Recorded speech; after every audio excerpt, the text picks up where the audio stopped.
pleasure to welcome you all on behalf of FCCI and FIDE to the 10th International Indian Diaspora Conference of 2022. My name is Yamini Jain, and I'm Secretary General of FCCI. I will be the Master of Ceremony for the first half, and after that, my co-host, Mr. Hemant Mishra, who is also Secretary General of FIDE, will take over. Now, I would like to just inform that the event is also broadcast live on the YouTube channel of FIDE. So if you would like some of your friends to attend this event online, that is also possible. As I've already said, please keep your phones on silent. That would really help. A quick note to all the speakers that we have today, please stick to your time as a respect for the other speakers, otherwise the event gets delayed. And it's not in the interest of everyone, so that will be a humble request to all the speakers. Now, I would like to request Mr. Jasbir Singh, the President of FCCI and FIDE, to please come and give the welcome address, please.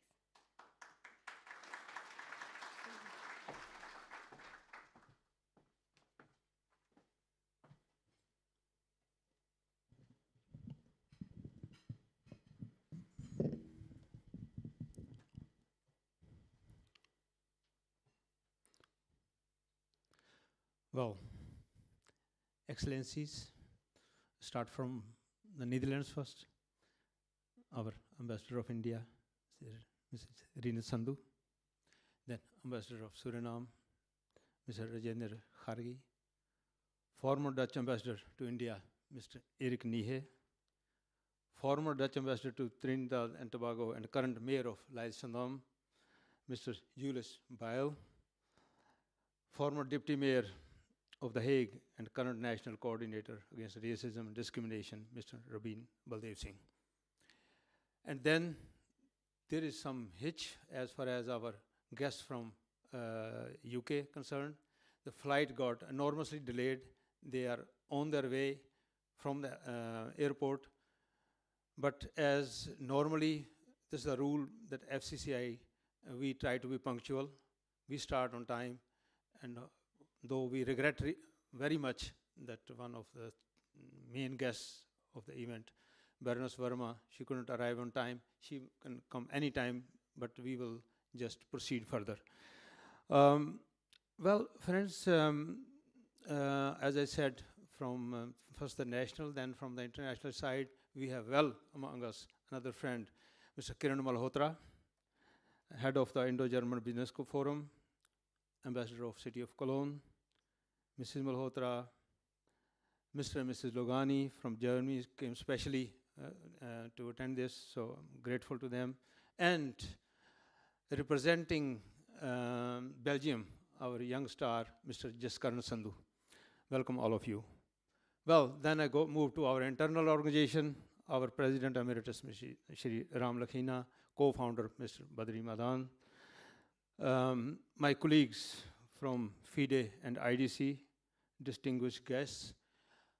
Well, friends, when I went through the list of participants, I feel really honored that caliber of people attending this event. So most of you sitting here, heading organizations or international entrepreneurships, I mean, of that caliber or intellectuals. So I should apologize rather that it will not be possible for me to address each one of you, because if I start doing that, the total time will be consumed only welcoming you. I hope you will understand, but still very much honored and happy that people like Mr. Arora, Mr. Dubey, Mr. Magnoon, Mr. Muharir, leading huge international companies, they are among us. And I saw also named some from some religious entities, also very nice to have them here. Well, as I said earlier, friends, given your caliber and your CV, what I have seen, each one of you is for me at least, is a VIP. So don't feel offended if I am not able to name all of you. Well, friends, we are celebrating the Diamond Jubilee of Freedom of India, and also our FCCI has completed 40 years as the oldest think tank of overseas Indians. Let's congratulate ourselves on reaching these milestones. Well, friends, an organization like FCCI, where the focus is not self-interest, but the mission is how we as Indian diaspora, with our experience gained in the West, can be of any service to our motherland, India. India has changed a lot from being an underdeveloped country to becoming a powerhouse of skilled manpower and being one of the fastest growing major economies today. India has come a long way. We used to talk about development aid from West to India.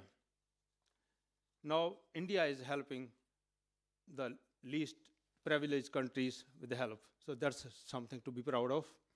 And India has become equal partner with most of the advanced nations at all world fora. That's a matter of pride for us all, for us Indians, people of Indian origin, and friends of India. At the same time, we can't deny the fact that we still have a long way to go. We want India to claim the respectable place of being the world leader of democratic world. We as Indians, diaspora, are proud of India, but there lies also our responsibility. What role can we as diaspora play to enhance the progress of India? I will not consume much of your time, as my better qualified colleagues will share their ideas about the mission and vision of FCCI with you. That we have come a long way should not make us rest on our laurels, because thinking and saying all is well or sab acha hai is the recipe for stagnation and decline.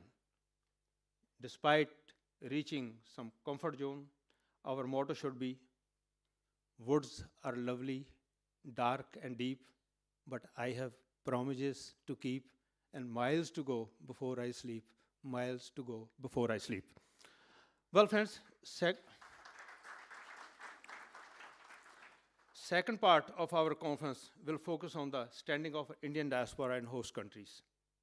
Secretary General of FIDE, Mr. Mishra, will share the views about the objectives of FIDE, so I need not go into detail, because our standing and our reputation in the host countries also reflects on India.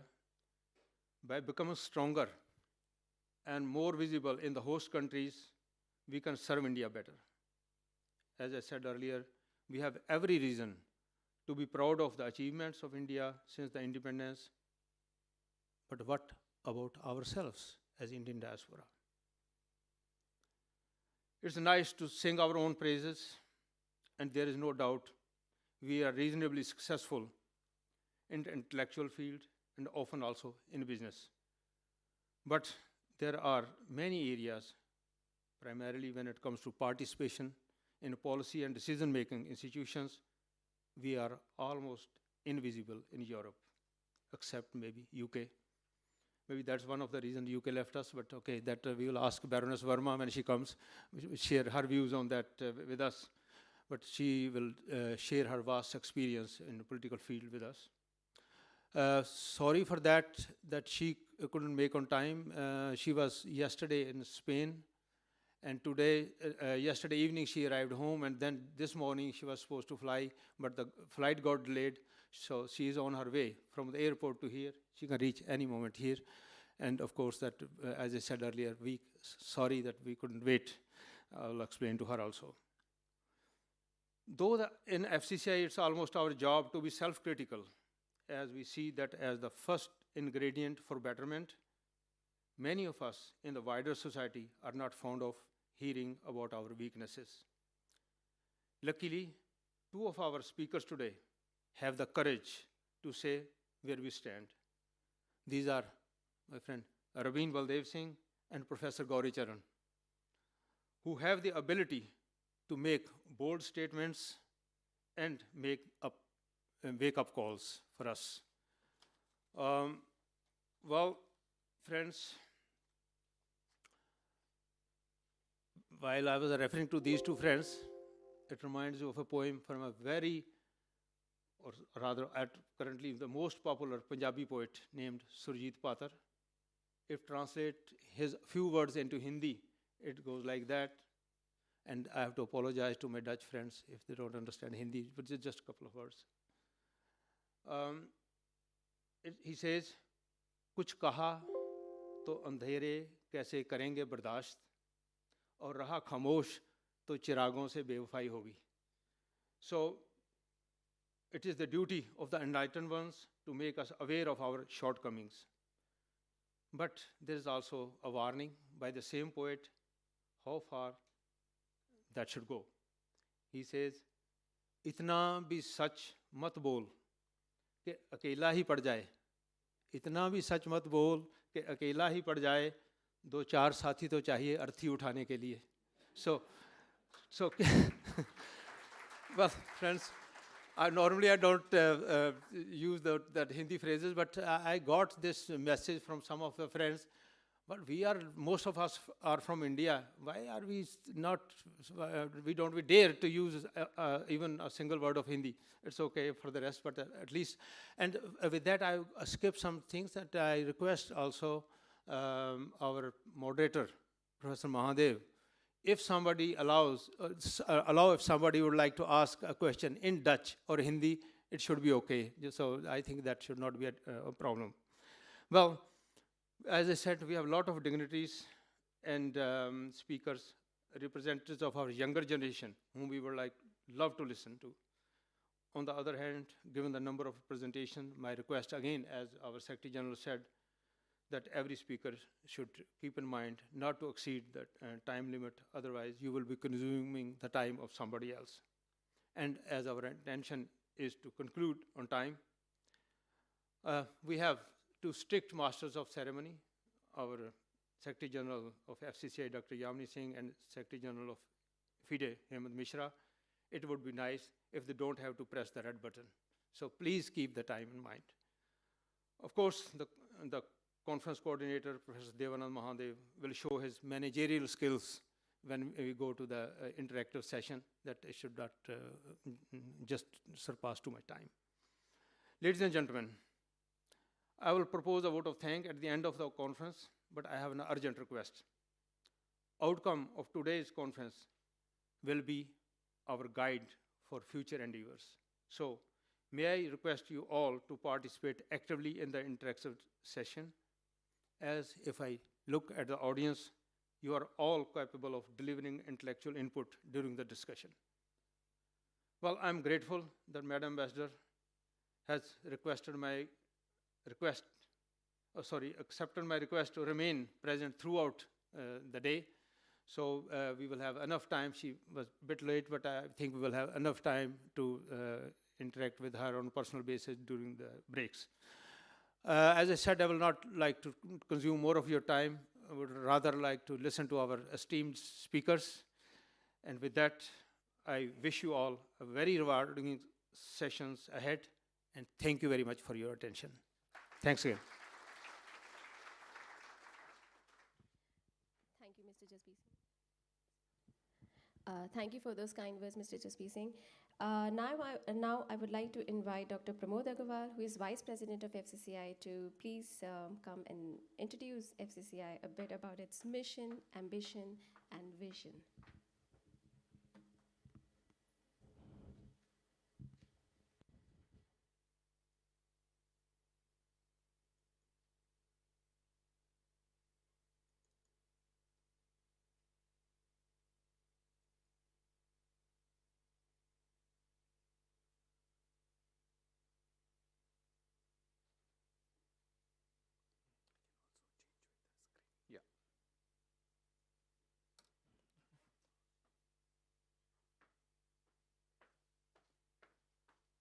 Good afternoon, everyone. Welcome again on Sunday afternoon. Today I have been given a very mammoth task to introduce FCCI when we are celebrating 40th anniversary of our foundation. It is rare that organization which has been started by a handful of highly motivated people, which is a non-governmental organization, not only survive, but thrive even after 40 years and become relevant to what India is facing today, or for India. The title of my talk is Mission, Ambition, and a Vision. That means I have to not only go deep, but also a little broad in our vision for next 10 years or so, you know. So I will try my best to try to articulate that in a given time by the moderators. I think the first thing is very simple. Mission, without any compromise, selfless service to the motherland. I think we are doing that since 1980s, and we have all the energy and intention to continue doing that. This picture especially is very relevant because what you see here is our President Jasbir Singh ji is giving a memento to late APJ Kalam. And this is the same location where I'm standing today, where in 2007 he tried to show his vision for India 2020, because then he thought that by 2020 we have all the reason to believe that India could be a developed country. And of course, things are very dynamic. There are international things around it, and you cannot expect everything to go your way. And I think we are still a little bit gap to achieve that. But we take immense pride to say that FCCI is the oldest think tank of overseas Indian. And oldest sounds a bit outdated. We also say vibrant in that sense. So we are very proud to say that we are a focal point for initiating and implementing studies and programs which are strategically important for India in social, political, and economic field.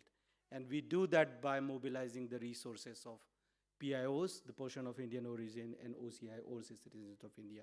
Nowadays, everyone is same in that regard. If I have to give in one slide a short profile of the foundation, then including today, we are close to 118 seminars we have organized it, several international conferences, several policy papers. For that, you have to go through our 2 books which have been previously released and the 3rd book which we are going to release today. And we organized this event not only in Netherlands, but in a span of UK, India. We are the first one to organize the NRI conference back in 1984 when Mr. Gyani Jail Singh and then also Mr. Rajiv Gandhi was present for that event. We have contributed significantly to the policies concerning the Indian diaspora, and it has changed from time to time. So when you look at the policy suggestion in 1980s, those were relevant for that time, and the policy suggestion in 2022 are relevant for today, you know. And together with our partner organization, FIDE, Foundation for Indian Diaspora in Europe, we were instrumental in organizing. Today is the 10th International Diaspora Conference, including the Pravasi Bharati in 2009, which was attended by people from at least 25 countries. And few people is aware about this fact that FCCI has greatly supported the birth of GoPO, which is the Global Organization of People of Indian Origin, which is an international organization of high repute in 1989. So when we talk about today, I mean, of course, forget about old things, and I don't have time and space for that. But we all are living in highly hyper-connected, interdependence, multipolar world where there is no one pole. You know, there are multiple forces, and they're all trying to show their dominance to the world. This is a beautiful picture that summarizes what I mean, and I have taken this from Times of India edition. And what does that mean to us for India? That the problems of India are no more just the problems of India, or the problems of one is not just belong to a problem of one country.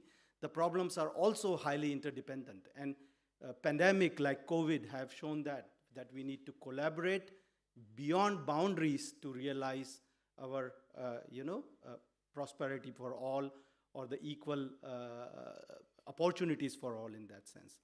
And we have understood this basic fundamental concept because this will drive the way we look at the future programs to roll out.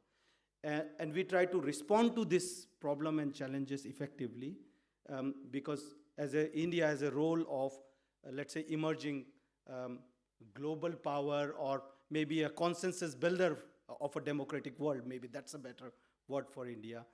And we strive to get more and more younger generation to our foundation.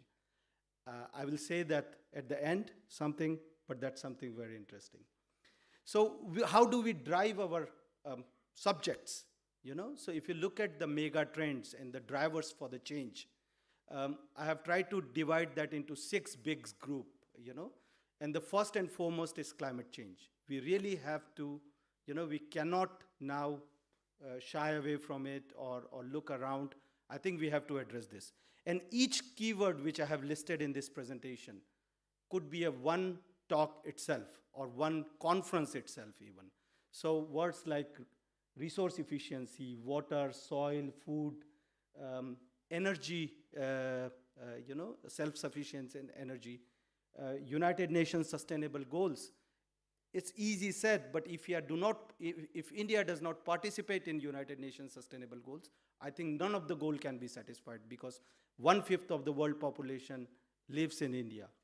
When we talk about demography, India is one of the youngest country on this planet with a surplus resources, young population, mega cities, Sometime I talk that I come from a tier 3 city in India, still having a high population than Amsterdam and Rotterdam, basically. And participation of women and employment. Another very important issue, and I think I have addressed that partly, is fractured world order or multipolar world order or disturbed world order or whatever you could call it. More and more governments are populist and nationalist, and multiple alliances are made between the government for their own benefits. Country first approach is coming more and more.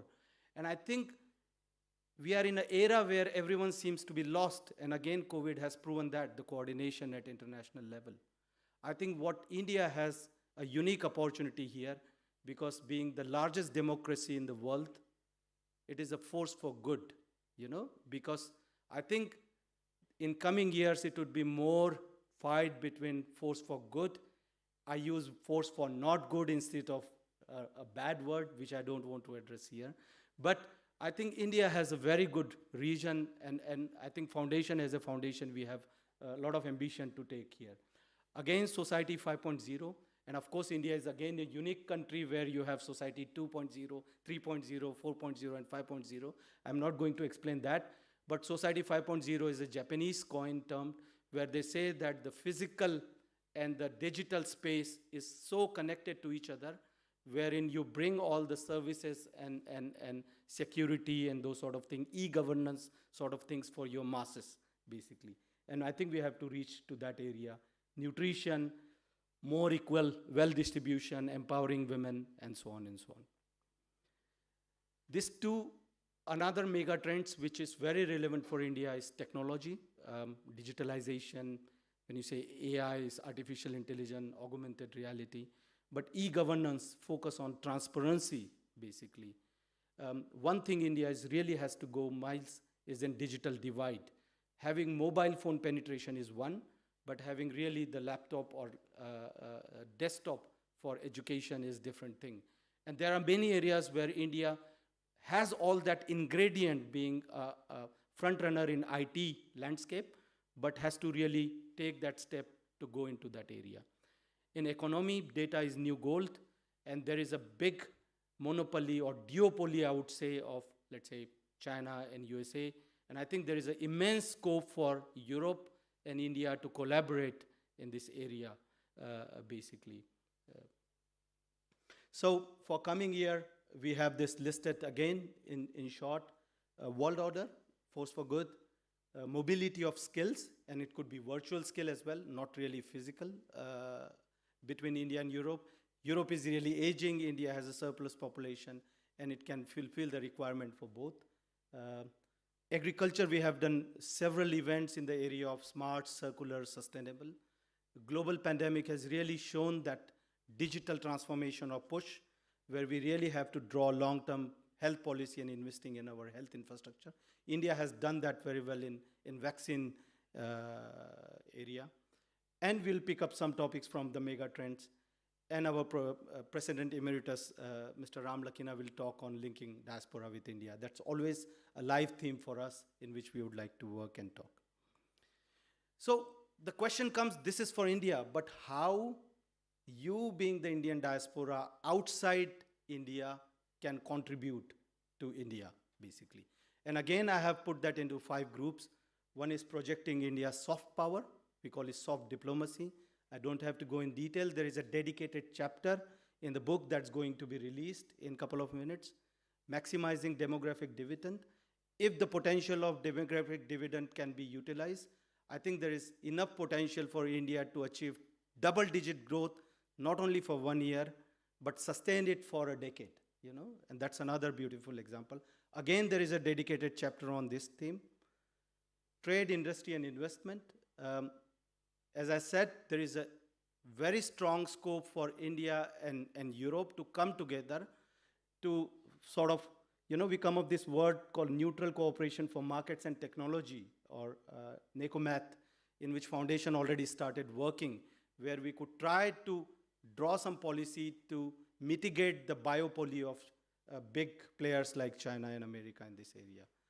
Science and technology, there is a mature IT sector, biochemical sector as well. But there is an immense scope that Indian diaspora can really work on bridging the gap between so much fundamental knowledge available in universities and industry to bridge this gap of innovation, that those sort of projects can be rolled out with India in this regard. And last but not least, and there are more, but the theme of today's conference as well. So the first theme was linking India with Indian diaspora, and the second theme is the political participation, or the participation of Indian diaspora in policy making in host countries. I think this is very important, not only for people living in the country, but also for the bilateral cooperation between this country and our host country, you know, and this is the theme. So having said that, I think we came from here in 1980. You see all our pioneers as a foundation for FCCI, and we are here today with a lot of young trustees have joined hand with us. I would like to conclude that an appeal, if you are willing, if you agree with what I'm saying, and if you don't have to agree with everything what I'm saying, you can also critically say that I have a topic to add.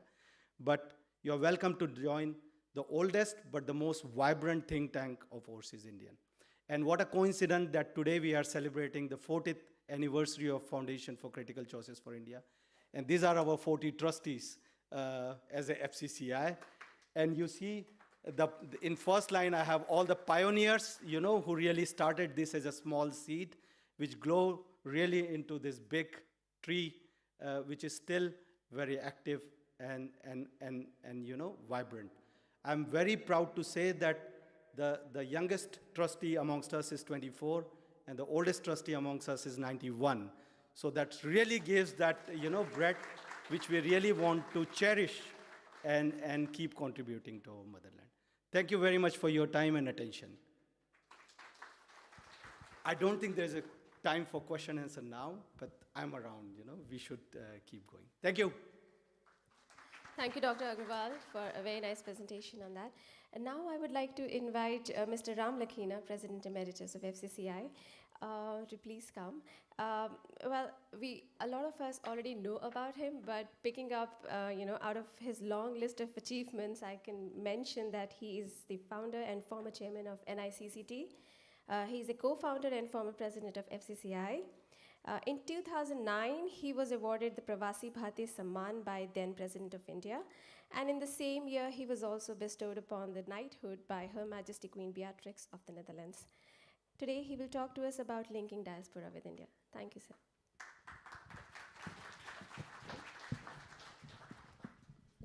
Your Excellency, Ambassador of India, Mrs. Sandhu, Ambassador of Suriname, Mr. Khargi, the Mayor of Leidschendam, and Mr. Bail, distinguished guests, ladies and gentlemen.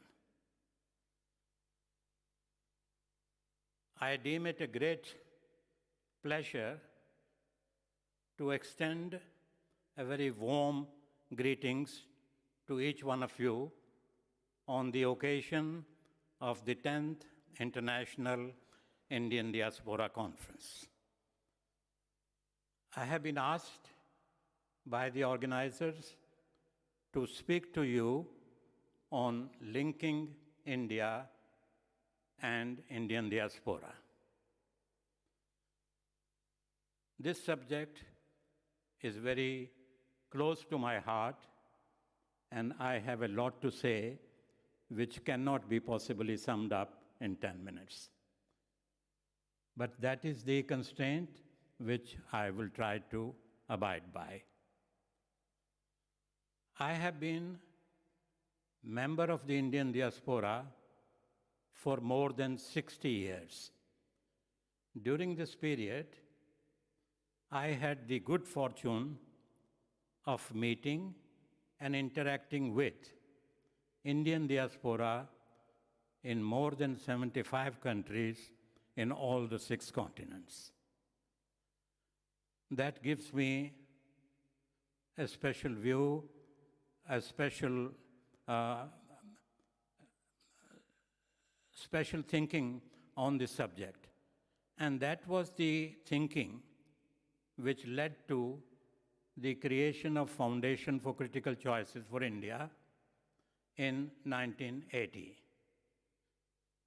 During the second decade, or during the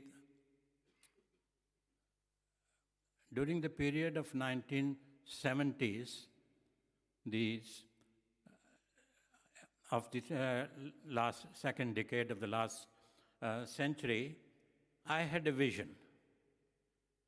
And the vision was that Indian diaspora can play a very significant, very important role in speeding up, in accelerating India's progress.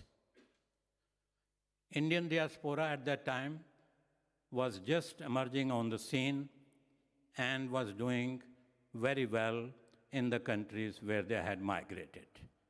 So the thinking was, if they can do so well outside India, why the same people with the same talent, with the same background, cannot do well in India and for India? The main objective of the foundation was to mobilize intellectual and material resources of Indian diaspora for India's benefit. And that is the role which the foundation has been playing for the last 40 years. Think of a small group of people based in this small country, how purely on the strength of their ideas, they could put a lot of important issues on India's national agenda.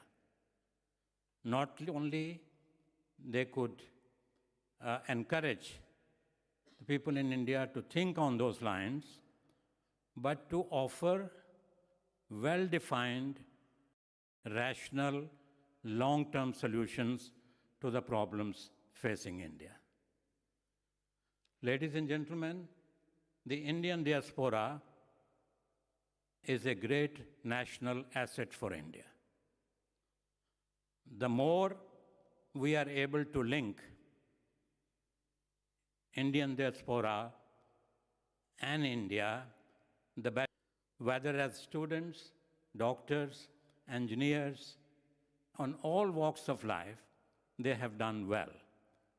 Whether as senior politicians, the names are known to you, or deans of world-renowned universities, or heads of multinational, well-defined, everyday companies, numerous of them, not 1, 2, 3, but a lot of them are heads of those companies. This is not a coincidence. This leads us to think that there is a deeper reason behind it, and that is growing up in a country where the morning starts with a problem, where the night ends with a problem, and people learn to manage those problems. They learn to manage diversity. They manage how to get along with people. They manage how to carry the people along. These are the assets which have made it possible for those individuals to be heads of so many companies. I don't have the time to name all of them, but many of them are known to you or can be checked up on the Google. The relationship, ladies and gentlemen, between India and Indian diaspora is very profound. It is not only profound, it is very dynamic. It is still evolving. And Indian diaspora is connected to India in almost all walks of life. Because of limitation of time allocated to me, I shall focus my attention on 3 major areas: brain power, transfer of technology to India, that is under the brain power, transfer of capital to India,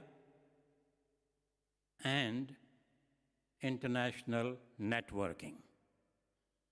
I shall briefly try to speak on each one of them. In the 1970s and 80s, there was a belief in India that leaving of the educated people for outside world will be a huge problem for India.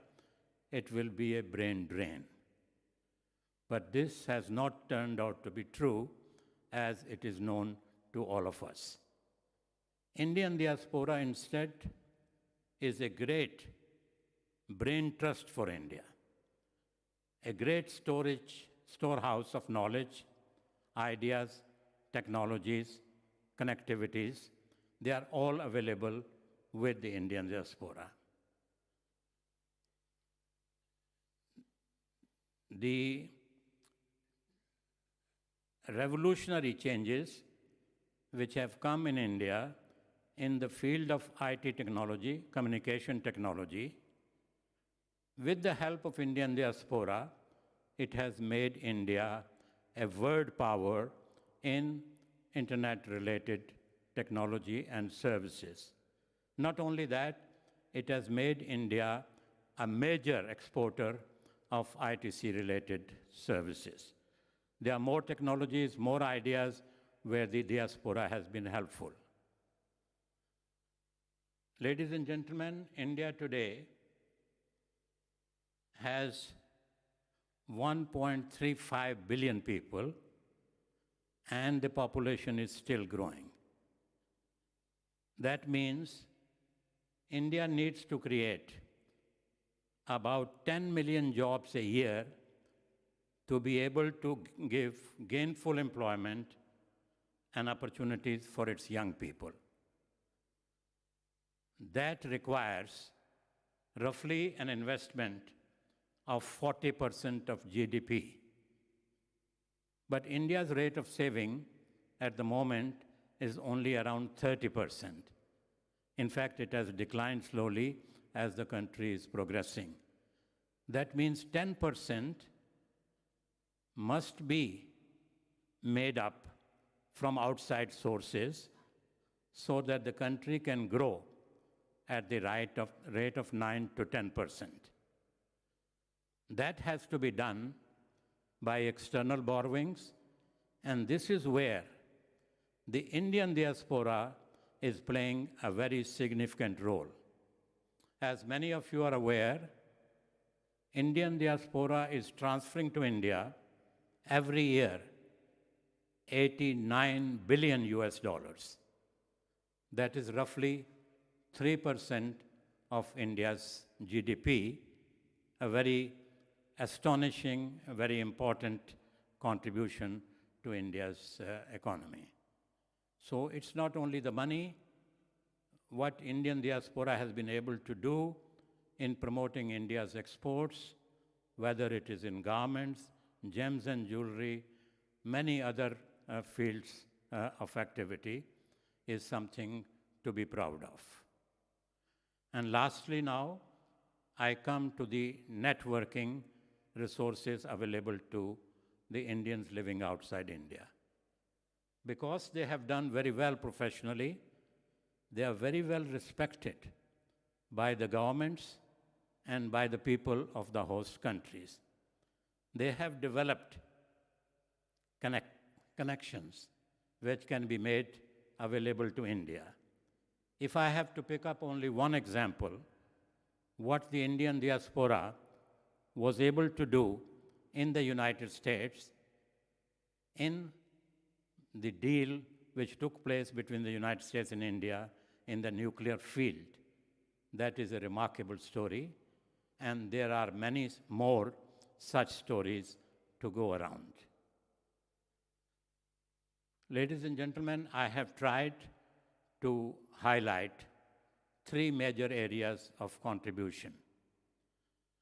This contribution is not only at present, it is bound to grow. It is bound to grow because Indian diaspora is getting more and more settled, more and more prosperous, and their numbers are increasing. At the moment, there are 32 million people of Indian origin living outside India, and they are growing, according to Ministry of External Affairs, at the rate of roughly 2.5 million people additionally are going. All these together has empowered and will empower the Indian diaspora to make a great contribution to India. The government of India needs to develop additional institutions, additional set of protocols to sustain, initiate, and develop Diaspora Conference to India by long-term planning in consultation with the Indian diaspora. Ladies and gentlemen, Indian diaspora is very willing, very capable to be India's partner in progress. Thank you.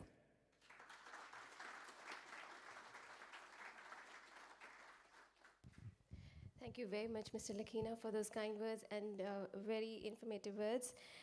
We would now like to begin the book launch ceremony. As FCCI has completed 40 years of service, we have made an attempt to compile all the work that we have done in the past 40 years in the form of a book. And to basically to showcase our work of service to India, our motherland. This is the 3rd book by FCCI, and the current book is now titled 40 Years of FCCI, Linking Diaspora with India. We're really proud of this book, and we are really honored by the presence of Her Excellency, Mrs. Rina Sandhu, who is the Ambassador of India to Netherlands, who is here to launch the book. We are very honored, ma'am. I would like to invite you, please, to launch the book. Mr. Jasbir Singh, the President of FCCI, please also join her. The editorial board, Ms. Shatrapa Bose-Roy, Dr. Pramod Agarwal, Mr. Ram Lakina, and of course myself. We will also join her on the stage. And yeah.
Yeah.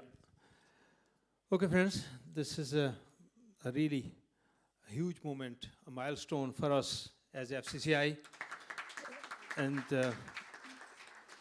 because this is not just work of a couple of weeks or months, it contains our work of at least almost 2 decades after the last book that we published.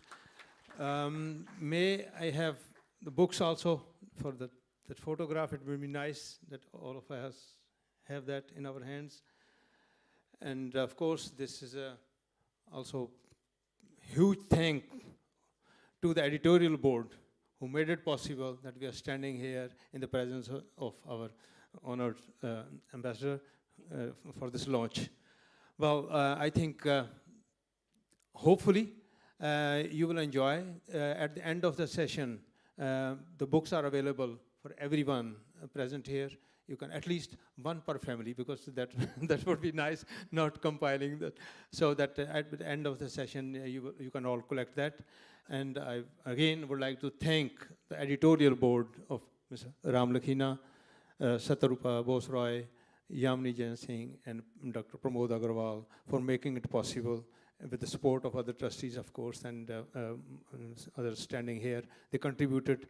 The only person outside the FCCI, I think, contributed to the book was our friend Rabin Baldev Singh. Thank you, Rabin. Okay. Well, friends, now we move forward because there's a lot to do. First for a while, and then you come back. We will request her to be back here.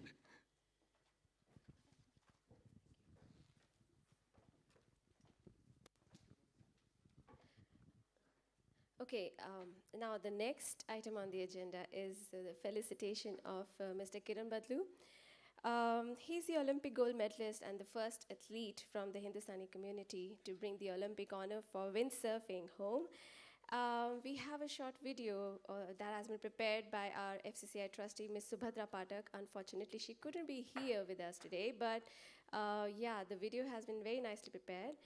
We would like to play that video for all of you. It's just a short video about him.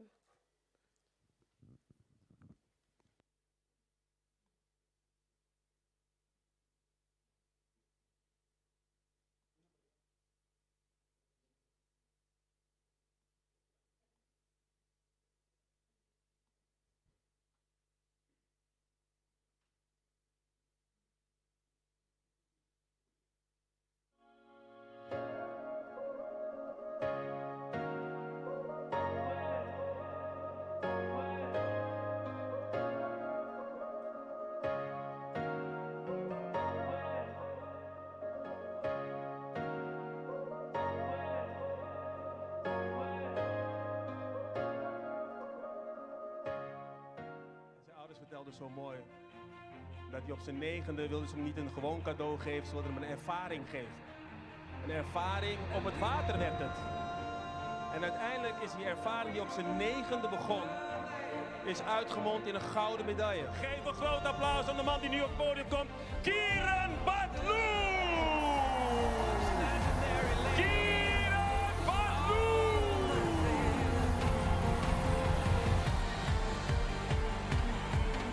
Kijk hem eens, met een fantastische sprong. Niemand kon deze Olympische Spelen om hem heen. De 26-jarige Kiran Badlu. Hij was verreweg de beste windsurfer van allemaal. De nieuwe koning heet Kiran Badlu. Just performed, and if we just believed in what we were capable of, the outcome would be good. So, yeah, the nerves never took place because we're not used to letting them take place. So.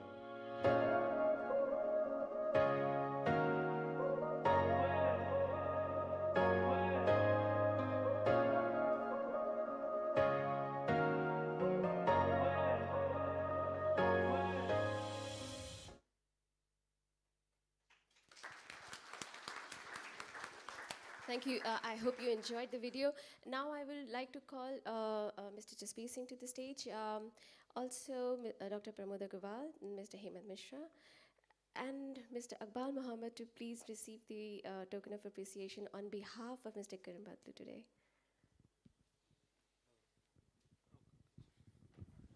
Well, friends, it's a bit of, on one side, we are proud. Kiran Badlu, making us all feel proud as the first person of Indian origin, part of Indian diaspora, getting that Olympic gold medal. On the other hand, little bit sorry that he couldn't make it today here. At present, he is still busy with his competition in Scheveningen. So due to that slow winds, I couldn't finish in time. Otherwise, he wanted to be here in person. Of course, this is an honor on behalf of that Indian diaspora. He didn't want to miss. But unfortunately, he couldn't. These are natural forces that you cannot change. That's the wind is almost lying still, so that makes it difficult for him to join. And of course, we will maybe get another opportunity to interact with him. But at least we have a memento for him, an award on behalf of the Indian diaspora. May I request first, Madam Ambassador, to join me first. Also, request to join the Ambassador of Suriname, Mr. Rajendra Khargi, because he belongs to 3 countries. Let's be fair. It is not only India, Suriname, but also Netherlands. So our mayor and former ambassador, Mr. Bail, please join us, because this is the way to honor the person who's representing 3 countries, 3 communities. Thank you very much. Well, and now may I request Mr.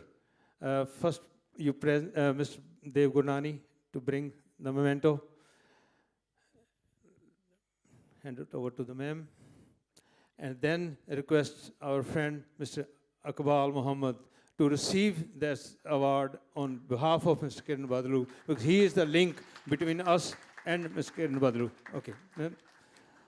And now, please open it. You can show for the photo. It's oh, okay. Yeah, okay. Because yeah, you go this side. Okay, for a while for the photo. It's good. Yeah, please.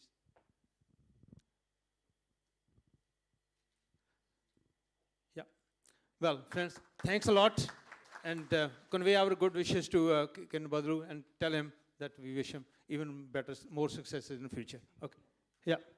Thank you very much. And I'm sure he's going to also win the race. He's also now participating in Scheveningen right now.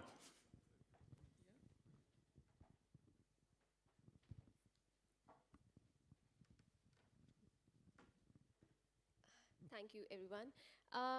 Okay, well, next, again, we have the inaugural address by Her Excellency Mrs. Rina Sandhu, Ambassador of India to the Kingdom of Netherlands. Ma'am, can you please, would you like to give us the...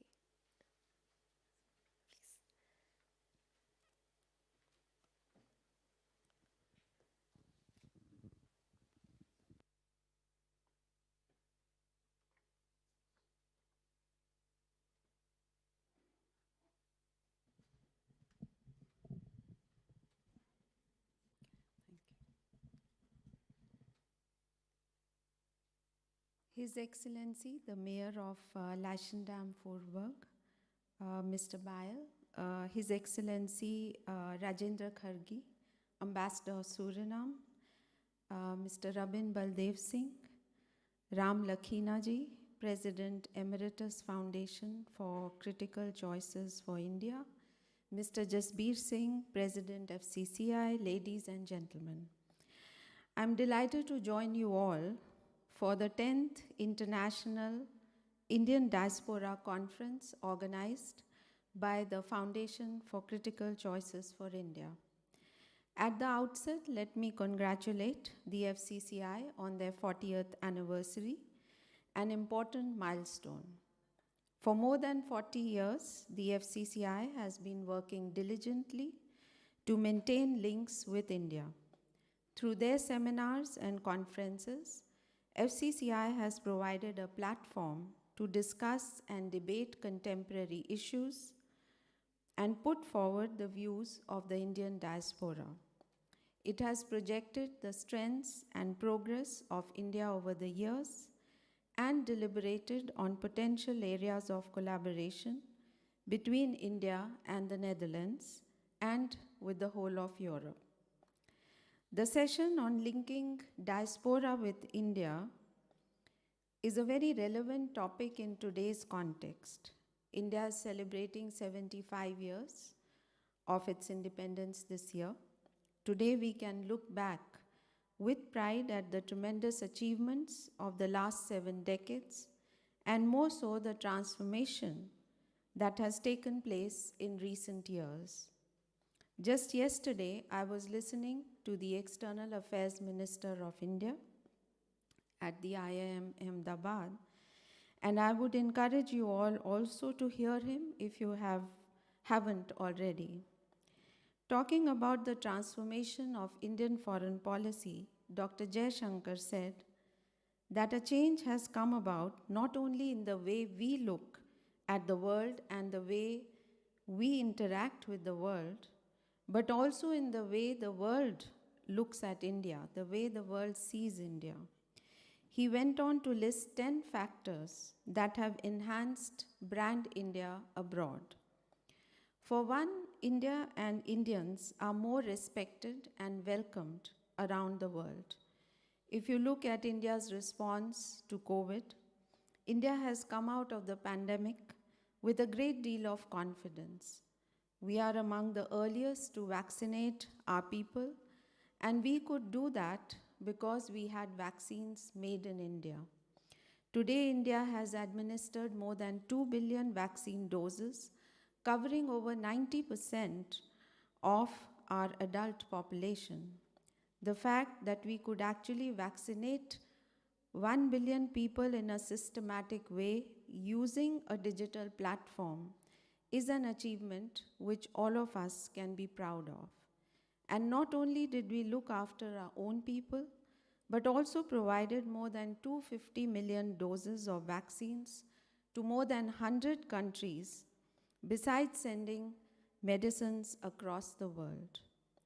Recognizing the economic impact the pandemic could have on our most vulnerable people, the government embarked on the largest ever food support program, providing food to 800 million people, which is continuing till date.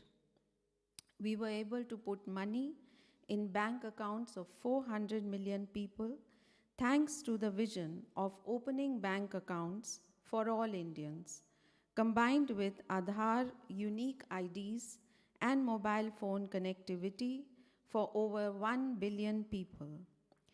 Digitalization has brought a sea change in the quality. Should I close it? No?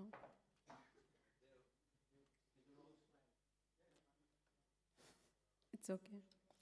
Digitalization has brought a sea change in the quality of governance in India today. This governance is focused on improving living conditions of the people. There are massive programs underway to bring electricity and clean drinking water to all, to provide affordable health care, to upgrade the health infrastructure and services, and to create opportunities for our youth. The progress on various fronts is reflected in the growth rates, which is the most obvious indicator. Just in the last couple of days, India has become the 5th largest economy in the world. We are expecting the economy to grow at 7 to 8% this year.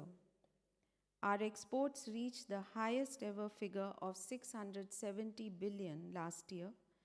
The impact India is having on the world in terms of its human resources, research and development, design and manufacturing in India, innovation and startups has earned a lot of respect and recognition globally. In the area of foreign policy, India has been able to take independent decisions and defend its interests. A sense of confidence is driving our foreign policy positions on major issues of the day and make us a respected voice in the international community. India has taken a leadership role and engaged proactively on important global issues like climate change, providing global solutions, and setting ambitious targets for a green energy transition. When we think about diplomacy and engage governments and people of different countries, the way they respond to us is in many senses influenced by the image of India. And the image of India is not only based on all the facts and figures and the remarkable progress that we have made and which I have just very briefly outlined. It is actually the face of an Indian that they know.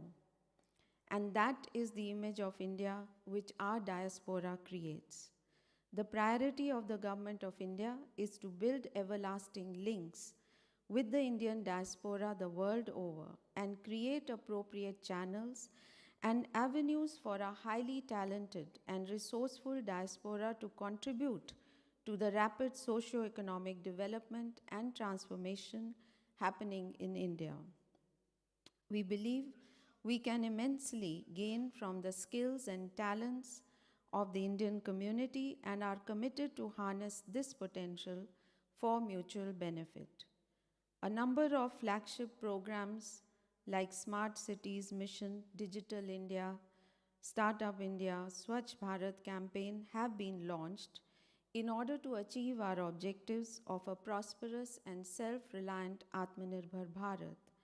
These are perfect opportunities for the diaspora to be a part of India's digital, green, and cleaner growth story. We are proud of the more than 32 million strong Indian diaspora spread across more than 100 countries, which has emerged as a soft power and a catalyst of economic development of not only India, but also countries where they reside. The Indian diaspora is counted amongst the most successful expat communities anywhere who occupy high positions in every field, whether it is in politics, economy, industry, technology, or education. This heterogeneous group, drawn from different historical and cultural contexts of migration, is held together by their Indianness and a deep cultural and emotional attachment towards India. As India moves ahead on the path of development and celebrates 75 years of independence this year, the goodwill and support of the Indian diaspora cannot be overemphasized. With the collective efforts of 1.4 billion Indians, we embark on a new journey of hope and aspiration. The Indian diaspora has provided a global identity to India as a land of rich heritage. We value and appreciate the contribution in enhancing India's position, prestige, and standing abroad. We believe you are the true ambassadors of the rich heritage of our country. Government of India's engagement and outreach to the Indian diaspora has grown many-fold under the maxim of 4 C's: care, connect, celebrate, and contribute.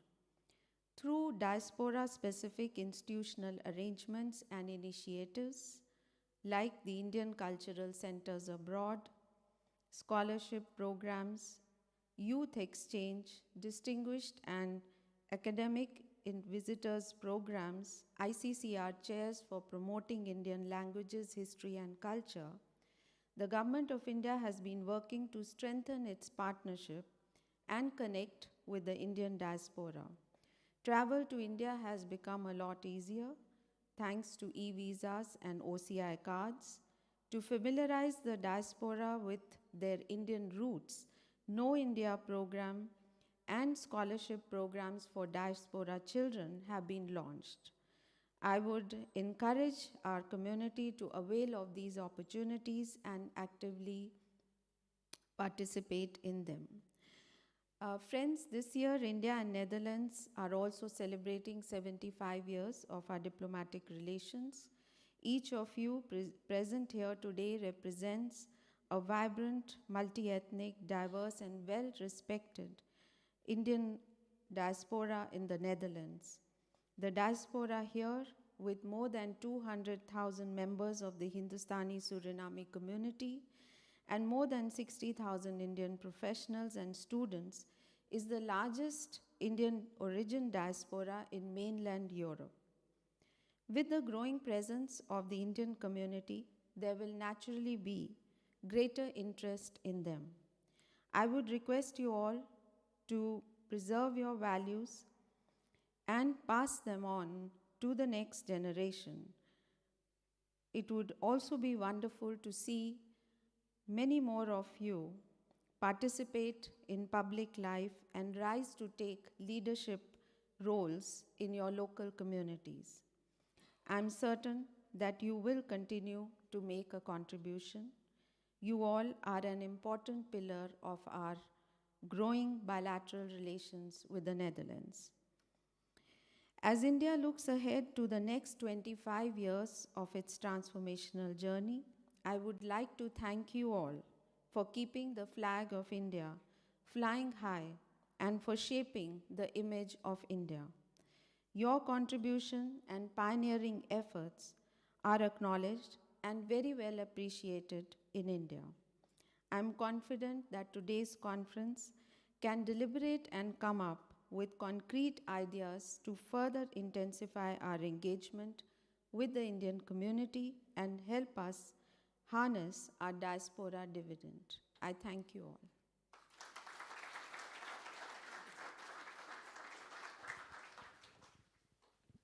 Thank you very much, Her Excellency, for your kind words. I would like to give the mic to Mr. Jasbir Singh now, please.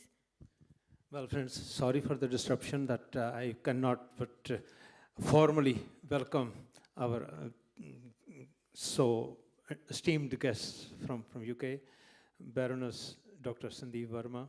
She is also now Chancellor of a university, former minister, head of the women's cell of UN in UK and whatnot. So I was first joking sometimes to, while discussing certain things with Ashokji, do you have enough space at home for all the awards that she is getting? And also, welcome also dear friend, Mr. Ashok Verma, head of more than 12, I think, organization and businesses. But okay, today more folks will be, I think the person you are also, of course, encouraging. Sorry that we couldn't wait for your arrival. I understood the complications.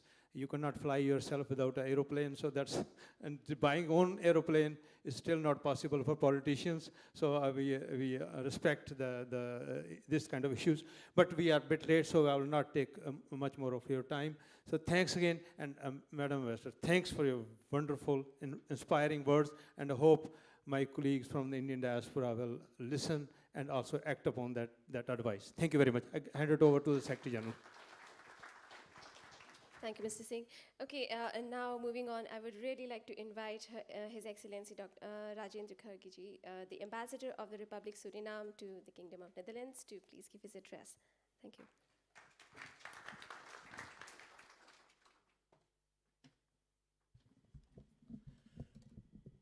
Good afternoon.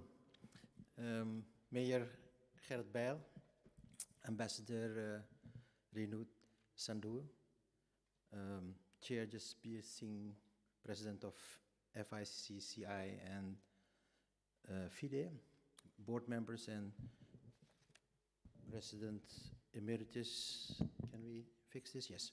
President Emeritus Ram Lakhina, also National Coordinator Against Racism and Discrimination, my dear friend Rabin Baldev Singh, Excellencies, Captains of Industry, ladies and gentlemen. I bring you greetings from His Excellency Chandrika Prasad Santokhi, President of the Republic of Suriname, current chair of the CARICOM community, who, like many of us, many people from Indian origin, has a special connection with India and Prime Minister Narendra Modi. Mr. Chair, I wish to thank you and your organizations for organizing this special event, especially at this moment of the anniversary of India's independence and the 75 years of diplomatic relations between India and the Netherlands. The themes linking diaspora with India and Indian diaspora on the move are very well chosen. Let me also take this opportunity, Ambassador Sandhu, to once again congratulate you and all the Indian community in the Netherlands with the 75th anniversary of India's independence, and also reaffirm the strong and special relationship between our countries. And it is my pleasure also to inform you that our new ambassador to India, His Excellency Arun Hardeen, has taken up his duties in Delhi and has presented his credentials to the President last week. So definitely more to come between us. Ladies and gentlemen, as we will have the privilege to the wisdom and insight from esteemed academics and policymakers today, I will limit myself to a couple of remarks for consideration.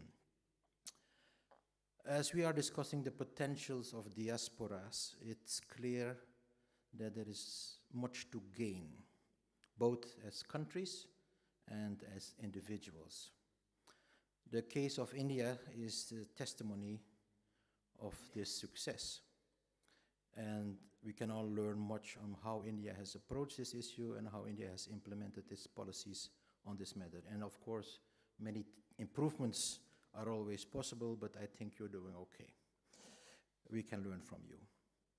In previous assignments, I was engaged in the world of international cooperation and development, and I witnessed firsthand how the energy, the investments, and above all, the knowledge of the diaspora was welcomed in the home countries, whether it was India, Zambia, or any other African or Asian country. In that regard, we in Suriname have still some way to go. In my job as ambassador here in the Netherlands, I am engaged in many organizations and persons who are most willing to contribute to the development of the home country. One important issue that I notice, however, is that the acceptance of the potential of the Surinamese diaspora needs additional attention from policymakers. Yes, we need to have specific measures and policies in place in Suriname, and we are working on that very, very strongly and diligently. And allow me in this moment to draw your attention to a new initiative to connect expertise out of Suriname to demand in Suriname itself. It's called Rebuild Suriname. You can please visit the website rebuildsuriname.com. But I also noticed that there are sometimes frictions between those in Suriname and those coming in from outside. I am very interested in ideas and experiences and policies on how to mitigate that. How can we improve and facilitate a smoother connection between the diaspora out of the country with those into the country? In my humble opinion, that is a critical success factor. If it's not accepted, then it's not welcome. So basically, that is my one question that I want to pose to you and see what you think about it. And I know that Mr. Jasbiersing announced that we have some bold speakers here, so I hope we have some bold answers on that as well. Ladies and gentlemen, allow me to once again congratulate you with this conference, and the choice is to focus more on the youth. The next generation, I think, is very, very important. From my own experience, my two sons are examples of players in a global world who have more than one option and have many, many options to bring their expertise to country of choice.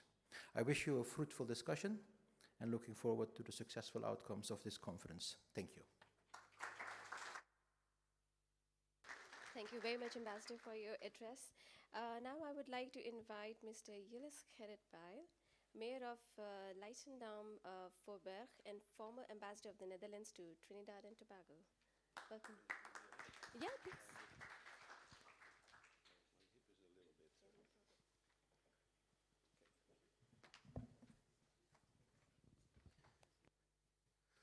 I'm looking a little bit clumsy, but I have an inflammation on my hip, so for that reason, I need a little bit support to climb on stage. Your Excellencies, pleased to meet you. It's been a while that I was in the diplomatic service. It was only one time. I'm glad to meet an old colleague. Hope to see you later on. And speak and address to next team, the gezelschap, as we call it, people around here. I'm a bit overwhelmed. You know, normally I only watch Mohammed Akbal, that he's behaving in Leidschendam Voorburg, and he's also the one who made a link for me to this conference. And I'm happy to be here because during my career I met quite a bit of diaspora, especially in the Caribbean, where I served for 13 years. I congratulate you with your 10th international conference, and I'd like to make some remarks. When I studied, and that's obviously quite a while ago, India was a country where alternative backpackers would go, and they came back with stories we hardly understood of how Indian life in those days was passing by. It was not well understood, as I say. But during my career, I have met a lot of Indian people in Trinidad and Tobago, where 1/3 of the population is originating from India. In Curacao, a little less. I visited Suriname several times, and also here in the Netherlands, of course, you're obviously very present and in good places.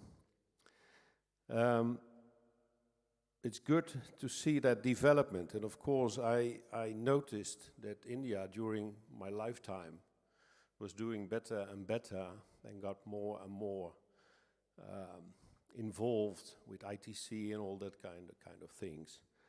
But what especially strikes me here today is that after so many years, we share a lot. We share values, we share norms.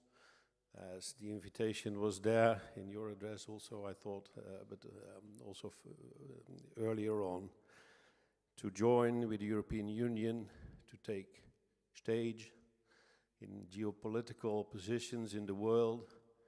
And I think that's a very good and very welcome development, so to say. So I'm very thrilled to watch what's going on here today, to see that a lot have changed during my lifetime, and I'm convinced that diaspora is one of the big motors behind what is happening. And I think it's a very good idea, you know, to bring back and to bring forth and to share what both countries, wherever you are in the world, have to deliver to each other. So thank you for giving me the floor shortly, and I hope for a very fruitful conference today, and wish you all the best. Thank you very much.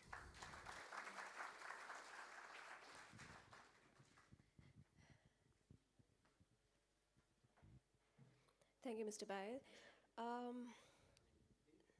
Now on this session we have Professor Gauri Charan, who is a professor of Indian Diaspora Studies by FIDE University. I request him to please take the stage and talk to us about dimensions and characteristics of the Indian diaspora in the Netherlands, Europe.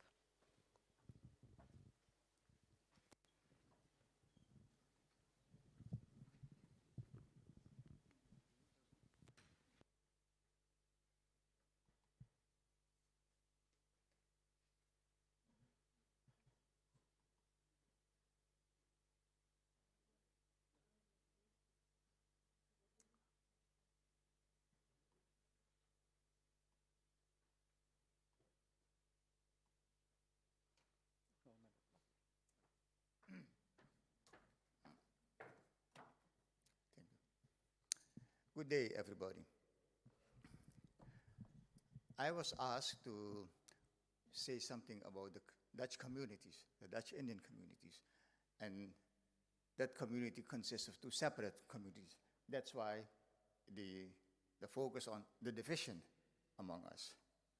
We can pretend to be one unit whole, but we are not united. We are divided. And also we share some commonalities. And I can illustrate this feeling and with a brief encounter I had a couple of years ago with a Bangladeshi guy who was in charge of a delegation who visited Rotterdam from Birmingham. So the city of Birmingham had a delegation visiting Rotterdam, and I was the official in charge who showed them around.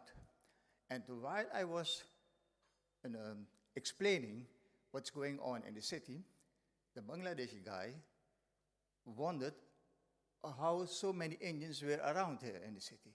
And I explained to him, well, we are descendants of indentured laborers who were shipped from Uttar Pradesh and Bihar to Suriname, and from there came to the Netherlands.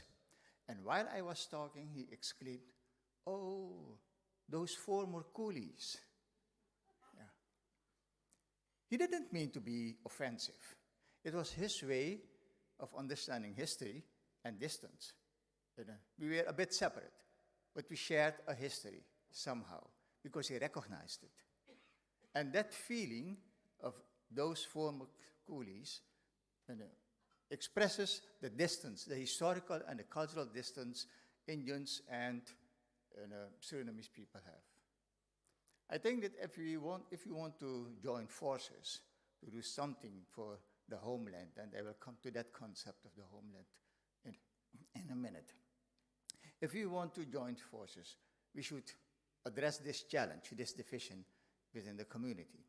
And that, ladies and gentlemen, I believe is a major challenge.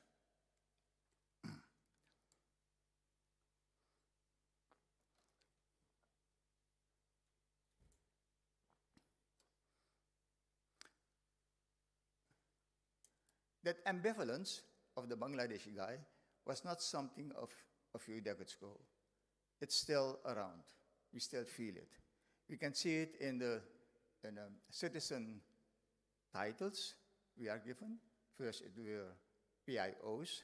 Now we are NRIs.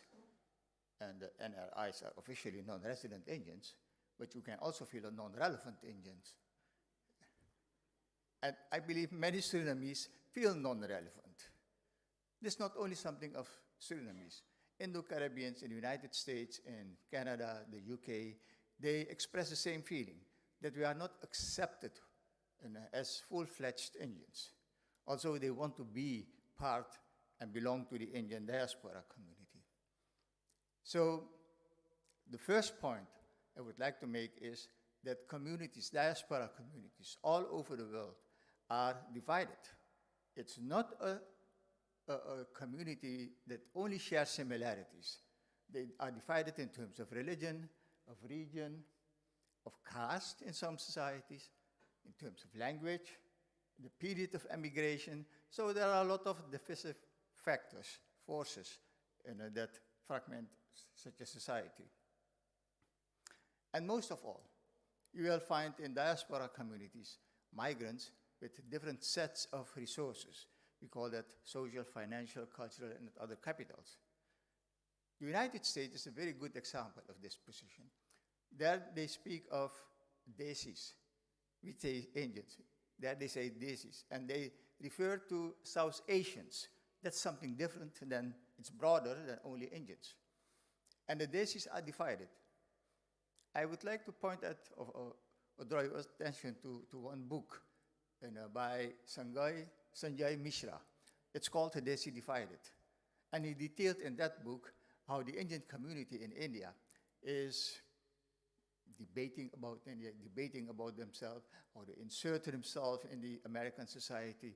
Also, it's a very successful community in that continent.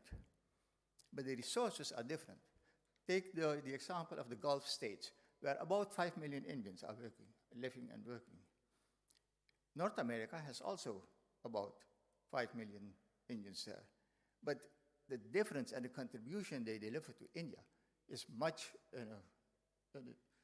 unequal, because the capital of the Indians in the United States is highly different from those in the Gulf states. Take the Surinamese.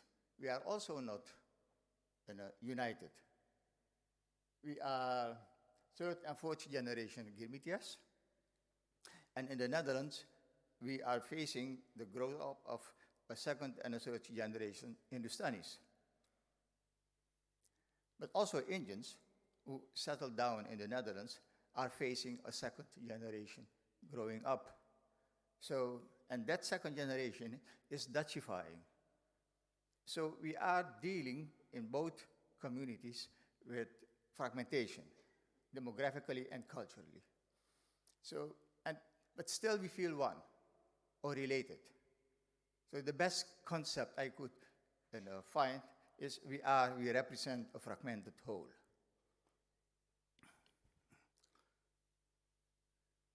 We have also different homelands. If Indians visit India, they are going home. I'm talking about first generation. You remitted money, you visit family, you do business, you are familiar with local customs, you can move easily in that society. India is your homeland. Maybe not your personal homeland, but it might be your parental homeland. But for us, India is not the direct homeland. It's an ancestral homeland because we are fourth and fifth generation Indians.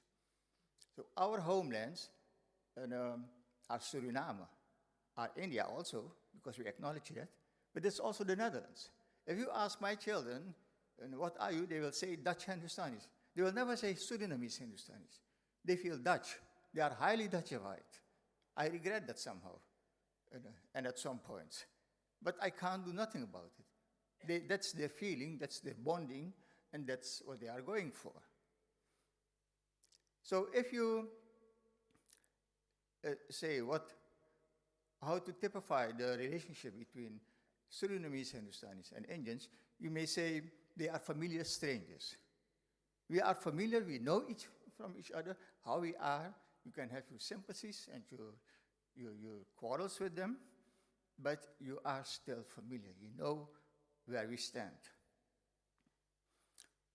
There are a couple of things which are the bonding forces, and I think we should focus on that. And not so much the differences, because that brings us nowhere, but the bonding forces. And I picked out 4. Language, religion, Bollywood, and nationalism. Nationalism is a general thing of pride.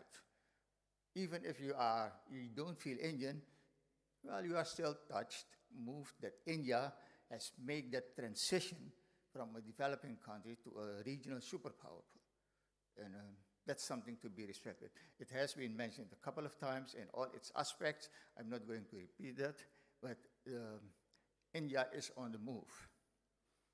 The element of Bollywood, I would like to elaborate a bit. If I visit India and I start talking about Bollywood, I'm a bit of a clown.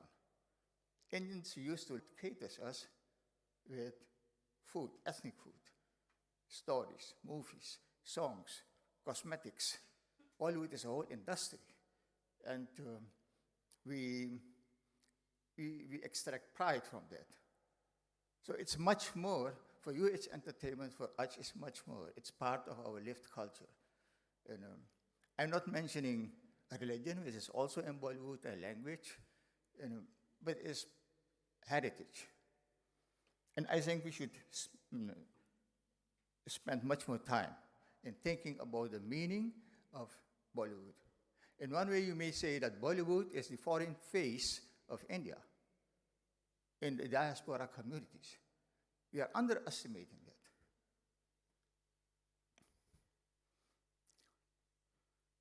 How to deal with these differences if you want to go forward, to join forces? Well, the first thing I would emphasize or point at is that we are divided wholes, both communities. We have different histories, different ties to India, and we are highly ambivalent toward each other. Regarding political participation, we are too small to exert clout via voting behavior. I think we should be much more successful via lobbying through specific projects. And at all successful societies, including the United States of America, you will find that Indians are successful because they moved in the upper echelons of the civil service, of universities, of the private sector. So there they are, and they have made a place for themselves. Now we are too small in the Netherlands to take up big projects. One of the speakers is Pramod Agrawal. Yeah? He presented an exhaustive list of issues you could pick up. I suggest to focus our concentration, our efforts on 3 elements, because we are small. And if we succeed in 1 or 2 of these projects, we will have best practices and something to be proud of, to repeat, and maybe to advertise. And the 3 projects, the terrains or domains I suggest to enter are economic projects, academic projects, and human rights issues. Let me elaborate briefly on these issues. To have that bond with India, you need to invest in cultural projects. You need to have that emotion. Remittances, for example, or investments are not only governed by economic returns, it's also governed by what you feel for the society, what you want to have. It's some kind of feel good. And the reward is not only economical if you invest in India. It's also an opportunity to do something for your homeland, for your fatherland, to meet families, to build up institutions or whatever. That's the nationalism tie. But the nationalism tie is a cultural tie. It's not only political. It's something sometimes highly regional and focused. So Sikhs in the Netherlands invest in their home territory and not in Uttar Pradesh. So that regional line is very important. But civil society, private sector, and Indian government are doing enough in that cultural field. So I would say, leave that to them. They have a lot of experience, and they can do that better. Let's focus on business, economic projects. 1 or 2 of these projects, like water management. Pakistan is drowning right now. And Bangladesh has that experience too. India is also familiar with rain flood. So water management would be a good point to start cooperation with Dutch universities. That's not only business, there's also production of new knowledge. So the academia and the economic sector would join forces. That's something to explore. There's another thing which I would like to emphasize, and that is the human rights issue. India has witnessed a few scandals. Think of gang rapes and that kind of things. Those are very nasty image pollution elements. But human rights issue on the agenda will increase the soft power of India. It will increase the moral credit India requires. They have it, but it's not enough, and it's very vulnerable. So human rights issues, especially rights of women and caste elements, Dalits, and all other kinds of, it's a whole list. These issues should be addressed and can be addressed from the diaspora. There are a few preconditions, and I will close with that. And if you want to join forces. First is that all stakeholders should have a return. You can't thrive only on emotion or sympathy or whatever. You should have some kind of return. It can be economical. It can also be cultural. So Bollywood is some kind of return. We do India because we love Shah Rukh Khan or somebody else.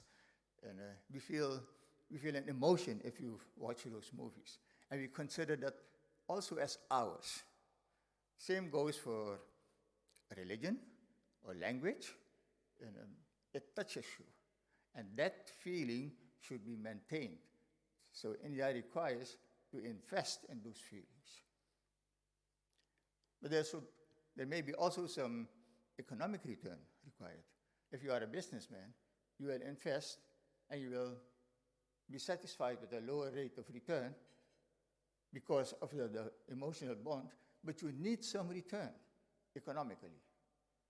So that point, that issue, should be addressed much more specifically.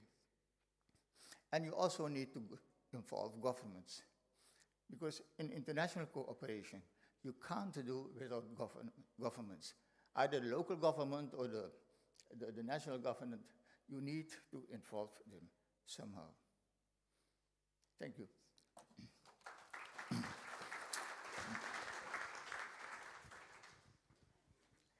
Thank you, Professor Goicharan. That was a very thought-provoking presentation, and it was very nice to see your the perspective that you showed us about how the Dutch Hindustanis think about, the connection to the motherland. For the information of the audience, I would like to add that Professor Goicharan was the chair of Indian Diaspora Studies at Vrije Universiteit of Amsterdam, and he has also been awarded ASN ADO Media Prize for his written work and his publications. He has also authored many books, and he is currently working on his next one. So with that, thank you again, Professor Goicharan. Now I would like to invite Mr. Kiran Malhotra for his presentation on dimensions and characteristics, the role and link of the German European Indian diaspora with India. About him, he has a vast experience of more than 3 decades and expertise in consumer production sector. In 2005, he was nominated ambassador of City of Cologne in Germany to promote Indo-German bilateral relationships, and he has also founded Indo-German Business Forum. There are a lot of other credentials to his name. For now, let's welcome him. Thank you.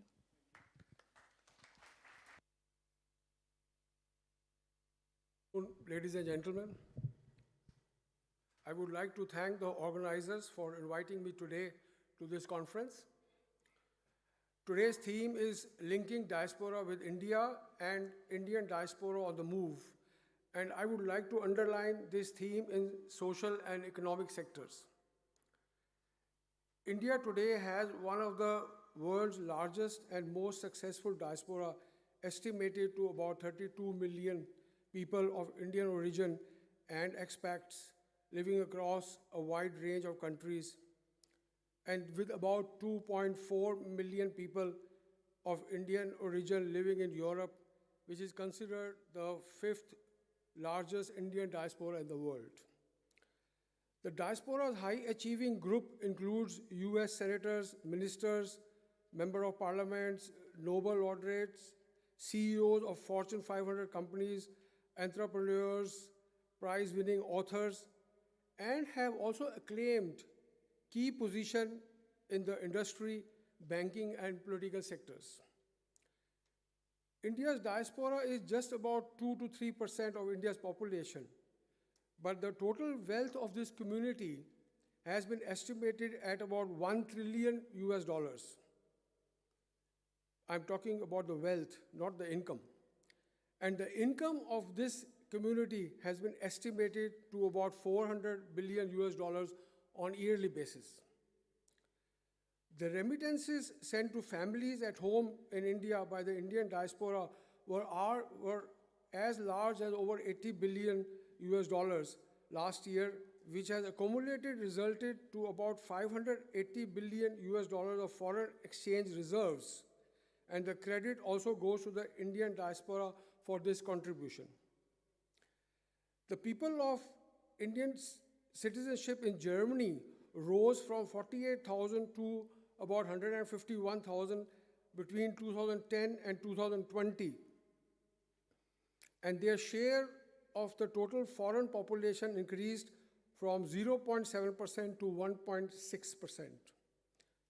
The Indian diaspora in total is estimated to about 200,000 persons who live in Germany. And in spite of this small figure, India has shaped well in the German society. We have about 3,000 Indian families living in the city of Cologne region and about 30,000 people in the state of North Rhine-Westphalia. According to the information given to me by the Consul General of India in Frankfurt, it's about 70,000 people in the jurisdiction of the Indian consulate in Frankfurt. Further liberalization of German migration policies that favored the Indian diaspora came into effect in 2012 when Germany implemented the EU Blue Card Directive. The objective was to create a long-term residence permit for highly skilled workers in the context of skill shortages, and in order to obtain a blue card in Germany, the Indian professionals needed an annual minimum gross salary of 47,600 euros. The Indian entrepreneurs like Tata, Mahindra, TCS, Infosys, Wipro, HCL, Bharat Forge, just to name few, have invested in Germany in different projects, employing a large number of Indian and German professionals. India and Germany celebrated 60 years of establishment of diplomatic relations in 2011, a year of Germany in India, which was organized under the motto, Infinite Opportunities Between Germany and India. Germany held their first intergovernmental consultations with India in New Delhi on 31st May 2011, and the 6th in the year 2022.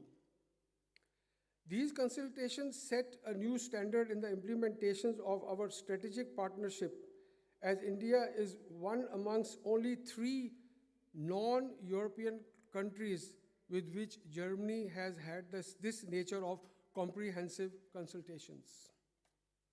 This has given boost to Indo-German relationship, which ultimately resulted into multifold activities between India and Germany in the field of business development and cultural relationship. India boasts an amazing variety and wealth of soft power resources like yoga, movies, classical and popular dances, its principle of non-violence, democratic institutions, plural society, religious diversity, and cuisine, which has attracted people from all over the world. Bollywood was talked about the person just now. Bollywood is probably the largest and farthest reaching medium for Indian culture. It is today the world's largest film industry, surpassing Hollywood with an annual output of over 1,000 movies. The Indian Prime Minister Narendra Modi in his UN address suggested the date of 21st June as Yoga Day, as this is the longest day in the year in the Northern Hemisphere and has special significance in many parts of the world. Indian embassies and Indian consulates invite Indians and local community to celebrate the Yoga Day, and many organizations took part in this unique event, which has made yoga popular within the German society, and this event was also celebrated by the European Parliament. German television has played a vital role in promoting soft power of India, in which they have continuously televised Indian movies, and the popularity reached the local German society, and I feel this has also resulted for better understanding between Indian and German population. The biggest Hindu temple was built in the city of Hamm in Germany in the year 2002 and has been the hub of religious and cultural activities for devotees of all nationalities living in Germany and other countries. The Indo-German Chamber of Commerce has played an active role in the development of industry, professionals, and student exchange between India and Germany. The Indo-German Society Association has also played active role in the development of Indian diaspora with local German community, and they have been focused towards the social and cultural activities in Germany. The German-India Roundtable has been established in different cities in Germany, and their focus is towards business development between India and Germany.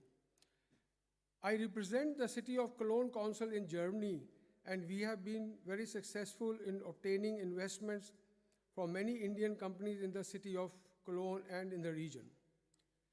The India Week is organized by the City of Cologne, in which many business and cultural functions take place, and we participate in the Indo-German Business Forum, which is attended by Indian and German corporate sector to build relationship between the two countries and has resulted into projects with the Indian diaspora.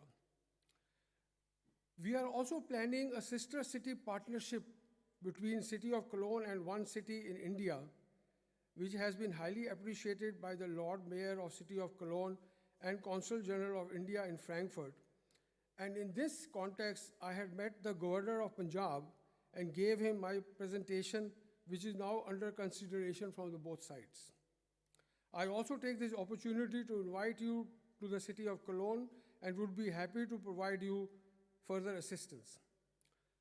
I also had the possibility to meet the Prime Minister of India, Narendra Modi, at different occasions, and he invited the Indian diaspora to take part actively in the development of India, which provides huge investment possibilities in different areas.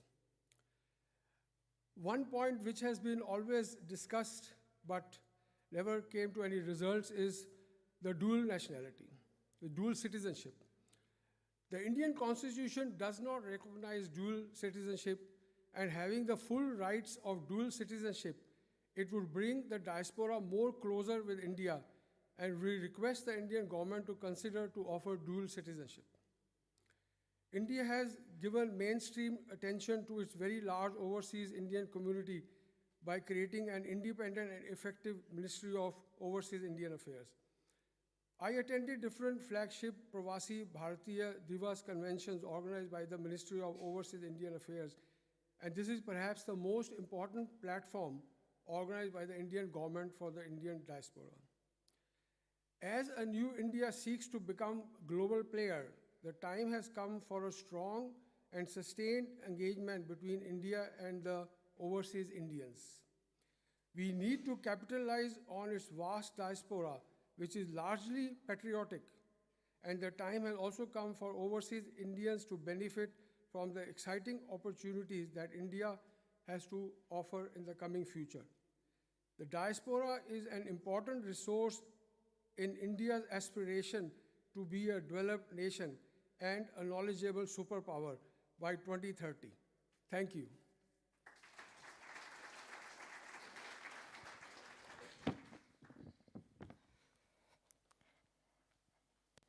Thank you, Mr. Kiran Malhotra. That was a very nice speech about how the Indian diaspora in Germany and the Europe can actually link with India and how they can contribute to the growth of the relationship between the two continents. Well, that's very nice. With that, I think we would like to close the first session, and we will take a short break with snacks and drinks. So thank you for your attention for the first session, and we'll join again for the second.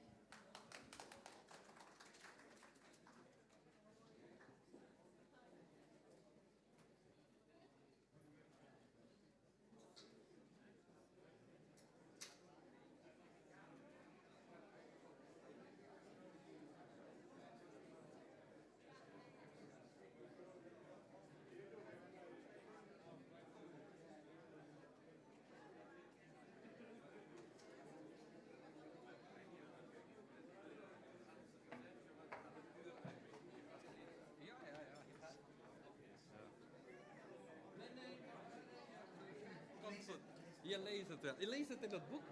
In het boek is... Oh, I will invite you. Oh, अच्छा. Mic कितने चाहिए हिम्मत? Mic कितने चाहिए? Even kijken. मैं 2:30 बोला था ना तुम? हाँ नहीं 2:30 तो लेट हो गया ना. अच्छा कितने बजे चाहिए? क्योंकि हमारे पास जो टेबल वाले माइक्स हैं ना, तो फिर वो प्रॉब्लम हो जाएगी. नहीं हम रखेंगे टेबल, आप टेंशन मत लो. देखो इस पे चाहिए था पैनल डिस्कशन के टाइम पे इतने सारे माइक्स. वो 3 बजे था. Even kijken. Is dit hem? 3:30 बजे. 3:30. ब्रेक होगी तब? En dan politieke participatie of zo?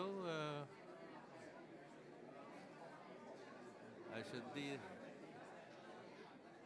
Dan laat ik het zo zien. Ja, dit is hem. Dit mag je hebben. Yes, sir. Yes. ठीक है, dan... Ja, gaat goed toch? Nou ja.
Uh,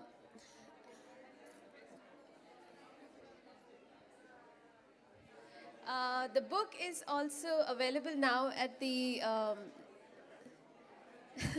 at the left side of the room, my left. I don't know which side is yours. For people who would like to collect their free copy of the book, the FCCI's book, please come to the piano side of the room. The books are available.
Ladies and gentlemen, we have to look at the time and start with the second part of the program. Please grab a coffee or water and be seated. Hello, everyone. Looking at the time, we would like to start a little bit early.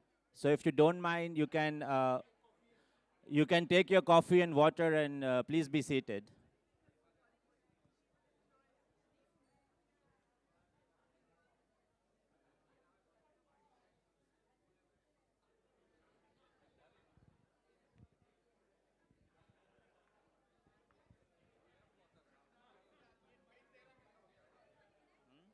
Apparently people wanted to drink water. Which people?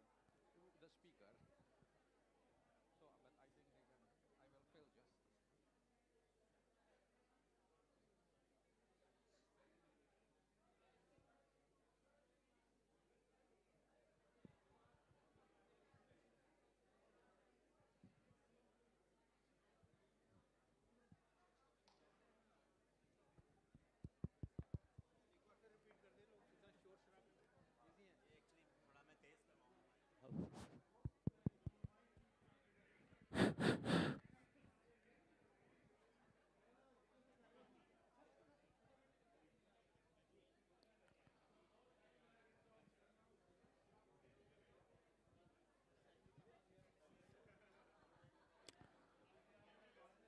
Hello, everyone.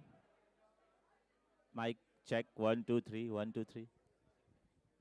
I would request all of the guests to please take their coffee and water and please be seated. We would like to start as soon as possible so that we can end this conference on time.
Well, ladies and gentlemen, our Secretary General has requested a couple of times, please take seats with coffee, tea, whatever, water, whatsoever. So we are running out of time. Please. Otherwise you will miss it.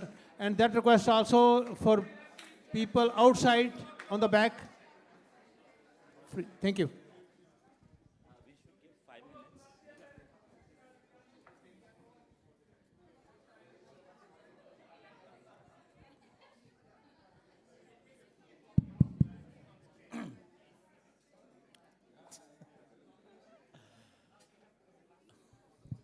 It's okay, it's okay. My voice is very loud.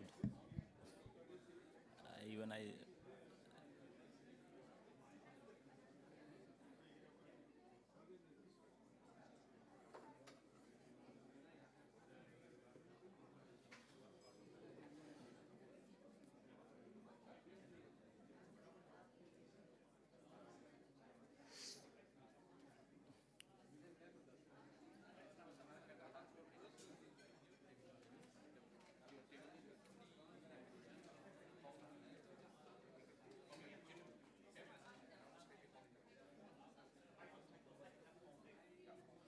Good afternoon, everyone. Good afternoon, everyone. Please be seated.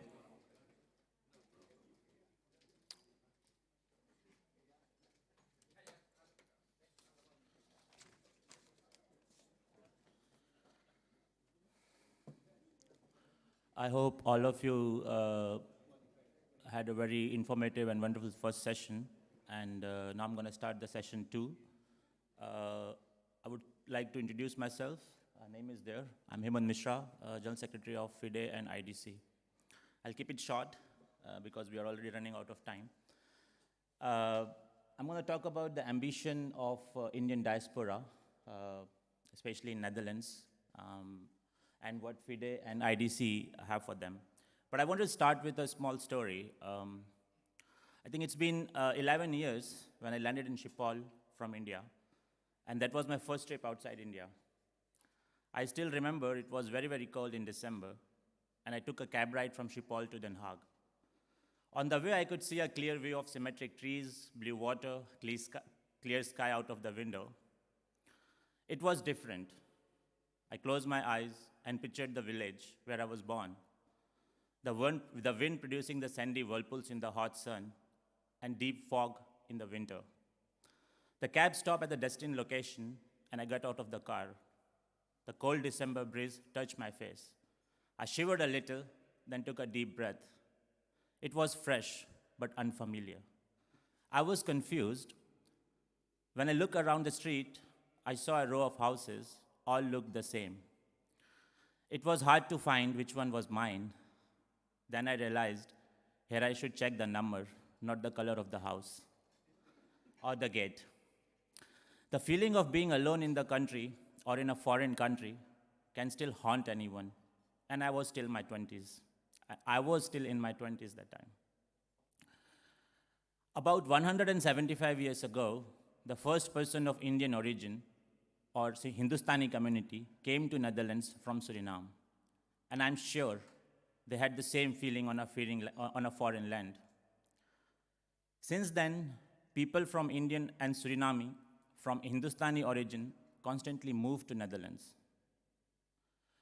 A friend of mine told me that her grandmother used to look up Indian names in the phone book to call and make new friends from Indian origin and socialize with them. Isn't it lovely? The way our first generation lived without mobile and social media and still stay connected with each other was just lovely and remarkable. The first generation of people from Indian origin laid the foundation of Indian diaspora in Netherlands and Europe. They not only attracted the Indian community, but also mingled up with all other Indian origin societies in the Netherlands, especially from Suriname. And today, we are synonymous with each other as a diaspora of people of Indian origin. Group of people of Indian origin gradually introduced social community groups like IBC, NIA, NICCT, GOPIO, and many more prominent Suriname groups. Today, more than hundreds of such groups are active in Netherlands. And of course, FCCI was formed as a think tank in 1980s. These groups are not only active in Netherlands, but also in the home country like Suriname and India. They help in many social causes in home countries, such as education, rural development, climate issues, and crises such as COVID-19. At the same time, they act as a bridge between Dutch and Indian society. Back in the days, when you ask about Indians, local Dutch friends used to start with Indian food, Bollywood, music, festival, yoga, but now it shifted towards our contribution in IT. All the offices you see around are talking to Indian brains. And yes, Indians are good in mathematics, thanks to Aryabhatta and Ramanujam. This is one of the examples. Nevertheless, we have contributed to society in every possible way. Today, we are in economic institution, in educational institution, government institution, in policy making, in every field. And we cannot forget the contribution of Indian youth in high tech. In the Netherlands, we not only registered our presence, but made this country as our new home country. I need some water. Sorry. There is a saying in Indian scriptures, Vasundhara Kutumbakam. The whole world is a family. And we obeyed it in the Netherlands as well, and made this country as our new home, and the people of Netherlands as our family. This can only be noticed in the people of Indian origin, and I'm really proud of it. In 2007, prominent diaspora group from Indian origin came together to form an umbrella organization, Foundation of Indian Diaspora Europe, also called FIDE. FIDE realized that the population of people of Indian origin living in Netherlands is growing, and hundreds of social groups are active, and there is a need to connect Indian and Suriname Hindustani society by defining common interests and goals. There is a need to engage with each other and work on social integration and create mechanisms to engage, empower, enhance, and enable people of Indian origin. FIDE motive is simple: one diaspora identity, one root, one India, one united diaspora. The Indian diaspora must come together to create a strong presence in the Netherlands and Europe, and we need to connect and join our hands to make that happen. As of now, FIDE is a family of more than 30 to 40 groups active in Netherlands, and from this step, we invite all the social groups to join FIDE and be affiliated with FIDE so that we can help to connect, learn, integrate, and grow in the host country. And I must correct myself here. Netherlands is no more a host country for more of us. In the coming days, FIDE have ambitions to create national and local chapters, and we would like to have a presence in all the 12 provinces of Netherlands. Each of these major cities in respective province should work as a local chapter of FIDE and include socially active young groups in the diaspora. Be it a group of students, experts, artists, entrepreneurs, all the Indian origin social group should be and must be part of FIDE, because we have a similar focus on well-being of people of Indian origin.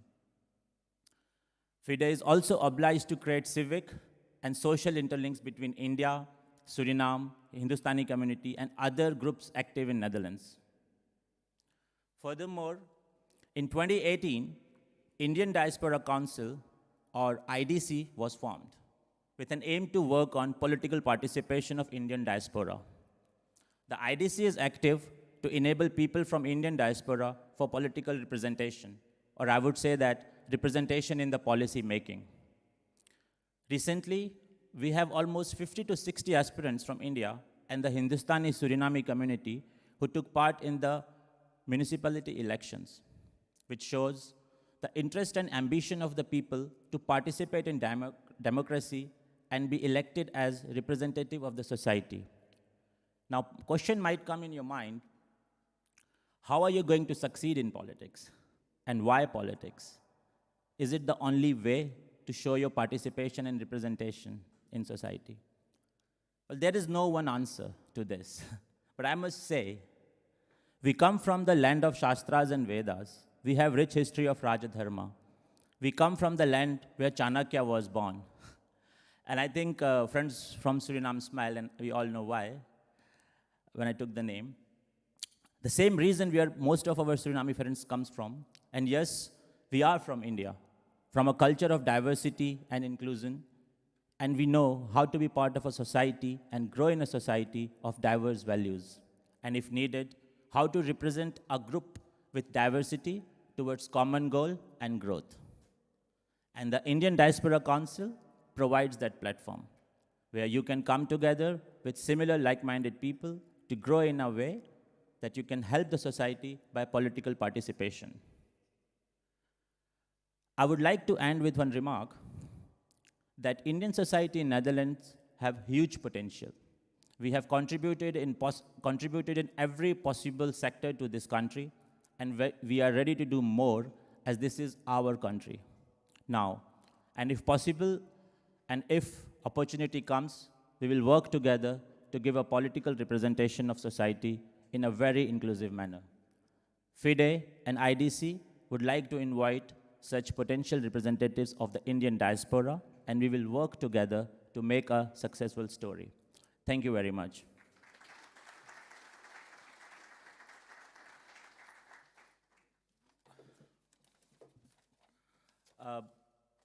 So now we should move to the, sorry, I have to continue.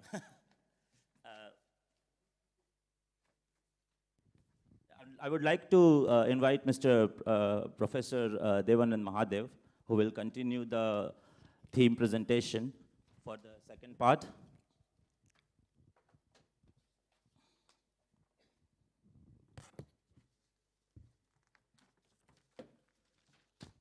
Before you start, Professor, I would like to say a few lines. Professor Mahadev is a Dutch consul for international business and conference coordinator of today's theme. He is a global executive with experience in 40 countries across industries. He was Dean of Business School, where he introduced the concept of entrepreneurship as an innovation in education. So, Professor Mahadev, please continue. Yes, thank you. Thank you. Just opening my presentation. Ladies and gentlemen, once again, good afternoon. Welcome. Thanks for being here, because I think we are discussing very important topics today that really will define our future and will have a big impact on where we will be standing after the next 40 years. My warm thanks to all the initiative people who took the initiative to start with the FCCI, including Mr. Ramlakhina. Thank you for doing this for us, because I think we don't realize very often, but we really need each other. And we need to realize that, and we need to broadcast that in our communities, with our friends and families, that this country, the Netherlands, is a country where actually to be part of it, you should make impact. And to make impact, we should produce results that we can share with each other. So what I want to talk about is to start with a bit about our differences, because we need to understand our differences to be able to to come up with solutions. So we are with a huge amount in the meantime, 210,000 people approximately. We are from mixed generations. We are born in different places. We are permanent residents. Some are expats. We have students. So we have a lot of things that actually divide us, as Professor Gauricharan mentioned also. But we have also the problem of that we are basically poorly organized. We should organize much better ourselves. And that's why I'm so glad that FIDE is taking this initiative. FCCI has been doing this. But now we need to get the groups together to put structure and infrastructure in place so that actually we can have intellectual exchange and we can support each other also in a proper way. Also, we need to work on certain things like our image.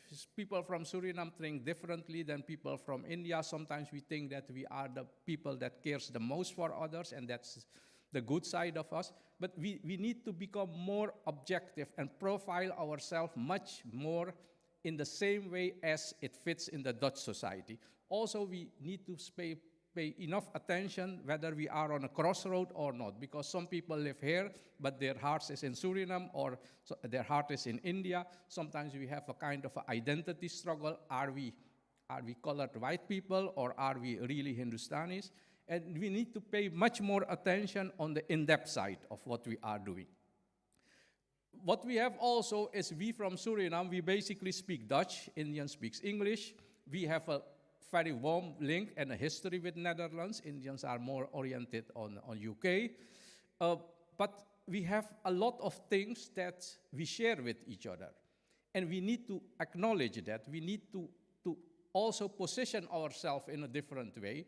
Because for us, if we put people in political participation, as we are talking about today, very often we expect that if we have someone as an alderman or a mayor or a wethouder, then he should help us. So we have sometimes an attitude of that I deserve to be helped. And those are the things that we need to brainstorm with each other. How can we move from that? And so that we create and support our leaders who are active in political participation. What we have also is very much that we have a situation that we are too many one-to-one contacts. And we need to create multiple connections and have a shared agenda, as Hemant said, FIDE is trying to promote, and that we can have activities where we really can be part of we have an agenda, an output, and we produce results that we can share, so that we become a kind of a agency to be consulted also by policymakers in the Netherlands. So for that, I think civic participation and social engagement is something that we have to really work much more on. Here in the Netherlands, we have a system of what we call vrijwilligers, volunteer people, and people who really have to be active in the local community where you produce results, and those results are the thing that make impact. In the Netherlands, that tradition is something that we are not learning enough yet. We have to do much more active in civic engagement. Feasibility itself is of course, we have that desire, but it should be the result of our activities. So we need really to work on actually creating a Hindustani corporate identity. Gradually, I'm sure we will manage that. And for me, to increase political participation does not only mean political. I think that there are 3 roads for us to work on. The first one is governance. Governance that facilitates that our people become member of the board of public and semi-public sector, like in hospitals, in healthcare, in corporate, what we call woning corporatie, building corporates, etc. We need also to work on what we call vertical mobility, that facilitates that we come actually in jobs that make impacts. Not only the engineering type of job, but more the manager and director type of jobs. And also entrepreneurship. Facilitates that Hindustanis can break through in mainstream sectors, because those are the sectors where we make really impact. And finally, so what I said to summarize is we should work on results-driven organization with an output agenda, focus on common grounds and share our objective and ambitions. We should be able to communicate and reach each other in an easy way, be constructive and positive about each other, and also empower each other. And I have listed some items where we can really work on, and maybe there's something that we can talk in FIDE about this, that how can we proceed with one of the 2, as Professor Gauricharan said, that we should focus maybe on 2 or 3 topics and get results from that. That's what I wanted to share with you for now. Thank you.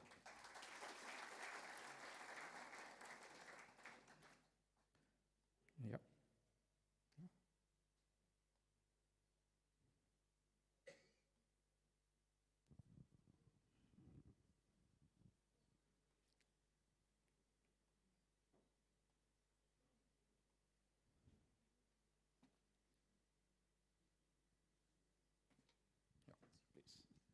Thank you, Professor.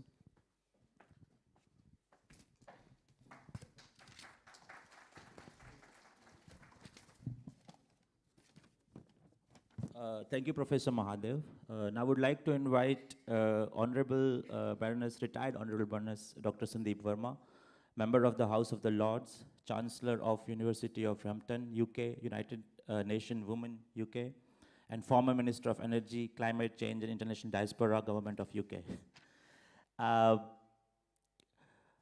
It's a lot.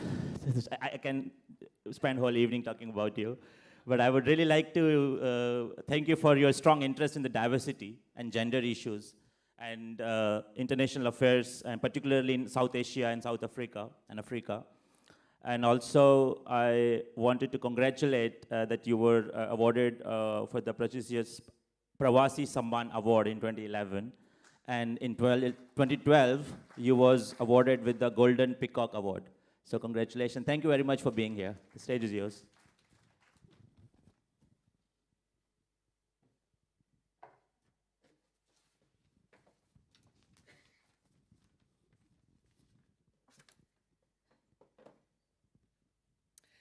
Your Excellency, Ambassador Renat Sandhu, the Ambassador for Suriname, who I know had to leave, former Ambassador, currently Mayor, Mr.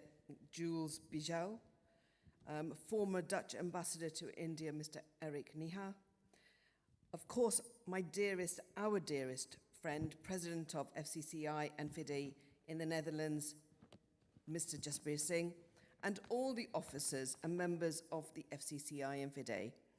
Apologies right now for coming in late. It was not our fault. Politicians never ever blame themselves for anything. But on this occasion, it was not our fault.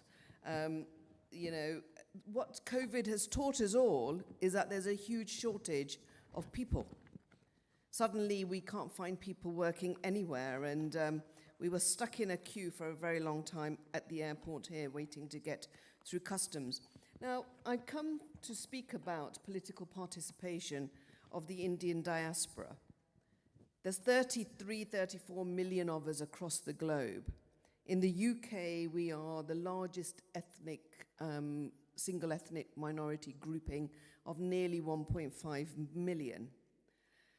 But how do we actually participate is not for somebody to tell us, it's for us to want to do it. And it's a comment somebody made just earlier. It's not about what can you do for me, it's about what can I do for you. And political participation is actually the key thing for all of us. And I remember, I think it was Professor Dr. Ruben Goricharan who said, you know, numbers. Well, actually, you know, numbers, Professor. When my grandfather came to the UK in 1938, there was a very small number of the Indian community. But they realized and recognized that unless they came together and formed an association for their rights as workers, they were going to be treated secondary to the white worker in the UK. So it didn't matter about the numbers, it was the will to challenge the fact that the system would work against them if they didn't come together. And to me, that sort of political engagement right from the beginning is critical for all of us. We all, you know, come from different parts of India, and ancestry-wise, whether it's a decade ago, 50 years ago, 100 years ago, or many, many centuries ago, but we do have a linkage, and I'd like to I always remind the Indian governments of the day that the diaspora has always shown patriotism to India. For good or for bad, we have always stuck by the country of whose history we all share. And the reason for that is because if we don't stand up for the history that we share, then who are we? Because we are the people of our history. And I often say it is bedded in such rich diversity that we should celebrate it. Of course it has flaws. Every single country on the planet has flaws. But the point is that coming together, I mean, I'm from the Punjab. I was born in Amritsar. I was a baby when I went to the UK. My husband comes from Delhi, and he was born in Meerut in UP. But our work, the work we do charity-wise, is all based in Rajasthan, which has got nothing to do with our backgrounds. Is just we wanted to help 25,000 tribal kids to be able to get an education. The key of any person's life out of poverty is education. So it doesn't matter where you come from. Engagement is critical, because if I was to say, I'm only going to do for the people of the Punjab, or you're only going to do for the people of Suriname or wherever, then honestly, what has changed? Nothing. We then still live in a fractious, divided community. And everybody who has spoken so far has talked about overcoming those differences, overcoming and finding the commonalities. Because unless we find the commonalities, we cannot actually have political engagement. Now, I came into politics because I remember as a 12-year-old, 11, 12-year-old, when Idi Amin expelled the Ugandan Asians. And I don't know if you all know anything or very much about the Ugandan Asian community, but they were the bedrock of Uganda and from Kenya. They were the ones who actually helped those economies thrive. And they were booted out. And they came to my home city in Leicester. A lot of them came there. And suddenly I saw a lot of people who looked like me, but then I saw the rise of racism, of discrimination, of hatred. The language that suddenly appeared was unbelievably vile. And here were people who had lost everything, and here were people who were determined to belittle and make these people uncomfortable. But you know what? 50 years later, and we're celebrating 50 years this year. 50 years later, they are probably amongst the most successful economic migrants that the world has ever seen. Because wherever Indians go, they know how to integrate, adapt, and bring home what they have learned wherever they have been. They are entrepreneurs by nature. We are survivors by nature. We know we are going to go into a community. We will make it our own. We're amongst the most law-abiding communities in the world. But we also should recognize we're amongst the most laziest when it comes to political engagement. We are amongst the most laziest when it comes to fighting for our rights. And we are definitely the most laziest when it comes to helping others within our own communities go upwards. I don't know what the crab mentality is. I don't understand why we do it. But guess what? We will see an Indian climbing the ladder and think, oh my God, how do I do the pulling down piece first? We should stop. Because every time somebody from our community rises, we rise with it. You know, in the UK at the moment, we've got the leadership competition going on with Mr. Rishi Sunak and with Liz Truss. And in fact, what I wanted to say today was that, you know, UK's political system has come a long way. I belong to a party that even 20 years ago, when we first became very, very active in it, was pretty unwelcoming to people of color. It was pretty unwelcoming to women. But what we've managed to do, and I was brought in to help transform with the support of Theresa May, with the support of William Hague, they wanted the party to look much more like the country that UK was. And this time round, if you've taken any interest, and why should you, but I hope you did, but if you took a look at the candidates list, the first 10 people, you saw more people of color, you saw more women in those first 10 candidates. Now, that to me is a tribute, first of all, to Great Britain, but secondly, to the people who believed that they could stand up and lead 60-odd million people, regardless of their gender, regardless of their race. Now, all political parties in the UK can't say that. And we do have political parties that have a particular stand on how they approach India.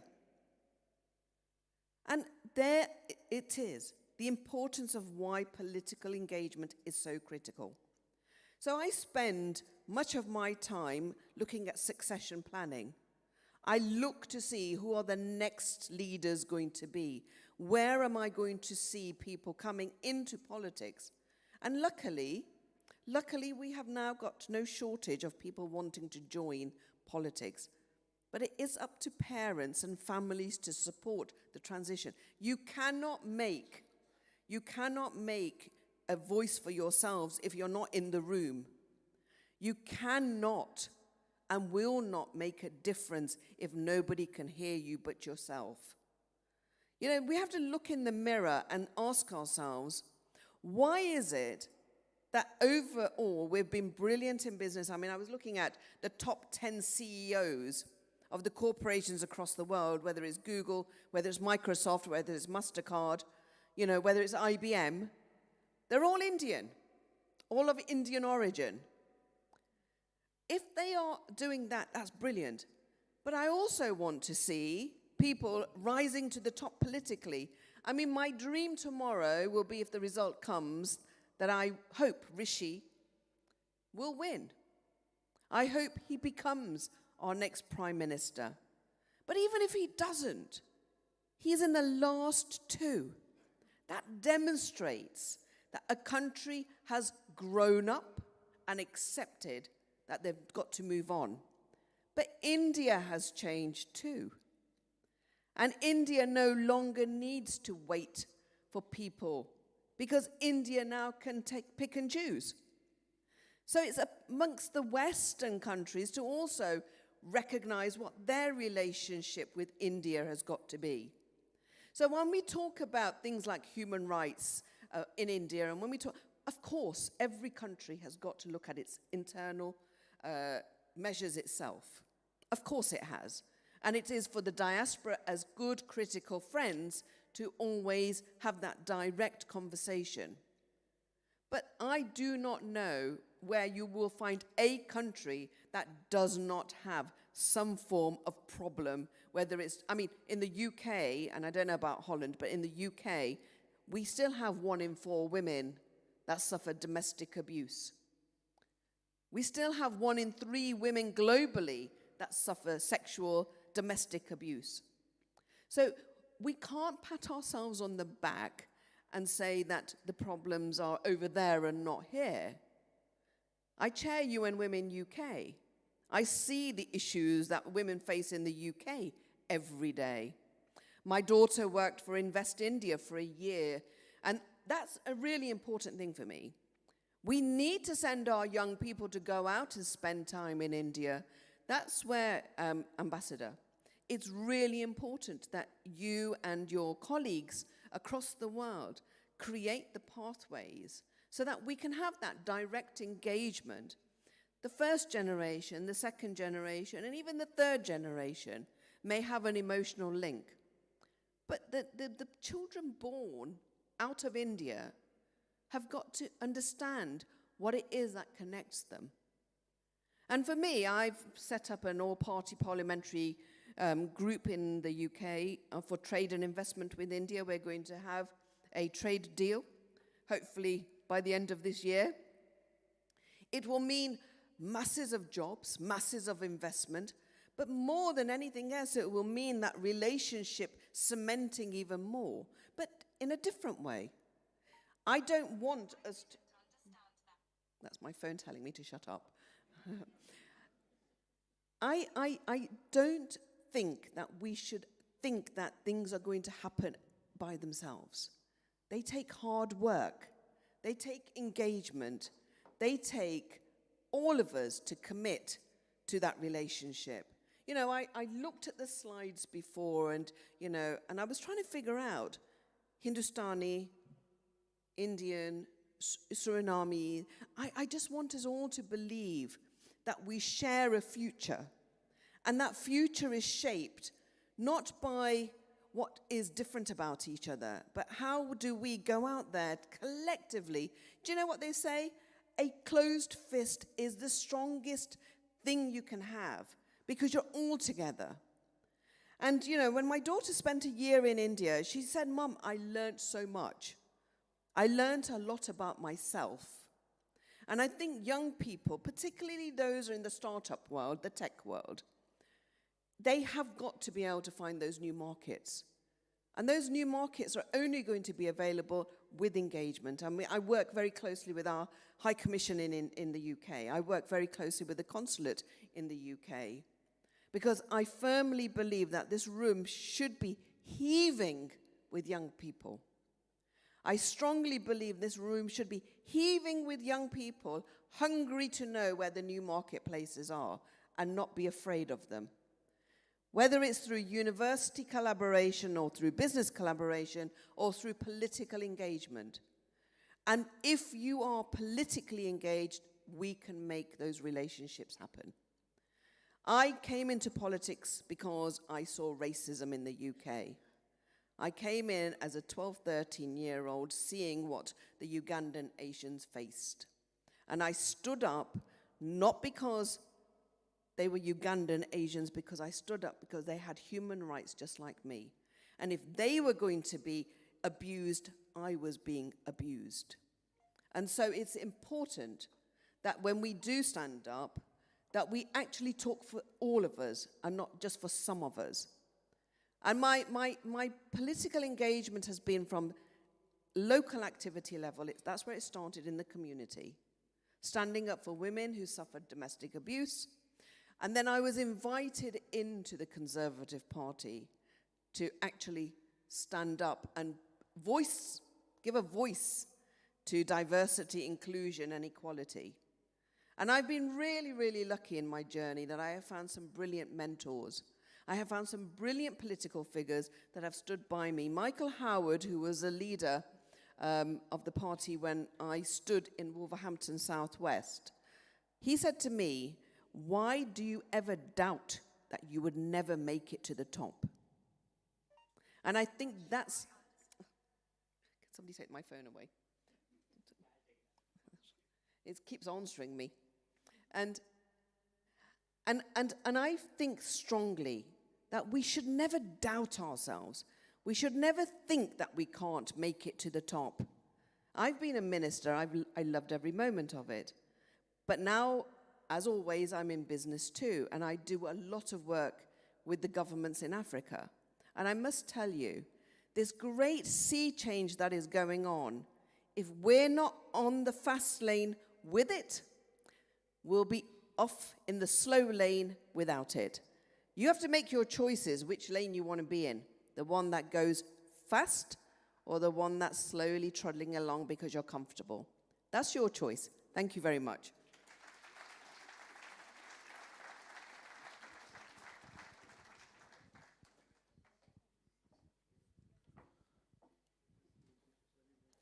Thank you, Dr. Sandeep Verma, for a wonderful speech and putting light on your thoughts on political participation of Indian diaspora in UK and stories and your own experiences. Now I would like to invite Mr. Rabin Baldev Singh ji. He will share his view on political participation of Indian diaspora in Netherlands. Why aren't we visible enough? Mr. Baldev Singh ji is a very well-known personality in the diaspora. I guess we all know him. He was former deputy mayor of The Hague, and he is a national coordinator against discrimination and racism as of now. Baldev Singh ji is a prominent figure, and he acts as a catalyst to bring Indian and Hindustani community together. So next, I would request you, sir, to share your thoughts. Thank you very much indeed. Goedemiddag, dames en heren. Namaskar. I was asked to elaborate a little bit more on the political participation of the Indian diaspora, but from the Dutch perspective, so I'm going to keep to that. And the key question is, of course, why aren't we visible enough? Then we'll do it without. You have seen a couple of figures in previous presentation, but the Indian diaspora community in this country is 66,000, and the Surinamese community is around 175,000. But talking about, you know, with the perspective of the Asian perspective, actually, then we have to take also into consideration that there are Pakistanis in this country, there are people from Sri Lanka, Bangladesh, and Nepal. So I think it is good to have those figures also into consideration while talking about the political participation. You know, I've been here from the start, and I have been actually noticing that there is a myth within the Indian community, and even also in the Surinamese Indian community. And the myth is, ladies and gentlemen, that we are doing great. We are successful. We are a success story. That is not really the case, at least not in the Netherlands, because we say to us that there is no socio-economic problems when we're saying we're doing quite well. There is no poverty among the Indian community here in the Netherlands, that we do not benefit from social security, for example, because we're all successful, we're doing business, and we are hardworking people. That is the myth which we carry along with us, and that we are an integral part of Dutch society. Ladies and gentlemen, I'm very sorry to say that that is not the reality I am facing as politician in this country, but also as the government commissioner in the role of National Coordinator Against Discrimination and Racism. The reality is that indeed there are visibility of the Indian community in some fields, like the healthcare, like the judiciary, IT, entrepreneurship, especially one-sided, you might say, restaurant, food, garments, consultancy, those kind of things. But many social problems and problems as far as integration is concerned are very vividly present. For example, the Indian community, the Indian diaspora, they lack talking Dutch, for example. That's a huge problem because Ram Lakhina was one of the first in this country, Badri Manan was here. So we're talking about a history of 60 years, right? 50, 60 years. In 50, 60 years, we have failed to learn the Dutch language. The social orientation is not orienting ourselves towards the Dutch community. Domestic violence, the Baroness has talked about in general sense in the UK, but can you imagine that the domestic violence within the Indian community in this country is very huge? Gender integration. I mean, the other day I was at a function in the Indian diaspora community. The men were sitting that side and the women were sitting there. It's common. We do that, but is that the way we want to look at the community? What's wrong with it? Okay. I mean, if you don't think it's wrong, then please be separated. But I don't think that if you want to move forward, that you have to have a separate place, because that separation also symbolizes the status, but also the position of women in this case. So I'm not very much in favor for that. So the reasons, ladies and gentlemen, is that the social involvement and the degree of organization of the Indian community in the Netherlands leave much to be desired. I think that we are too much inward orientated. The inward orientation is becoming a hinder. The organizations that were founded from the start actually failed to build a bridge to Dutch society on all levels. And I think that there is work to be done there. The other reasons are that, they failed to make a connection with the political representation in this country. So actually the political parties in this country, and that they allowed themselves too much to be guided by group identity on the one hand, and through their nationalism or patriotism towards India and Suriname, which prevents them actually to feel one with the Netherlands. Let me give you a couple of observations from my side. Up till this day, there are no members of parliament from the Indian community. They're not been elected as yet. However, in the past, there were 4 Indians from the Surinamese Hindustani community who were elected actually as member of parliament till 2017. And in the national elections of March 21, 1 representative from the Liberal Party, FIDE, from Pakistani descent, was elected for the first time, actually, somebody coming from the South Asian region, and that is Mevrouw Paul.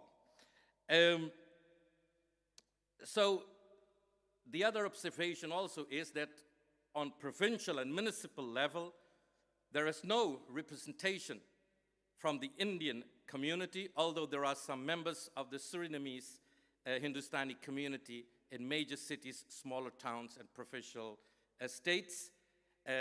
And recently, actually, there were 6 deputy mayors, all Suriname Hindustani, in Rotterdam, The Hague, Apeldoorn, Barendrecht, Tinarlo, and Altena.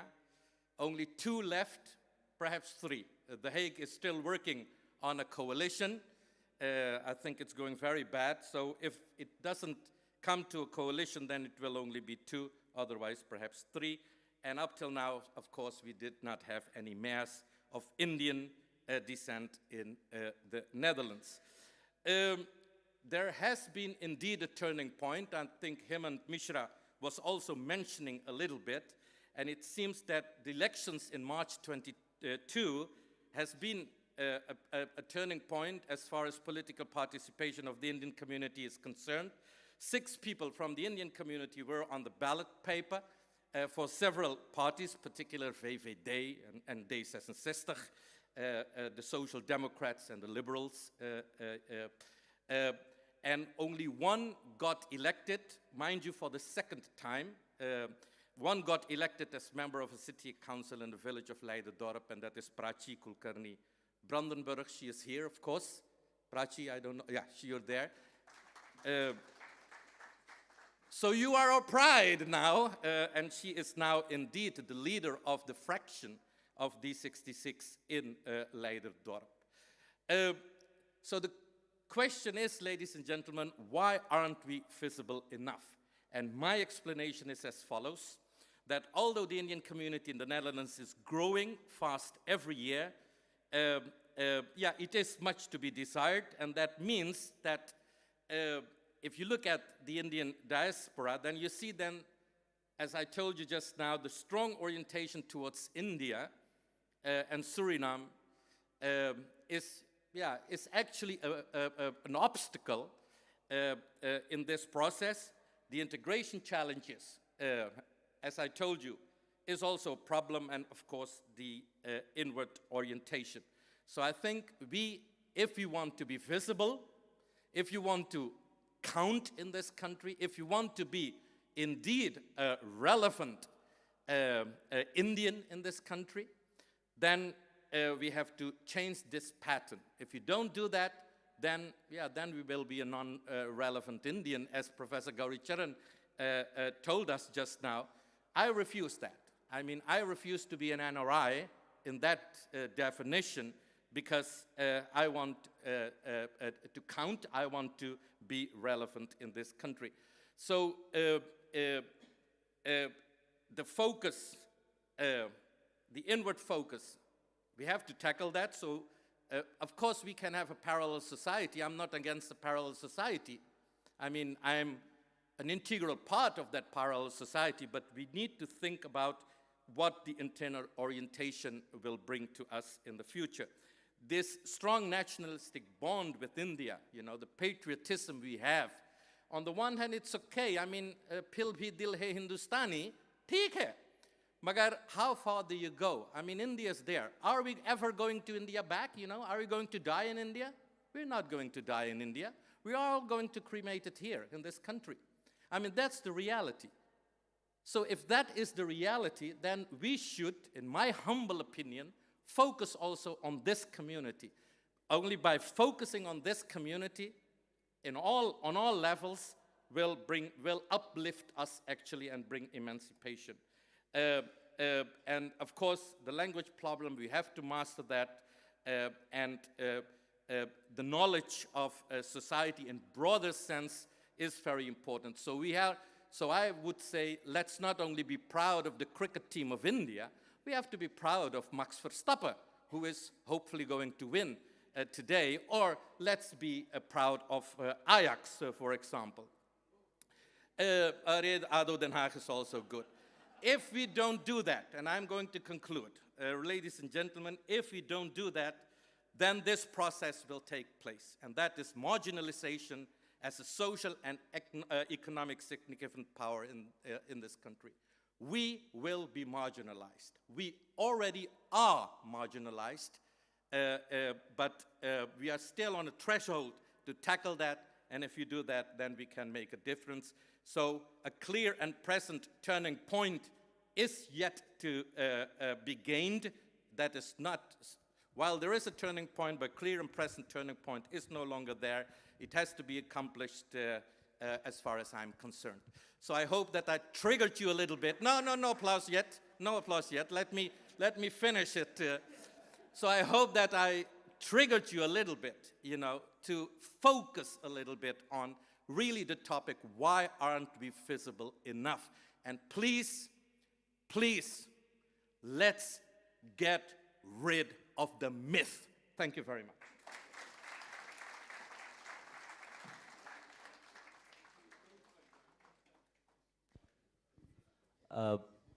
Thank you, Baldev Singh ji. I guess I cannot say much than what you have mentioned about why we are not successful. But you also mentioned that March 2020 was the turning point.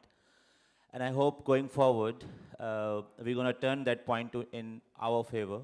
A lot of prominent figures are sitting here who basically were part of that election. And they learned a lot, not only from Suriname, but Hindustani community as well. So going forward, we should really work on the points that Baldev Singh ji has mentioned. And of course, let's see what the future is. Now I would like to invite Mr. Jaskaran Sandhu, Director at TMC Science and Technology, Belgium. He talks about technology, new way of working, leadership for the social entrepreneurship, diversity, and equity and inclusion.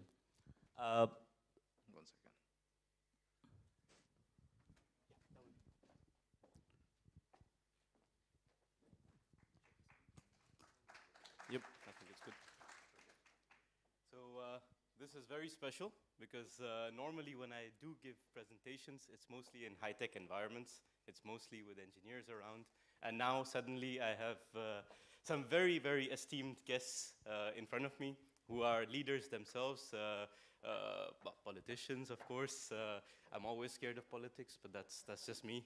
Sorry about that. And of course, following you to give this speech, this presentation is a bit special, although it got cut off here. So I've been asked to talk about the new leadership with a stronger focus on diversity and inclusion. So I'll briefly highlight why I can talk about that, because of course I'm an engineer by background. I'm not a leader, I'm not a politician, not an economist. So I have my own way of leading people, because it's something that went through iterative processes. It's something that went in the engineering way of thinking. And that's how basically I will come to this. So this is just a brief highlight of who I am, the companies I've worked for, the companies with whom I am involved right now, and basically to take that forward.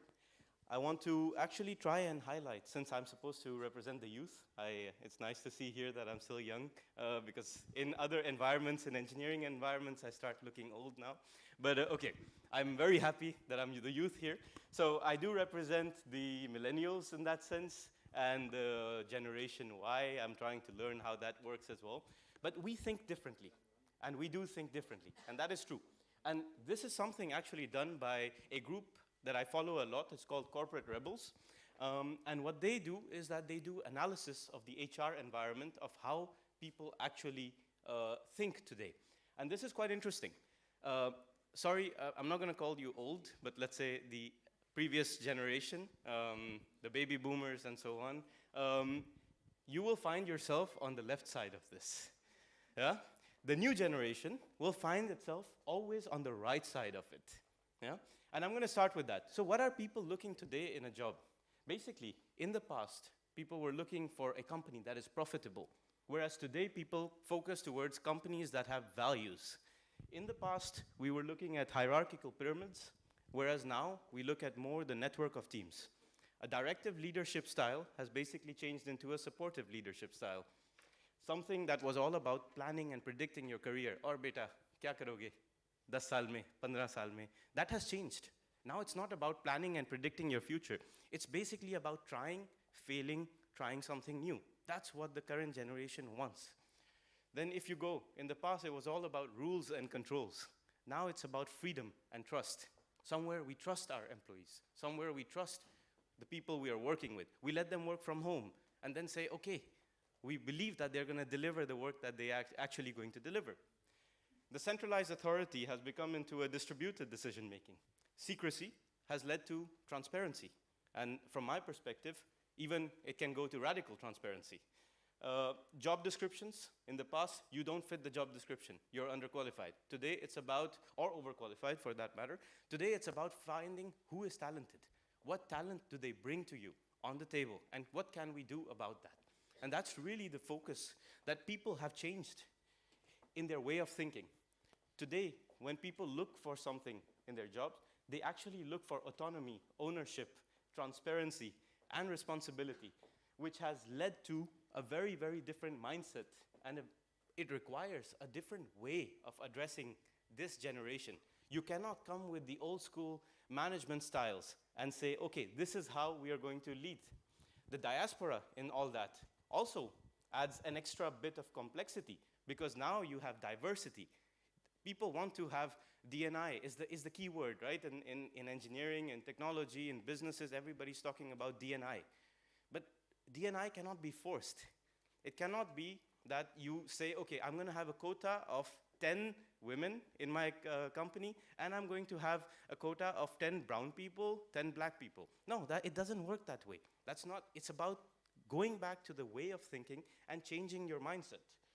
Which is why, actually, I rebranded my presentation briefly, which is inclusive leadership.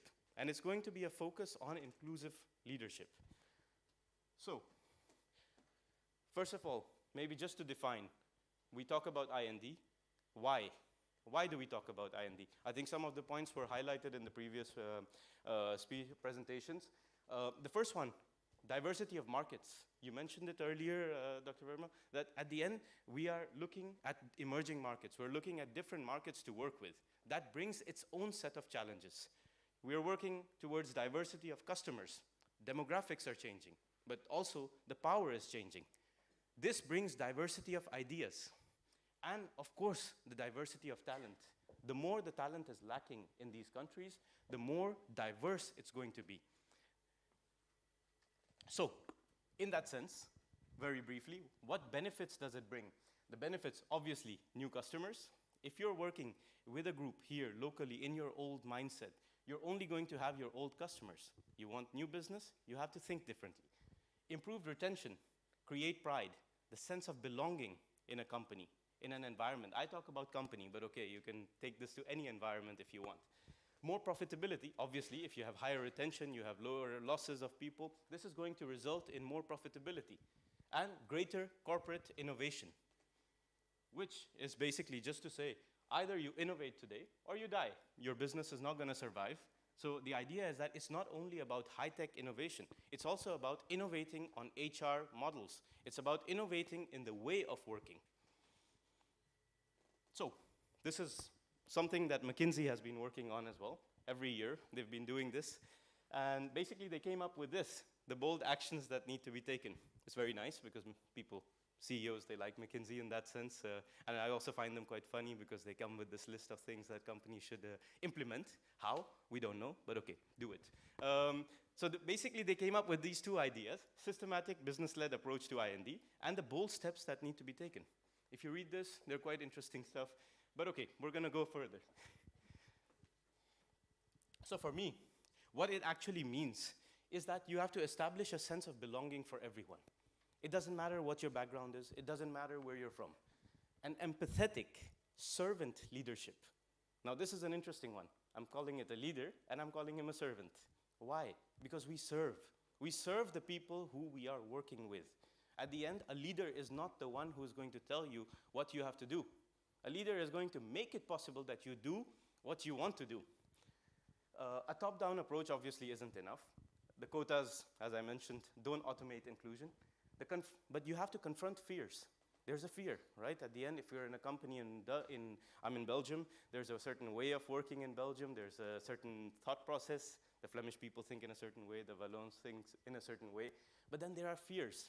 What about all these foreign people coming from all over the world? What is that going to do to our culture, our way of working? So you have to confront those fears. You have to maximize the joy and the connection that goes with it. You have to, again, go back to the idea that somebody doesn't fit, but you have to actually help the individuals thrive in the environment. And of course, you have to consider your brand. At the end, today, a company that is inclusive, diverse, is also a company that is wanted. It's the values that people look for. It's what they are looking for in a company when they are joining. Of course, there's the what are they working on, but there's also the aspect, how are they represented? Whether it's on the CSR level, whether it's on the image, that is extremely important in today's business world. So this is basically another graphic, because I like to put those graphics, but okay, that's something which I already put in. But what we are looking for in the 6 signatures of the leader are these C's, if you want. I think somebody talked about 3 C's earlier. I'm going to talk about the 6 C's, which is cognizance, curiosity, cultural intelligence, collaboration, commitment, and then the courage to actually do it. So, all of that is not possible in an old school organization. If there is a top-down approach, as I mentioned, this is never going to be possible. On the other hand, if you have a decentralized organization where decision-making is at every level, where people can actually think in a certain way, this works. Coming back to the ideas, the greater autonomy empowers people. It relieves the burden from the executives who have a certain thought process. Okay, I need to include more people. How? Preparing for emergencies. What if your boss has a heart attack? He's in the hospital. What are you going to do? At the end of the day, there has to be a certain way of still moving forward as a company. More efficient decision making. The better supervision and control of everything that is happening. And obviously, the ease of expansion. When a company is successful, if it's always led by that one person, expanding it is very difficult. On the other hand, if you have teams, networks of people working together, you can actually expand it very quickly because you have many people that you trust in this organization. A modern organization basically is not hierarchical. It consists of green fields, so you actually have to go look for new businesses. It's not only about, this is what my father used to do, this is what my grandfather used to do, we're going to do the same business. No, it's about also innovating on the level of finding new environments. The management should not be managed. They should be allowed to do what they need to do. And also, one should not impose. This is a proposal. This is a way of thinking. At the end, you decide to use it, it's your choice. But I propose. You can choose it, or you can basically say, no, I don't agree with you, and then we can stop it. It's okay. And we work together. And of course, the last sentence there is for me the most important one. TMC, it's a company that I set up now 8 years back in Belgium. And we have very few processes. It's very rare for people to come into this company. We're now a company of 300 people. And they always say, what are your processes? I say, I don't need processes. I have shared values. That's the only thing I look at. People need to be transparent. People need to think in a certain way. And then honestly, I tell you, we don't need those rules. You don't need processes for everything because people will come to you. They will come to you and say, okay, this needs to be done. So, to conclude, because of course, perfectly on cue. To conclude on the inclusive leadership, of course I can talk a lot more about it, but of course with the 10 minutes, this is the idea. An inclusive leadership is actually one that shows visible commitment, humility, the humility to be able to accept that I am wrong. That is something most leaders don't do. How many leaders are willing to say, I am wrong? What I said to you yesterday, I made a mistake. This is the humility that you need. Awareness of bias. I have biases. I have to be aware of this and be able to counter my bias at the same time. Curiosity about others. I want to find out, how do you think? When somebody comes into my company, the first thing I say, okay, what is your suggestion? How do you like to be managed?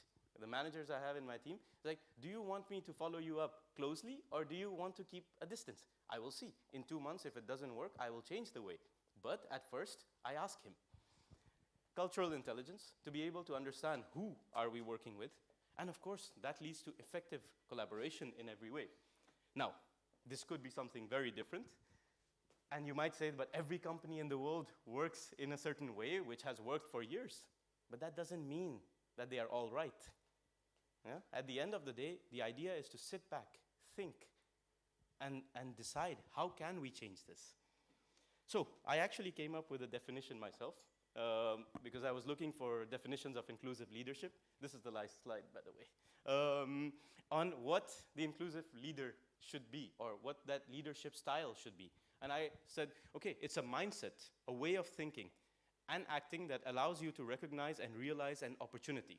First of all, there has to be an opportunity to realize it. It is a hunger to make things better, all the while sharing common values with other team members and making sure they are treated equitably, feel a sense of belonging and value, and have the resources and support they need to achieve their full potential.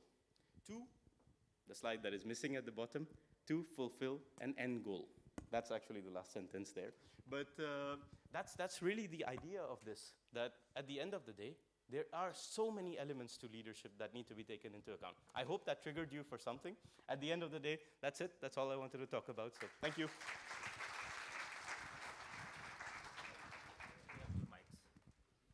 Thank you very much. Really good presentation, I would say. And I would like to sit with you one time and see it again. 10 minutes are not enough to go through all this. But thank you very much, Jaskiran. Thank you very much. Okay, now we're going to move to the most important, or one of the most important part of this conference. It's a panel discussion. And the panel discussion is on the topic, our second theme, Indian Diaspora on Move. The theme is more focusing on youth and future of Indian diaspora in Europe. Special focus will be given to the sub-theme of increasing political participation in the host countries. The program will be highly interactive, so it includes the speakers and panelists. But at the same time, we will interact with the audience. So if you have questions, remarks, you can raise your hand and the mic will come to you, or I will come to you with the mic. So I would like to invite Mr. Professor Mahadev to start the panel discussion. Professor.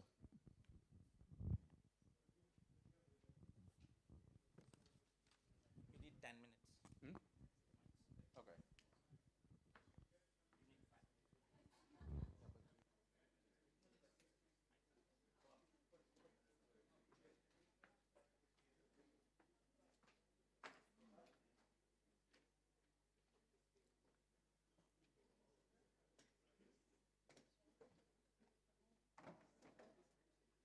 So we would like to call the panel members to join us.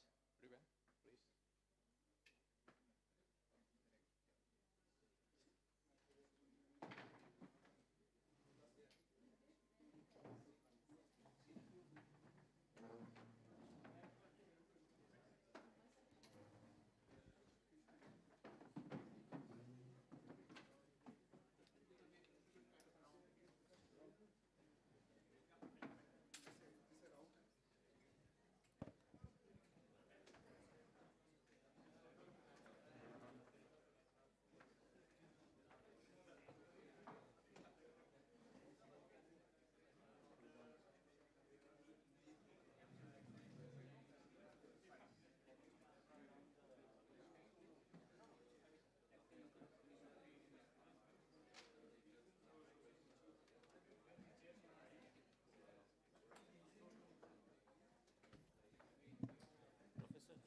Shall we bring this down?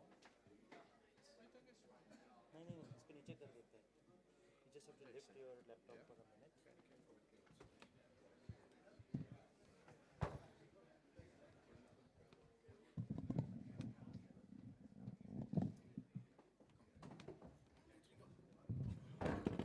I think it's okay. Yeah, sure.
Yes, please, please come forward so that we can start the panel discussion.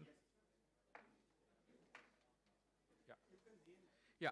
In the meantime, I think we had quite some interesting presentations. We learned actually also a lot.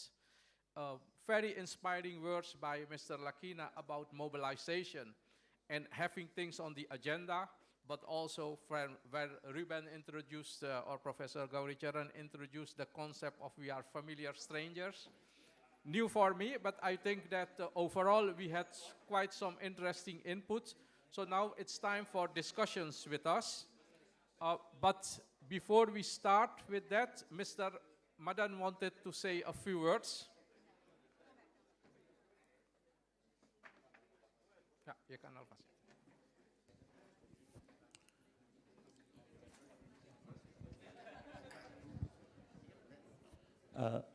Hello everyone. It would be really nice if we all can be seated. Apparently not everyone is yet here.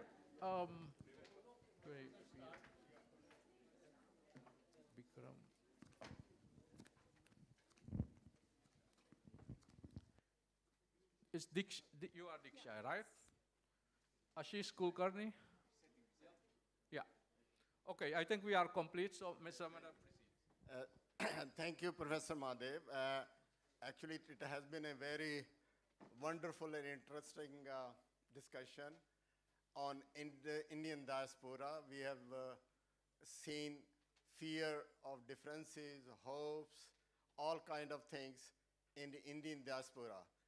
There are a lot of differences, but there is one thing common among all of us, that is Indianness, that we are. And what I have tried, I will just take it 2-3 minutes, because whatever has been discussed, I have to try to summarize in a poem which I wrote on Indian diaspora.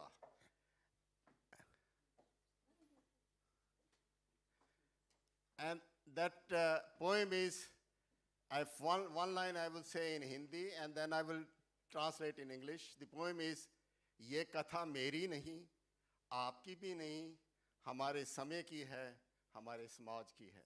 This story is not mine, nor yours. This story is of our time, of our community. This story in English, now I'm translating the whole thing, because this story is neither all mine, nor all yours. It is a story of our time, our community. The story of our time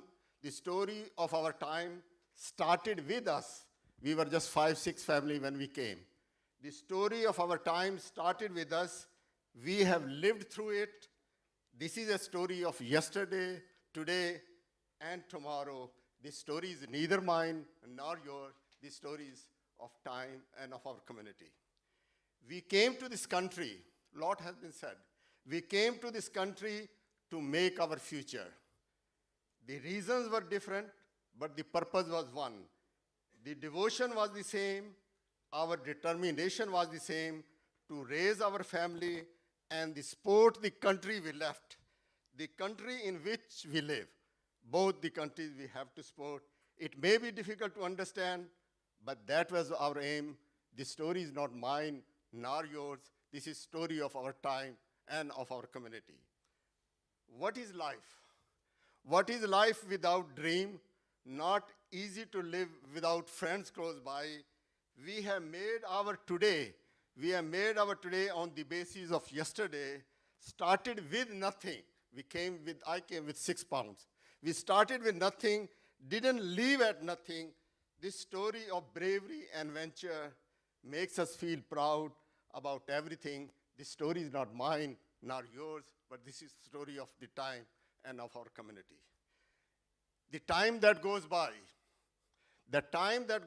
never comes back. It doesn't tell us how the future will be, the cost of thinking of what will be our future. The time goes by, the time that goes never comes back. It doesn't tell how the future will be. My identity, that is the question, whether I'm Indian or I'm a Dutch. My identity, I don't know. And I am the past or the future, hope to build a link with the coming generation. I need not worry about tomorrow. When you see the young people managing the diaspora, coming on the scene, coming leaders, I don't have to worry about tomorrow. I need not worry about tomorrow. It will be good like today and yesterday. I'm not alone to face tomorrow. My community is with me, my family, friends, all my deeds, my karma are with me. Tomorrow will also be good for the posterity. We will build together the nation and our community. Thank you. Yes. Thank you. Was a very long minute. And according to Mr. Sandhu, we have to think differently for the future. So I had asked all of you to prepare a pitch of a minute to give your vision on this, not the speakers. So, Bikram, can we start with you?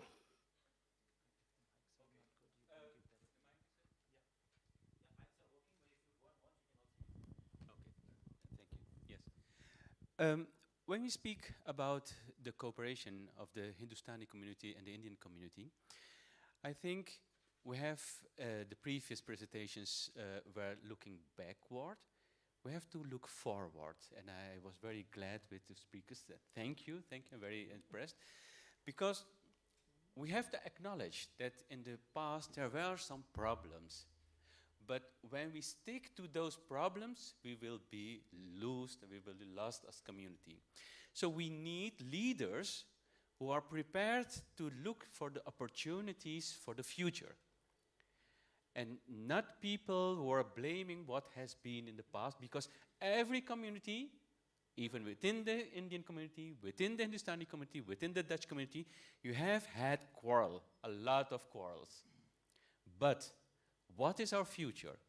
Are the leaders here who are seeing a future of unity? And can they define it? If they can do it, let them stand up. Thank you.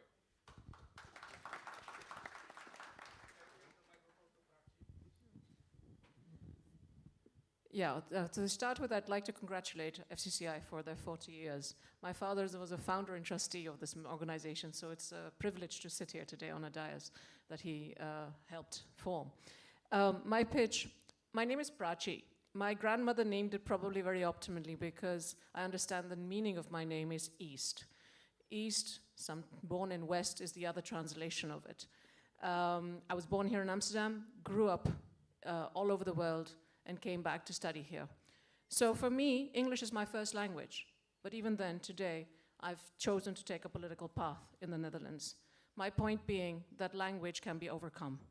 As an Indian diaspora, we can learn to speak Dutch. We can learn to operate in a Dutch environment. I feel that in this particular time and frame, we need to, as a community, support those who come up. For those of us who've made that step, we are ready to support. 2 of us are sitting here on this dais. There are many more. I think it's important that we see who wants to come up, master classes, coaching, whatever it takes. But let's get started and have a vision, not for tomorrow, maybe for 4 years, maybe for 10 years. This will bind an India-Dutch strategy. Suriname is a stop of it, but we've got people from South Africa, we've got Indian community, people from all over. And to end my point, I have some migration on both sides. I only told you the one that I've born into. The one I married into is a Dutch person at 12, migrated to South Africa, whose son migrated back. Life is global today. There is no one identity. I am Indian, I am Dutch. I am South African by marriage. And I have lived this all over the world. So my point is, let's not discuss the differences of identity. India mein humne bola tha, unity in diversity. It's also the main slogan of Europe. So why not bind rather than diversify? And my father once taught me, he says, the lovely thing is that India is our motherland. The Netherlands is a fatherland. So why choose between the two? You never should be as a child. So thank you.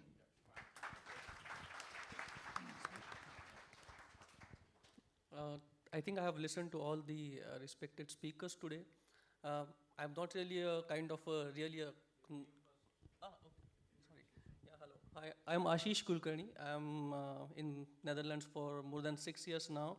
I'm here as a panelist to discuss on what can be done next, because I think we have one generation who has built up the organizations like FCCI and FIDE for so long, and I think for the next generation, what could be done beyond because I think personally, if you ask me, I was completely not aware about such kind of institutions been existing. So it was a good opportunity for me to know what is happening here and what we are doing as a Indian diaspora. And I think I strongly believe that the vision that FIDE has now to have really starting the organizations, or I will say just a kind of a small units, even in every city of Netherlands, that's going to be our first step to start gathering people together, to make them feel that they are bonded and they are responsible and accountable for something towards India. And I think that is going to be our first step, which I feel will succeed in much more way than having just one national organization building it. So I think I would be more than happy to really contribute to that particular part. So yes. Thank you very much.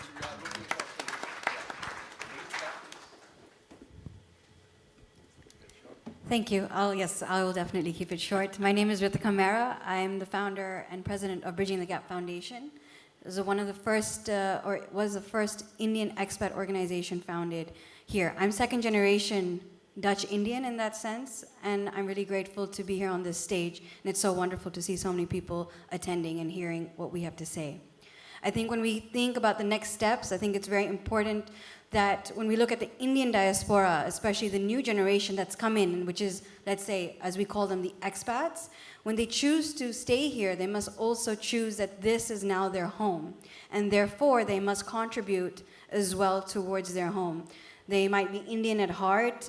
However, when you change your passport, you also have a responsibility to contribute to society. It doesn't always have to be necessarily joining politics, but simply voting or following the news itself already has a great contribution because you have an opinion. You have a mindset and you have a discussion with those around you on how to change. And that's what I'd also like to encourage the rest, is when we talk about the next generation, we're not talking about second generation Indians like myself, or like many of these in the room. We're not talking only about the Surinamese Hindustani community, which is now 3-4 generations further. But we're also talking about the new wave of Indians who are contributing to society in an economic level. However, they must also contribute in so many more. And finding this place as home starts with learning the language, getting integrated into society, and really finding your base and your roots here. Thank you. Hi, everyone. I penned down some thoughts this morning, so if you see me looking at my phone, please don't mind. My name is Diksha Sahani. I'm a software engineer at Bowl.com by profession, and I am a vice president and also a volunteer with an Indian organization based in Eindhoven. It's called Indian Center in Netherlands. Since I was asked to talk about solutions today, I have broken down my solutions into 4 different points. The first one, as Prachi and Ritika and everyone here mentioned, is about overcoming the language barrier. I see a lot of Indians learning Dutch language, for example, in this country, only to attain the permanent residency or citizenship, but that's not what our goal should be. If we focus on the political participation of the country, it's very important to strengthen the socio-cultural as well as economical aspects, because those are the backbone of any political participation. Secondly, I see in my past 6 years of residency here, I have seen a lot of Indian cultural events and Dutch people attending them. I think it should be, and we should have an active participation in the Dutch art and entertainment industry as well. Or maybe have a collaborative, art exhibition with Dutch artists and Indian artists, so in order to make and, fill that gap, or as Ritika would say, bridge the gap. Third, I think we are not utilizing the power of social media up to the mark.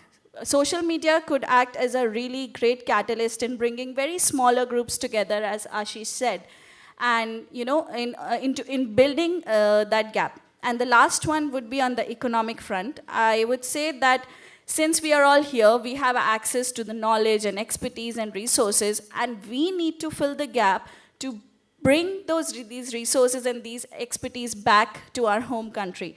And that would lead to, room for investments in both directions. That would lead people to learn more and more in international migration. So those are my 4 points, or I would say solutions to integrate in this society. Thank you. It's time for interaction now with you all. It's time for interaction now. So who can I give the floor for questions?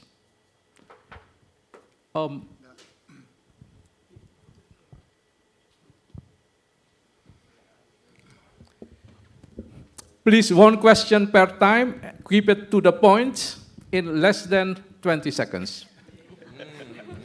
That's quite challenging. I'll go straight to Mr. Baldev Singh.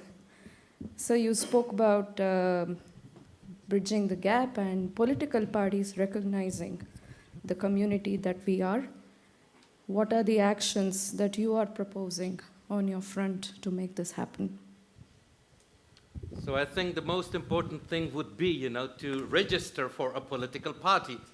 I mean, see what political party, you can affiliate yourself with, your vision, your thoughts, etc., and register. We don't register. I have been a member of of the Labour Party here in this country for 37 years. When there is a meeting, I'm alone there as a Indian or a dark person. So people don't turn up or are not signed, themselves to participate. So I think that is a very important thing. So we have to show, we have to prove them wrong that we're not interested in this country, and we have to prove them wrong that we don't want to participate. But we don't do that, and I think that is a major issue, to tackle. Yes. Thank you. Next question. Yes. Herman? Yeah, okay. Yes. Yeah.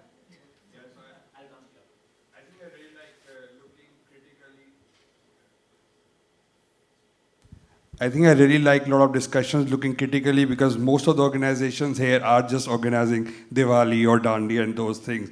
But the reality is, if you have to integrate, what we need is mentors. So, when you're in India, you have your parents, you have your circle to mentor. But when somebody comes from India, what they need is mentor to nurture. So I think we need to also create that kind of environment where you have some support because suppose I want to be a politician, but I don't know how, where to go. So what we need is the organization to think critically to themselves that they should be really like mentors, how to bring forward instead of keeping the old thing, just organizing those festivals. So that's like one of my suggestions. Yes, just to add on that, I think one of the things I tried to share is we first have to change our attitudes, because it's not how can you help me, it's you asking for what can I do. So we have to take more ownership of our roles here. Yes, please. Sorry. Yes.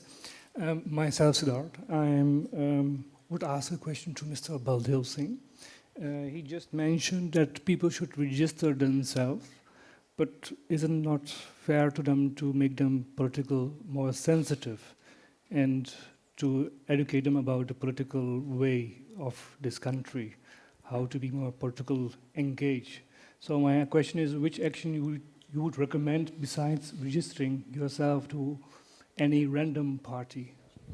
No, I think it is, let's be clear. I think it is important to see this community, see this country as our own country.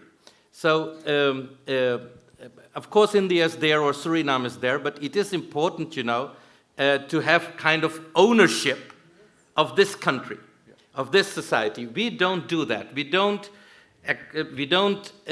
have that ownership. So, and we don't show that. So I think that is a huge problem. So I would like to promote that ownership, actually, on the one hand, and on the other hand, I would like to see you guys and girls not only to participate It's very important to participate in all kinds of festivals, Indian festivals or Indian cultural events, etc. But we have to participate also in the general cultural or social festivals of events, and we don't do that. So I think that there is some terrain to be won there, and I would like to invite you, of course, to do that. And if I can be of any help or any assistance, I'll be very pleased to do so. May I ask a sub-question in line of that?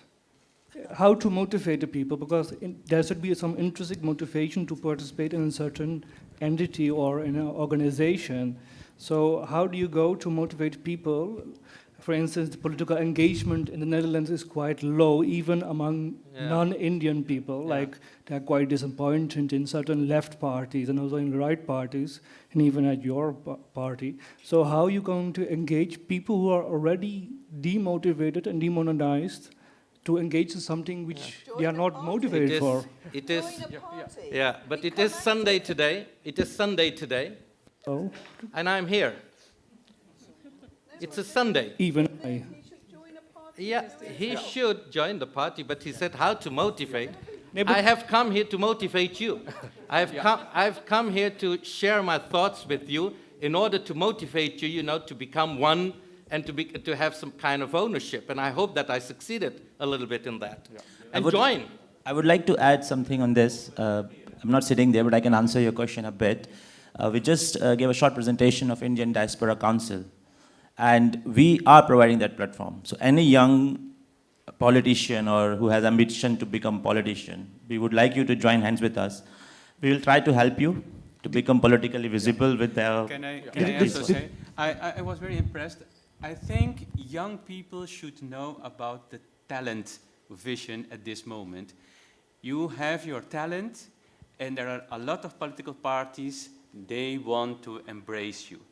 But you have to show your talent, you have to go to the meetings, you have to invest it.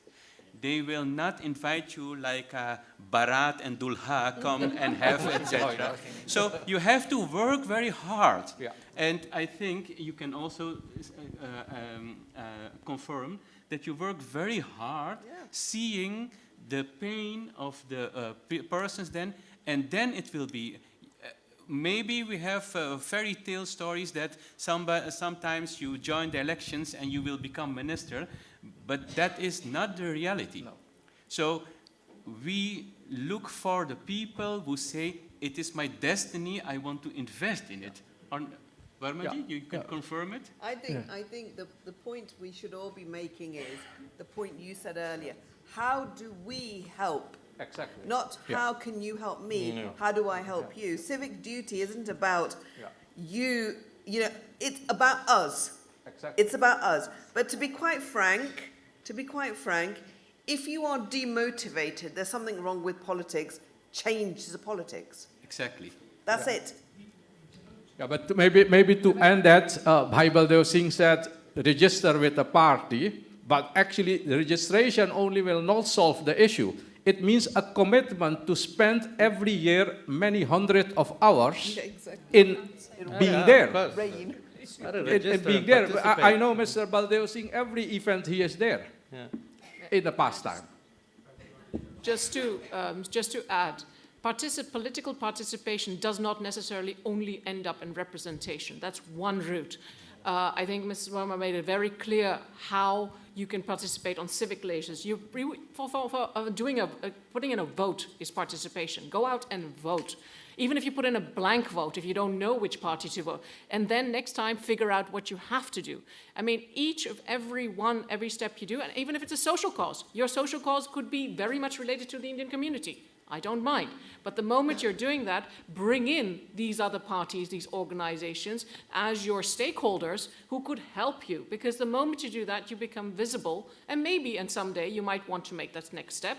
And maybe not, but at least you've shared and you've taken that initiative.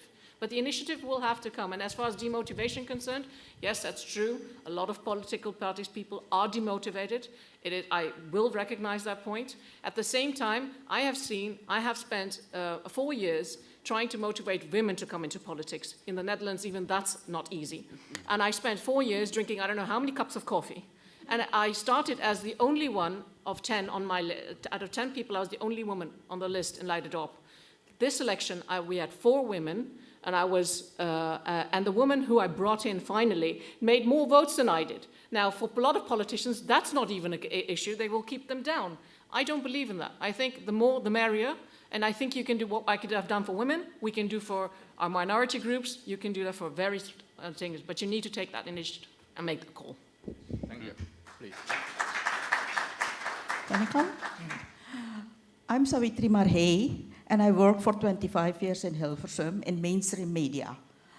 And what I don't see is Surinamese people, Indian people, in programs in Hilversum on mainstream TV, not on TikTok and social media and Twitter. That is not important. Okay, it's important. But in mainstream media, where they have good programs, I don't see us. When I was working in Hilversum, I was asked, have you somebody for me? And I gave them people who were, some of them are sitting there, who can be on television. But I don't see them. And it is not that they will ask you, you have to be there, you have to let them know that you are. And that is not what is happening. And about politics, you know, in Suriname, I gave a lot of media trainings to politicians, young politicians. You can come at me.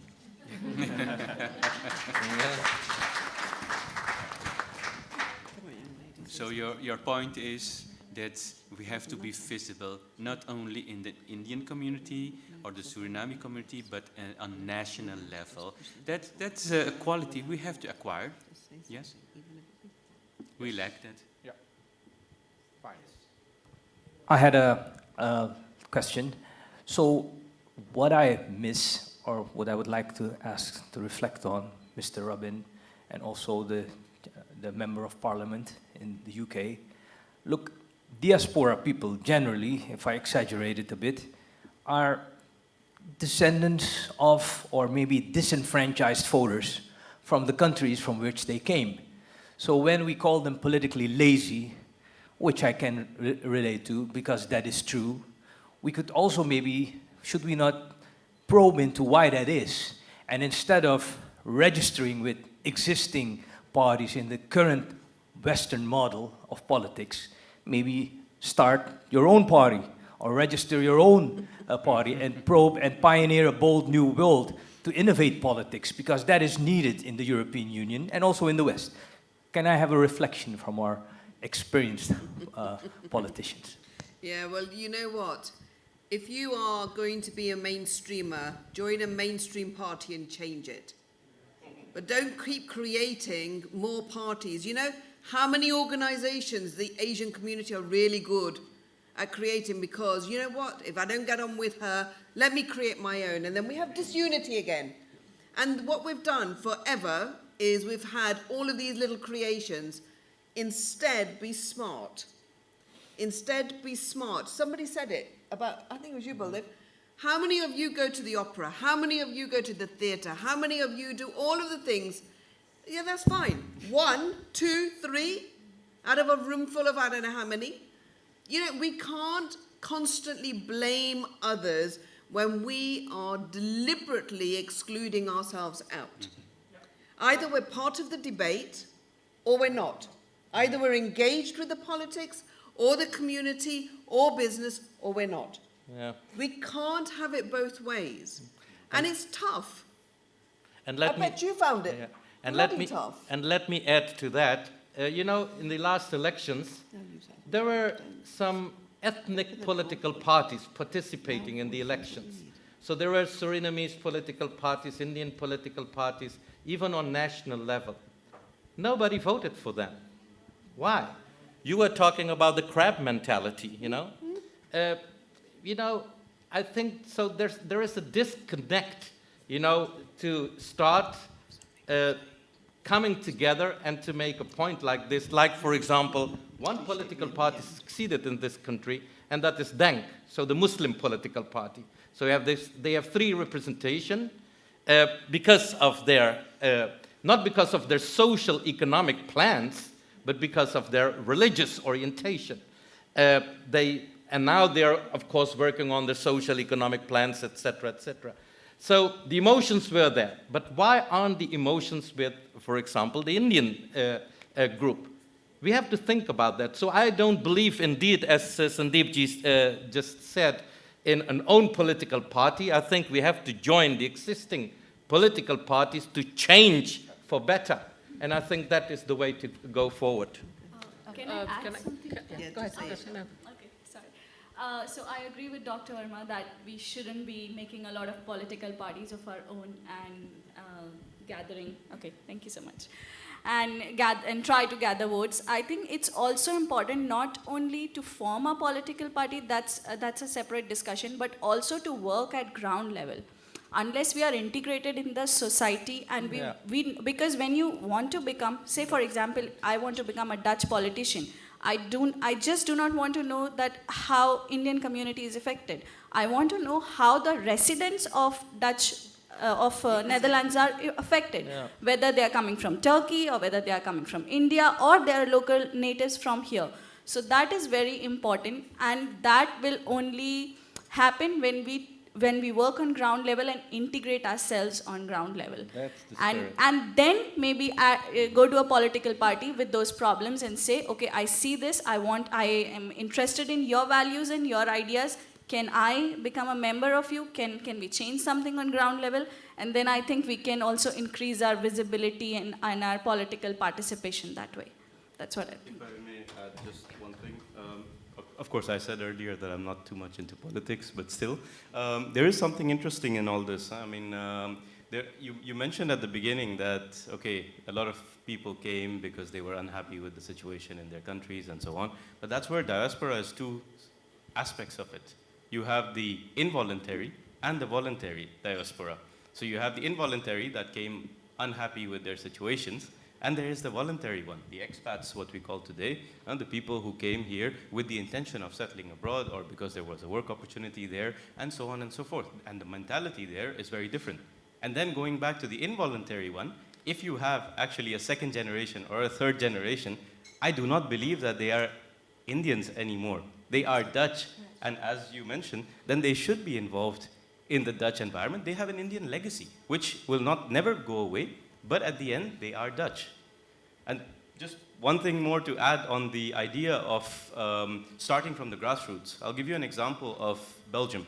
Now, okay, politics, I know Dutch people always find the Belgian politics a bit special, but that's because a lot of opinions are there. You know, unlike the Dutch environment where people like to complain over a coffee, but will not do anything about it, in Belgium, they actually go on a strike. And they do try to change things. So, the interesting thing is, okay, sorry for the Belgian side of point of view.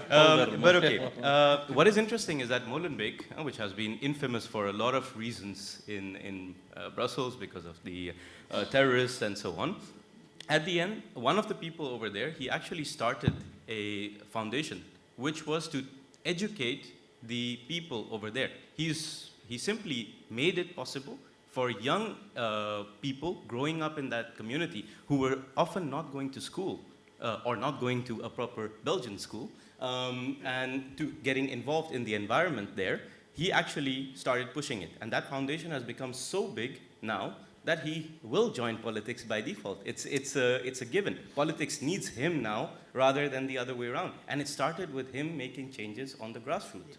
Nothing else. Well, actually, just everyone had very valid points and that summarized most of what I wanted to say. But if I touch base on everyone's questions that they've put out there, someone mentioned that, you know, there are organizations that are just doing, let's say, festival cultural events, or that they've lived here so long they didn't know about that. I know most of the people in this room, and let's say those who say, oh, this is the first time I'm attending such an event and I didn't know this organization existed, I say that's more on you. The reason, and it's a very strong statement that I'm making, it's because these organizations have been around for so long and they've been promoted in your groups as well. But you then did not have the interest to engage. It's the same thing when you've been living here for 5 years and all of a sudden you're like, oh, I want to be in politics, but I don't know how. In those 5 years, how much have you invested back to understand about the landscape that you're in? In these 5 years, now that you've completed 5 years, have you gone out and voted? Someone even said that, put in a blank vote and next time learn about, what you find important. Who one of you is also trying to understand what issues do I find relevant to me? If you want to get motivated to be in politics, I would say find an issue actually and a real problem that troubles you and go into it. See which political party is maybe ignoring it or maybe facing and trying to find a solution so that it resonates with you. Not everyone needs to be a politician, but everyone definitely needs to have their voice heard. Yes, fine, thank you. Ruben, you wanted to say something? Yeah.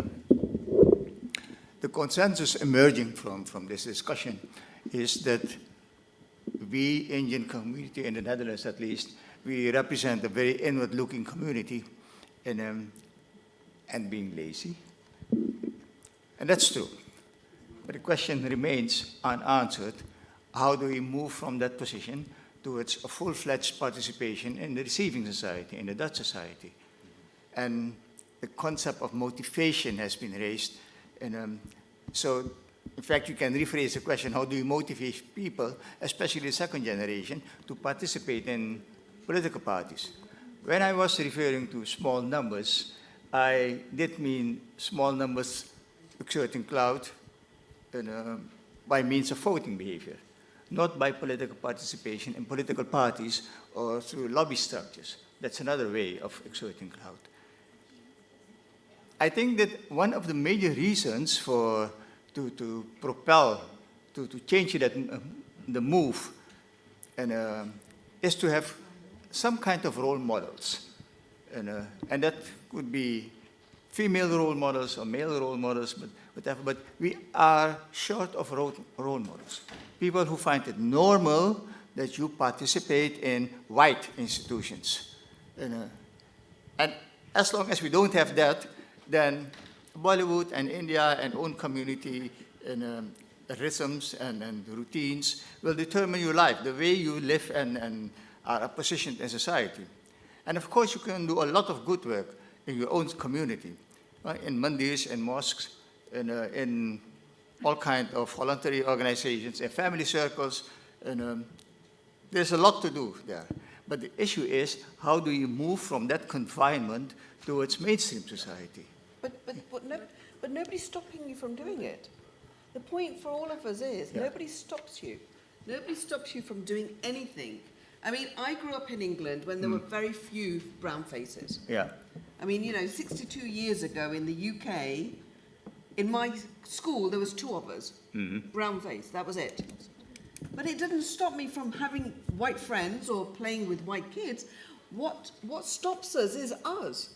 Because we lack the confidence to go there and challenge the system. Okay. And for me, it's very simple. We always want role models.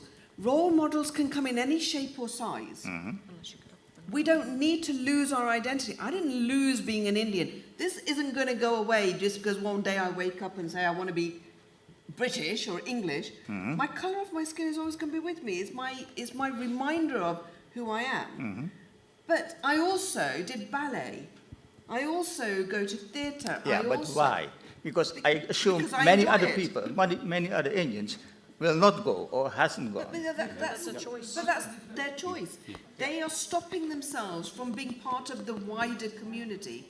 And I think all of us here should be saying, don't fear it. Go, and if you don't get accepted, challenge it. If I may, Mr. Chair. Did you had Indian role models?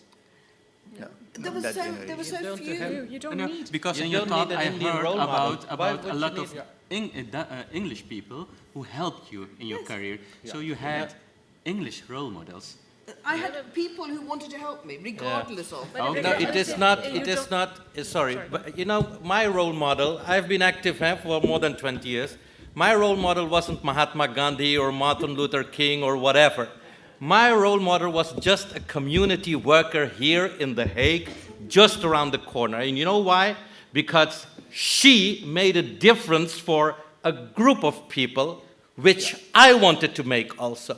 So a role model doesn't have to be Indian or whatever. It's the content. It's the content which is striking that you make a difference for another. And I think, yeah, that was for me very interesting. Who can inspire you. The civic impact. But what I wanted to add, Dr. Verma, is at least in the Suriname Hindustani community, the point is that we have a too crowded social agenda.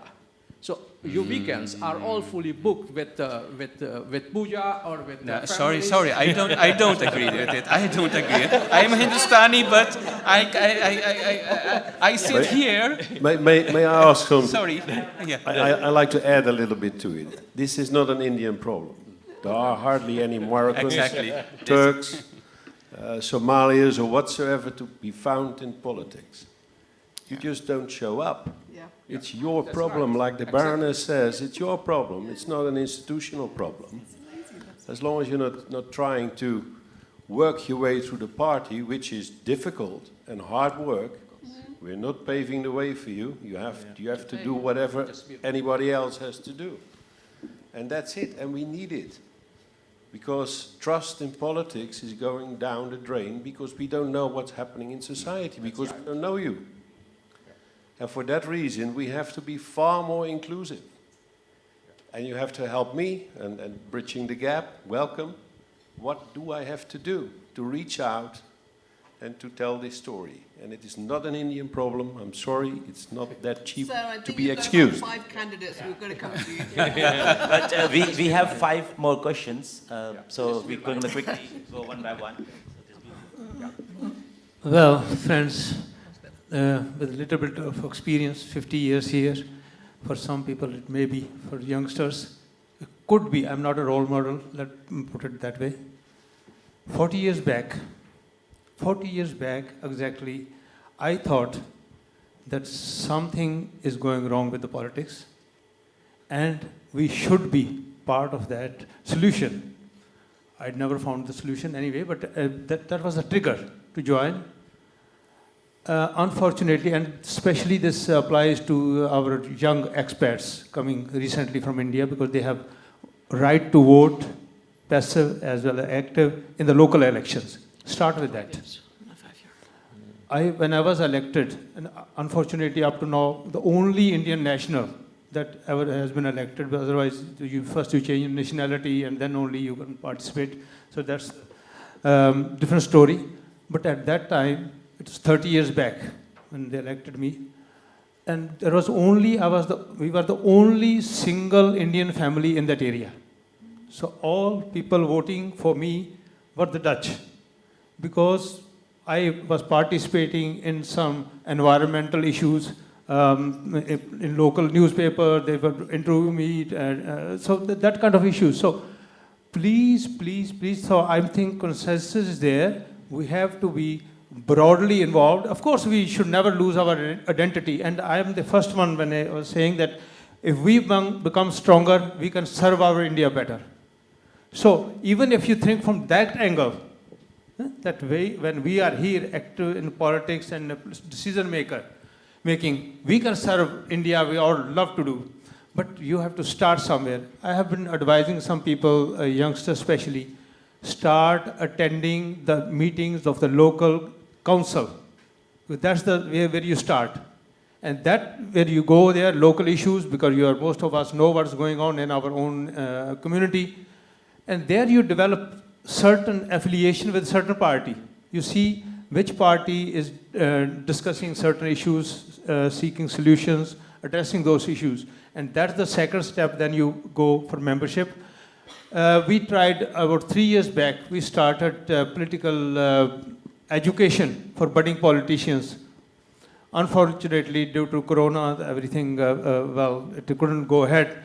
But we were love to revive, and that's also the reason our Secretary General of IDC has been requesting that. Please join us if you have the ambition, even if you don't have the ambition to do yourself something, yourself being elected, but you do it for the community. At least that notion should be there. If you want to do something for the community, you have to join, have to be more active. These are just two requests and comments I would like to wanted to make. I'm not a role model because I quit that local politics. I'm much more interested in national and international politics, and I could not combine that with my profession, unfortunately. So sometimes I feel also kind of culprit in this. Well, I'm kind of encouraging others to do, but okay, there are people who can do it as Ravin has done it full time, and many others. So there was just a few comments. Don't be afraid. Certainly when you are working for the community as a whole, as our mayor was saying, Mr. Bail, those people will go out of the way to support you because of their own, they are all same. But when outsider is doing something, yeah, that's exactly where you will get much more support. And in my case, it was totally belonged to a certain party. I will not propagate that party. Okay, you want me to? The right party. It's a Labour Party, but anyway, right party, that 90% of the votes came from the other parties, just because they saw me that I was doing something more broader than just for my own party. So that's just my request and appeal to all of you, youngsters especially. I think there are some examples, like in Midden-Groningen, the GroenLinks political party, the leader is a 22 years old Hindustani guy. So it can be the elder man in Apeldoorn, where there live a very few Hindustani people. So Dutch people did elect them. Is a Hindustani lady, Sunita Bihari.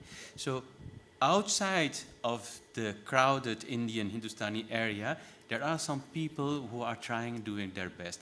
I think it lacks in the dense population. The Indians let you down. Yes, I don't know, but people haven't stood up. People haven't stood up. Like haven't stood up. The village Yeah. I stood up. The place Yeah. I stood up in, I have 10 Indian families, so I've We been have elected a fully couple of more questions coming by up. Dutch Yeah, people. please. I just wanted to point out, can I just make one Please, point? please. You were saying that the reason the Suriname Hindustanis can't come up to politics was because they had a social agenda. I contest that. I think one of the reasons... I do also. I am Suriname Hindustani, but I don't I would like agree to with say it. something Yeah. about the difference in generations. I think roti kapda or makan is what every first generation is busy with. And they have done that. They have provided for their kids. And some of them have stepped up, like just BG said, but could not make that commitment or did not. But the second generation is in a better position to do so, better language, maybe better integrated. And now both communities, by chance, and as far as numbers are concerned, are now seeing the second and third generation step up. That is the reason why you will see politically we have a chance the coming years as numbers and places. I make just a slight comment. Till now, the first generation has done politically better than the second generation because till at the moment we have no person in the parliament. Before we did have the first generation. Rabin, maybe you are the first generation. Vikramji, let's go for some more questions. Till now, the second generations are doing worse than the first generation. Vikramji, let's go for some more Yes, yes, questions. okay. Yeah, please go ahead. Okay, yeah, I will try to keep my question under 20 seconds. So, yeah, actually, I have a very simple question.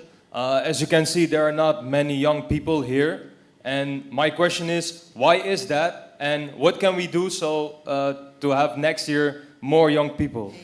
I would like to answer that one, actually. I think being associated with FIDE for so long, that's been our, let's say, our challenge and what we've all been trying. But now you're here. So I would expect in the next conference that you invite your friends and you spread it in your network. It all starts within us, that we spread within our network. You see the added value. We can't do it alone. You can't expect the people here on stage or the organization committee to do everything. You have also your own responsibility, exactly what we've been talking about, whether it's politics or promoting such an event.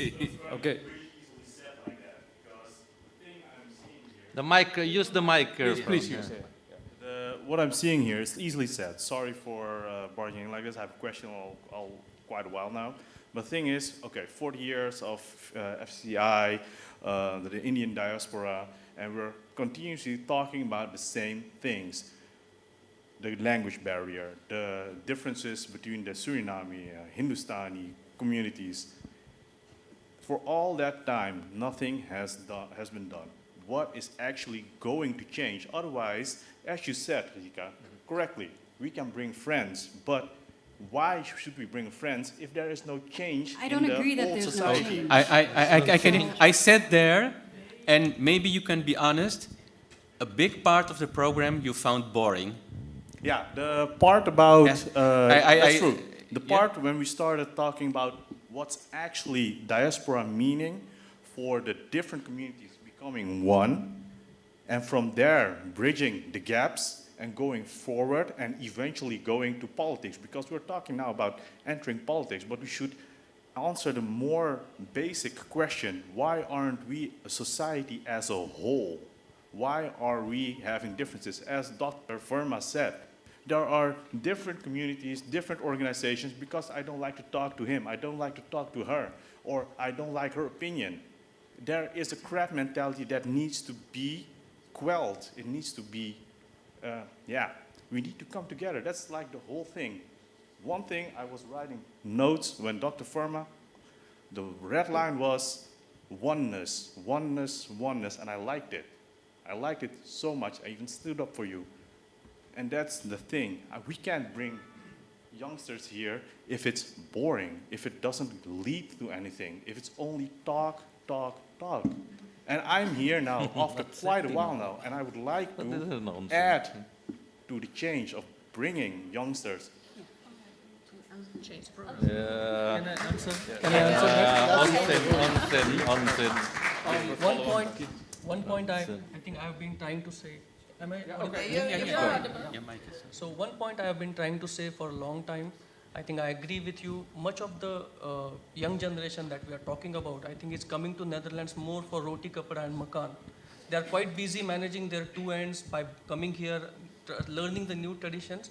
And unfortunately, our Indian education system has not helped us in terms of thinking independently. We always need someone to coach us and to guide us on all these areas. So what happens is, if we really want to make a change, I think we talked a lot about why, and we are blaming a lot of, like, you should do it, that's fine.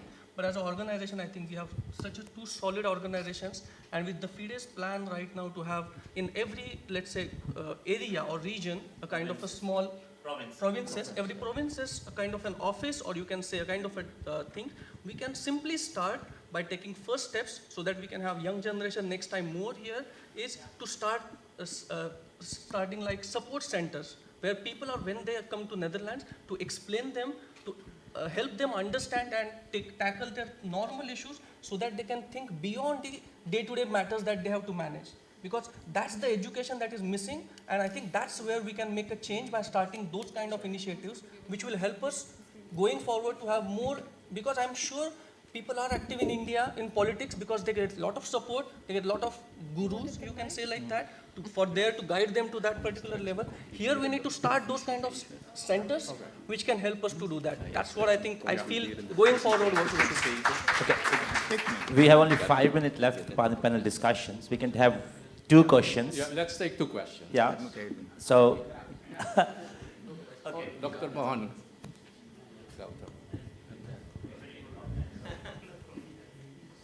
I would like to thank to all of you. You have given some beautiful ideas. Not only you, but the lectures are also there. But there are 2 things I think which have not yet been discussed. Number A, as Gauricharan, Professor and Rabin, they try to emphasize the inward orientation the Indian community do have. And there is also friction because they are not united. I agree with them. But there is another thing, as Badri Madan said, when we all came, 3-4 families became together and we started something. Now I think a very good concept which has been not used here, a few families together came into an opinion. That opinion was politically, social, scientifically, ethnicity. In ethnicity, they demanded the protection from the government where they were there. So there was some connection with the Dutch government, if we have to take the example here. And then other thing is, which I am looking at it, Rabin and his friends, in a sense here, they always try to emphasize the house problem, the family problem. I would say there are two things which are completely neglected. A, what is the concept of a home? That's very important. Can it be isolated from the belongingness? That's a second subject. Because like Mr. Verma said, I am Punjabi. So she did remember the belongingness of Punjab. And I think this is the whole thing. If these two are not combined as a complementary polarities, I think we cannot understand the Indian diaspora. And the link with India is a belongingness. The link with Suriname is a belongingness. But that is given by the family. I will not talk much. Thank you very much. Thank you. We had one final question. Naar wat je hier doet. Wat is de link met Nederland? Hi, my name is Mukul, and I have been living in Netherlands for last 10 years as an expat, for work. And before that, I lived on and off around 10 years in UK, so a little bit my experience in UK and Netherlands.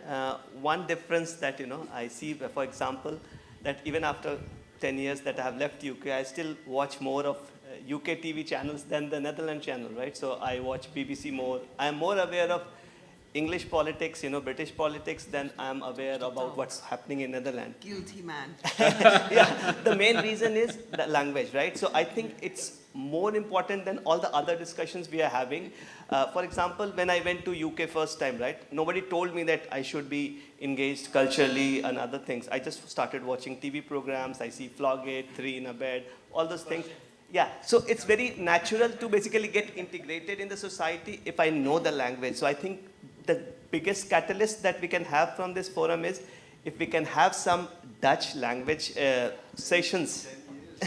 I hope so, because the Hindustani people do know language, the Dutch language, even their participation so in politics I'm talking from expats' perspective. I'm just talking, so I don't know the Hindustani community's problem, but I'm telling you about the expats. When we go to UK, for example, it's very easy for us to integrate. Here, because of self-discipline, I have not learned. I only passed the Inburgering exam. Yes.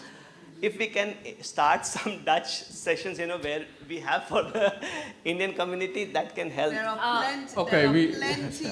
are plenty of places. There are many questions coming around. So let's do one quick round. I don't know how should I cover all 6 in 5 minutes.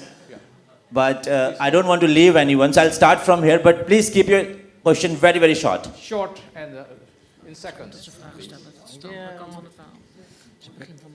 My name is Manjot.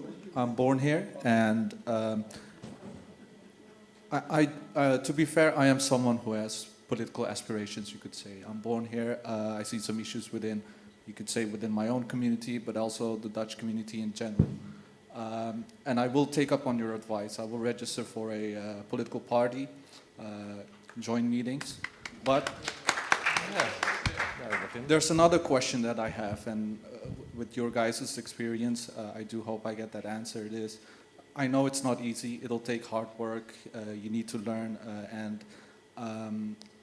Is there a certain study? I graduated in international business management studies this year. And I've been thinking perhaps I should study political science.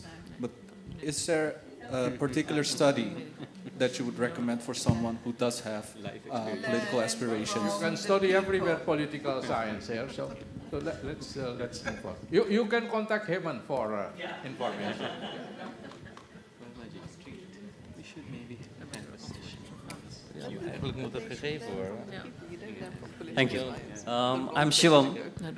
I've heard about a lot of motivation and what you expect from us, we expect from you. My question is based on my belief. I believe to lead by example. And if I lead by example, how much support I would get from you? And that's the only question I have. And that's the energy I can get from you when you say, okay, I'm standing with you. You go ahead and you lead. And that way, I think all of us can come together and say, okay, we are ready to lead by example. And next time, I think that would be the right motivation we can all have, right? Yeah. And then we are there, as we say, we are there for you, but we are there with you. And we know in future you will be with us. So that's the expectation that we have from each other. So you live in The Hague. You've been here more than 5 years. Did you vote for Rabin, uncle? No, he was not the ballot. But I would, not a problem. I would suggest, call me. Let's talk. 06 502 78 676. Call. And the answer is no, you don't need an education, because even I did not graduate, so you don't need that. Dear panelists, what I want basically to just follow the question quickly, then we can close over there, yeah? Okay. Hello everyone, my name is Rihanna Ali Ahmad, Lal Mahomet, and for the first time I'm here, and it really impressed me being here, and all the panel. I want to say you're very inspiring, because we are all talking with you, and it gives us ideas, so it's good to have you all here. And I must say, I wrote a book. It's about the diaspora. It's about how people came from India to Suriname. It's for children. And I want to have it implemented in schools, because when children are 4 or 5 years, we talk about identity and we make them draw something, and we say, hey, what did you draw and what is it? Is it you, and who are you? And it doesn't have colored skin, but it is who are you? And then we talk with children at school 4 or 5 years. They're very small, but then the identity thing at school starts. And I want children at that age to know that they are welcome. They are welcome from who they are, and there's nothing bad about having another color. And because if they go to gym, they wear short pants and they have to play with other children at school, and then they see this one is white colored. Hey, I have another color, and I don't know the language that well. And what is it? And so it's very important. It's very important that we learn our children that they are welcome.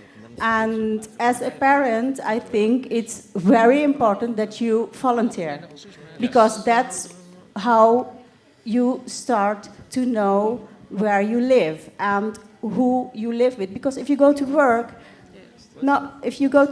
you meet other people. And if you volunteer, you'll meet other people who are in the society. And Rabin,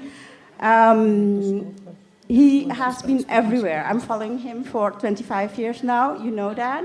Yeah. And it's very important to be a volunteer here. Okay, thank you. Okay, sorry, Vahidji, last question maybe. Yeah, really last one. Last one, please. That mic is there. Sitting on my table. My name is Wahid Saleh. I am more than 50 years here in the Netherlands. Most of you know me. For those who want to join politics, newcomers, I have only one advice. First, learn yourself, then learn Dutch language. Without the language, you are nowhere. Yeah, that's right. Yeah. You have big dreams, there will be dreams you won't be able to realize. That is one point. The second point, I give you my own example. I don't have a network, but I managed to publish a cultural agenda for more than 20 years, distributing it to more than 3,000 people every month. So you don't need a big background to collect the information, collect the data, and distribute it. So where there is a will, there is a way. We have to look at the time. Yes, thank you. Thank you, I did it. Yeah, we have to go to the next part, sorry. Yes.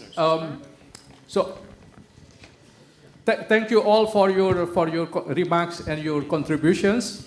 I don't know whether there is someone who just want to say one final word. Dr. Varma, maybe you can do some closing words for this part. I'm just going to say one thing, that, you know, everybody will tell you it's difficult. Everyone will tell you that you're never going to make it. But if you've made it thousands of miles away to this country, what's stopping you from doing whatever you want? That's right. Thank you. Very, very inspiring. So we will close this part of the program, and we will now move to some cultural part. Thank you. We may need 2-3 minutes to clear the mics, but thank you very much, Professor Mahadevji, for a wonderful interaction session. Thank you very much, all the panelists. And I'm sorry if I didn't, or we couldn't able to reach out to all the questions. But the discussions are just starting up, so everything is just warming up. If you have questions, if you have any remarks, you can follow a QR code nearby on your table, or maybe write to us. We will definitely put them on board for our next sessions.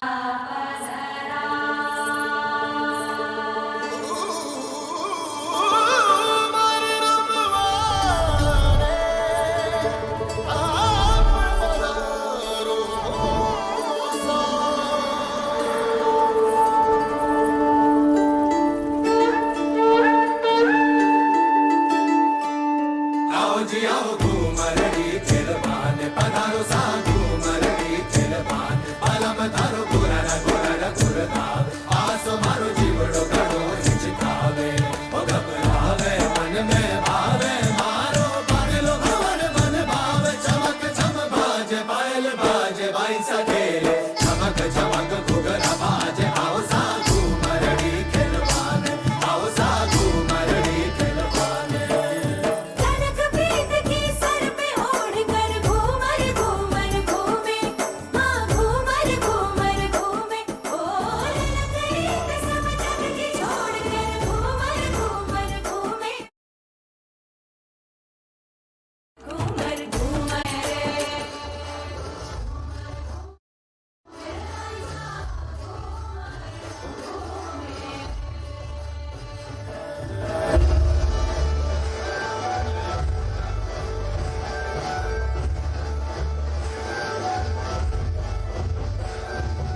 Thank you, Naurang Group. Thank you very much.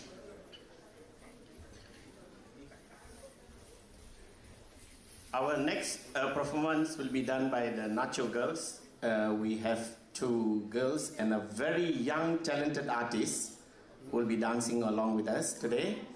Yes? So can we have a big round of applause for the Nacho Girls?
Thank you. That was the performance by Fajia Bhaskaran, Sandhya Kartik, and our young Anya Kartik. Thank you very much.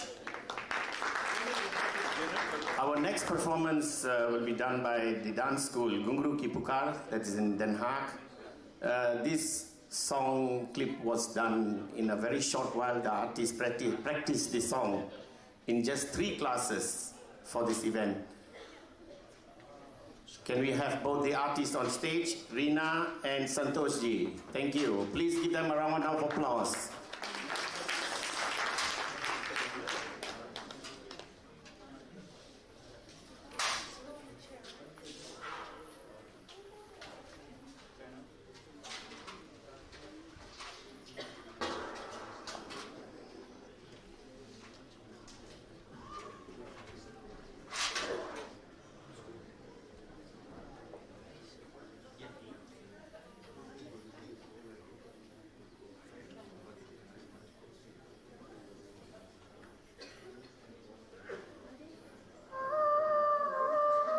On behalf of Bollywood Dance School Gunguru Ki Pukar, I would like to thank you all for the opportunity to present our interpretation of this afternoon to you.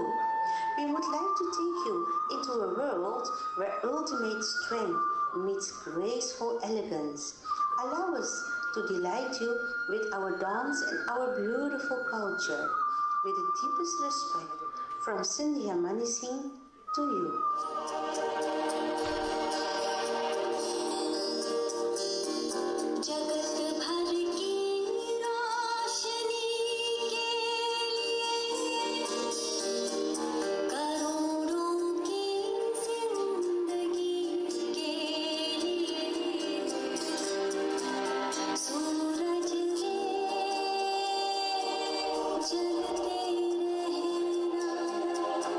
सूरज रे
Thank you very much, Ms. Reena and Mr. Santosh. Can we have a round of applause for both the artists? Thank you very much.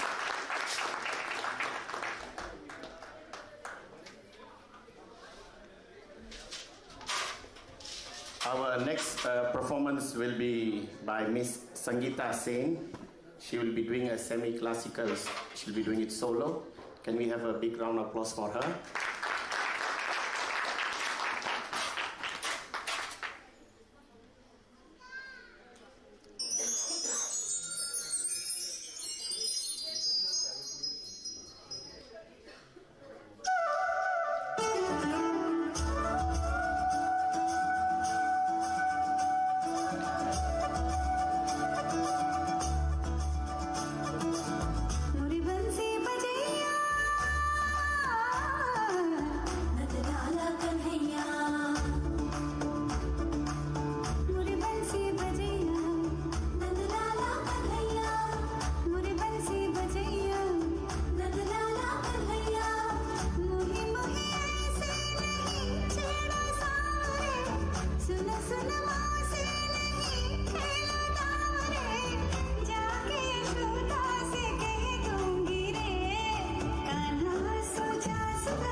Thank you, Ms. Sangeeta.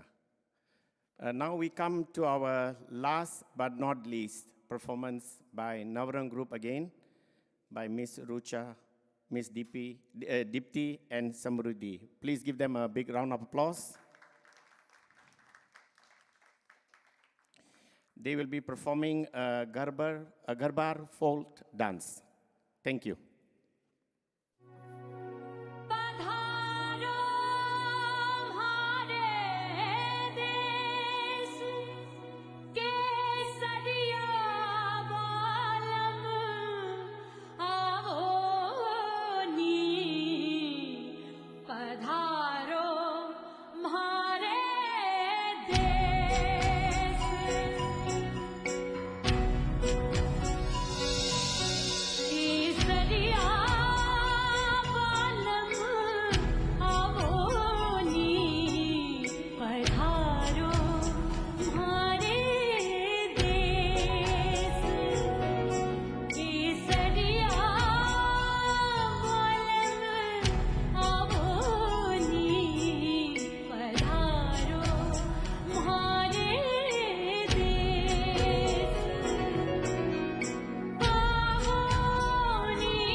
जाओ जी मन दीद कराओ जी रा क्यों तरसावे हो मन सकल दिखाओ जी थारी शरारत सब जानू मैं चौधरी अरसले उन्हें बंगा दी मैं कह लगे मर गुड़ में जागी दो कणी चंदा में थारी चांदनी मन दामन में पा खुशी रे झुम झुम झुम झुम झुम झुम ओ मारे गुड़ में जागी दो कणी चंदा में थारी चांदनी मन दामन में बादी खुशी रे झुम झुम झुम झुम झुम झुम ओ मारे गुड़ में जागी दो कणी चंदा में थारी चांदनी मन दामन में बादी खुशी रे झुम झुम झुम झुम झुम झुम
Thank you. That's the end of the cultural program. I would request the artists to be around for a few minutes to wait.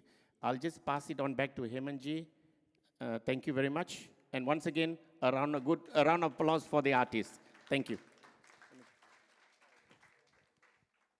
Thank you, Devji. It was wonderful. I mean, really. Thank you very much for such a beautiful performance, all the artists. Thank you very much. Long evening, long afternoon. Everybody's a little bit tired. So there are some refreshments. If you can just we can bring back. We are just closing up. We will just take 20 more minutes, I believe. But I would like to invite Mr. Jasbizji, President FIDE, FCCI, IDC, to come and please give closing remarks and facilitation and vote of thanks. Well, friends, we have been testing your patience. I think 6 hours long, it's quite long.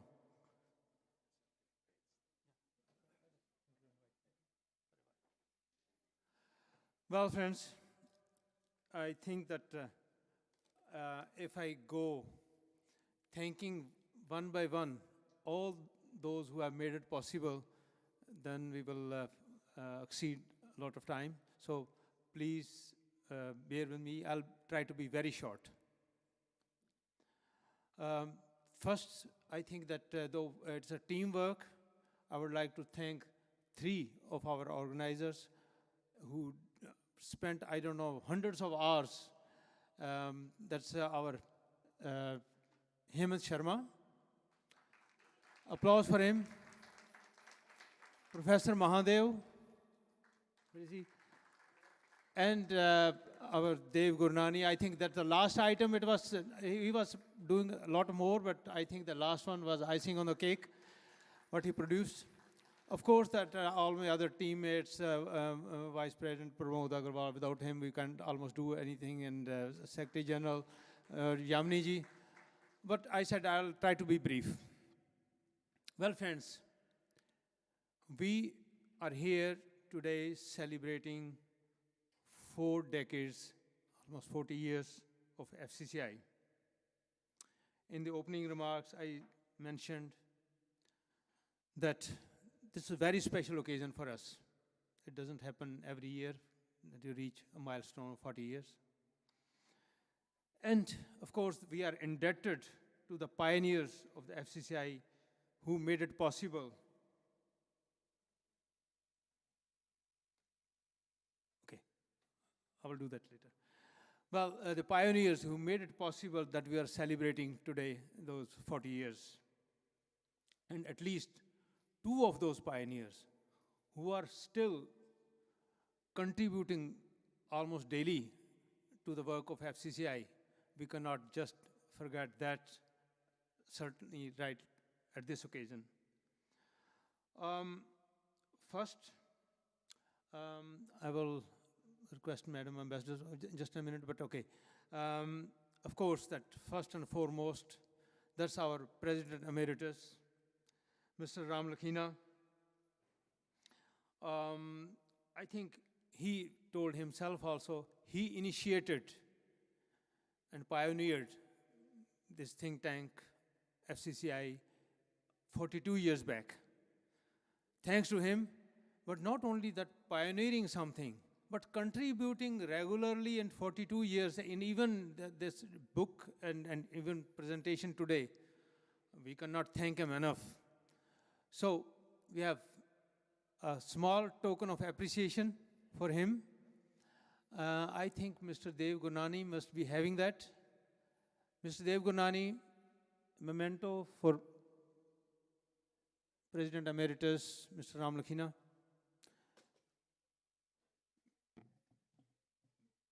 May I request Madam Ambassador to come to the stage, and Mr. Ram Lakhina, please.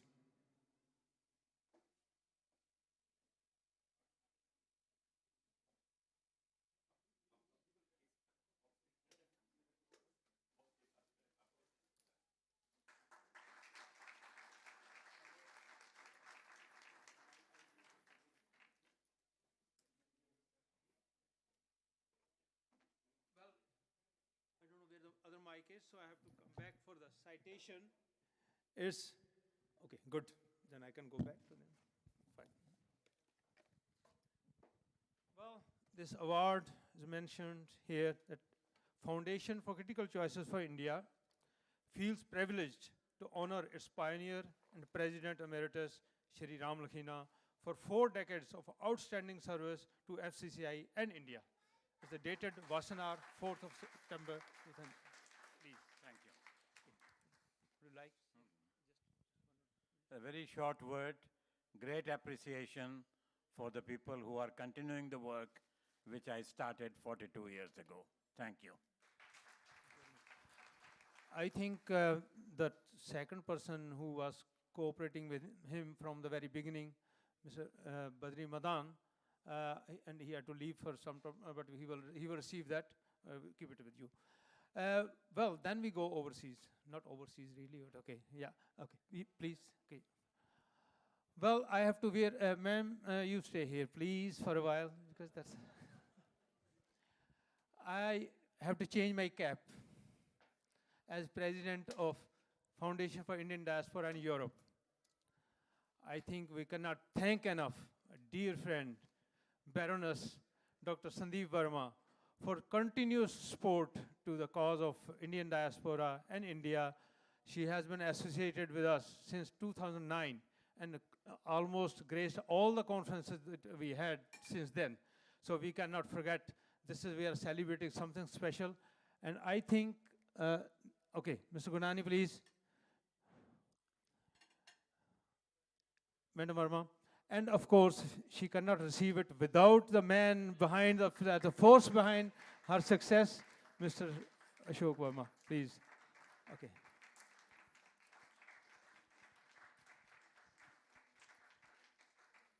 Yeah. Thank you very much. Thank you very much indeed. It's always an honor to be amongst you great people here today, but Ambassador, I don't know how long you've been in post here, but you will find the warmth will keep bringing you back to this country even when you're not in post. But I couldn't do it without your affections, your team's affections, and my iron rod Ashok. Absolutely. So we vouch for it. Friends, another stalwart of Indian community, Indian diaspora, our dear friend from Germany, Mr. Kiran Malhotra, also associated with us since 2009. Mr. Kiran Malhotra from Germany. Would you like to have Ramaji with you, or can you accept alone? Okay. Please.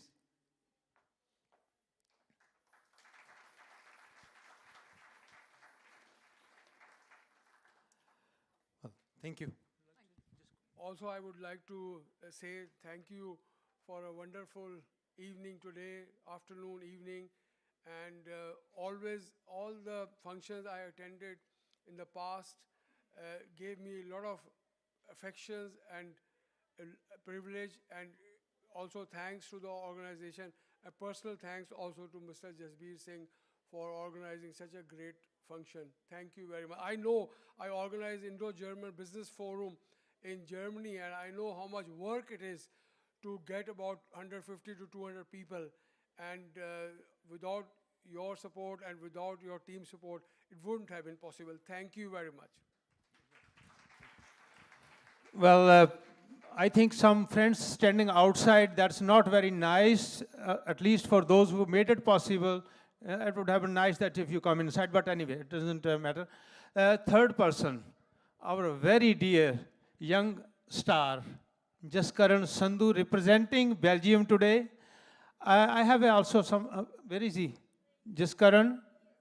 Okay, then you have to accept it on his behalf. I tell you something about, I had a message also for him. Then I think his mother, this time you have received so many awards already. She can come to the forefront.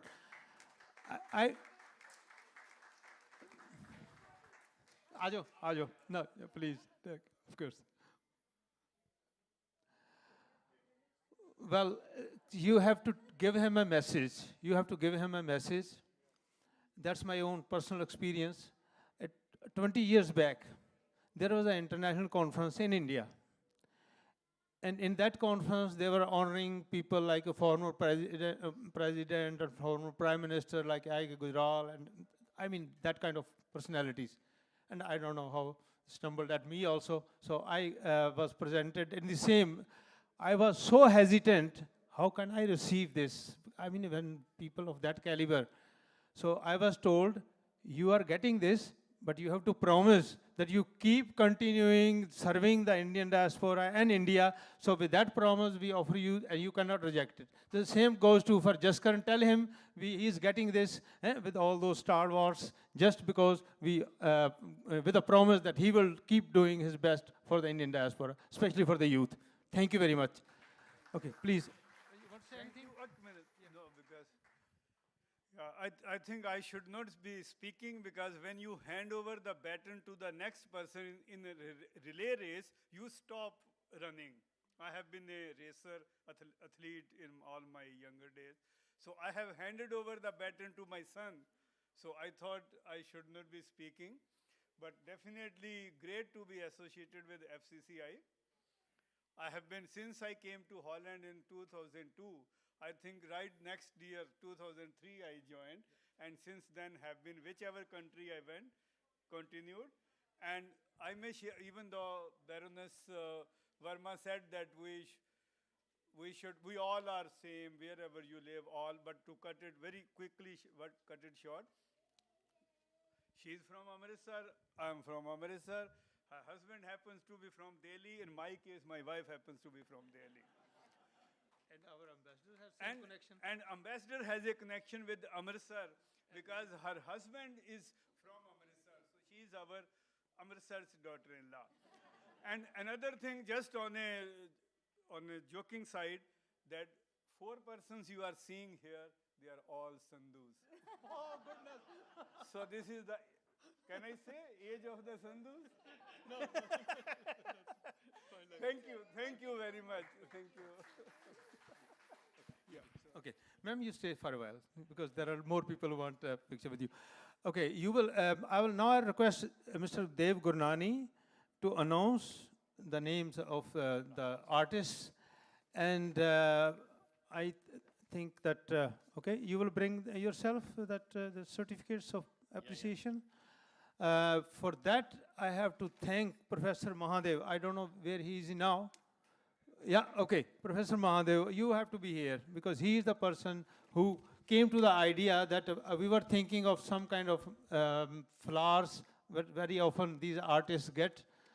And he said, no, flowers, okay, it will be for a couple of days, but if you have such outstanding performances, then we should give them something. They can keep that for years. I think, Devji, can you announce? Yeah, if I can have First, a big round of applause for Navrang groups, if they can come forward.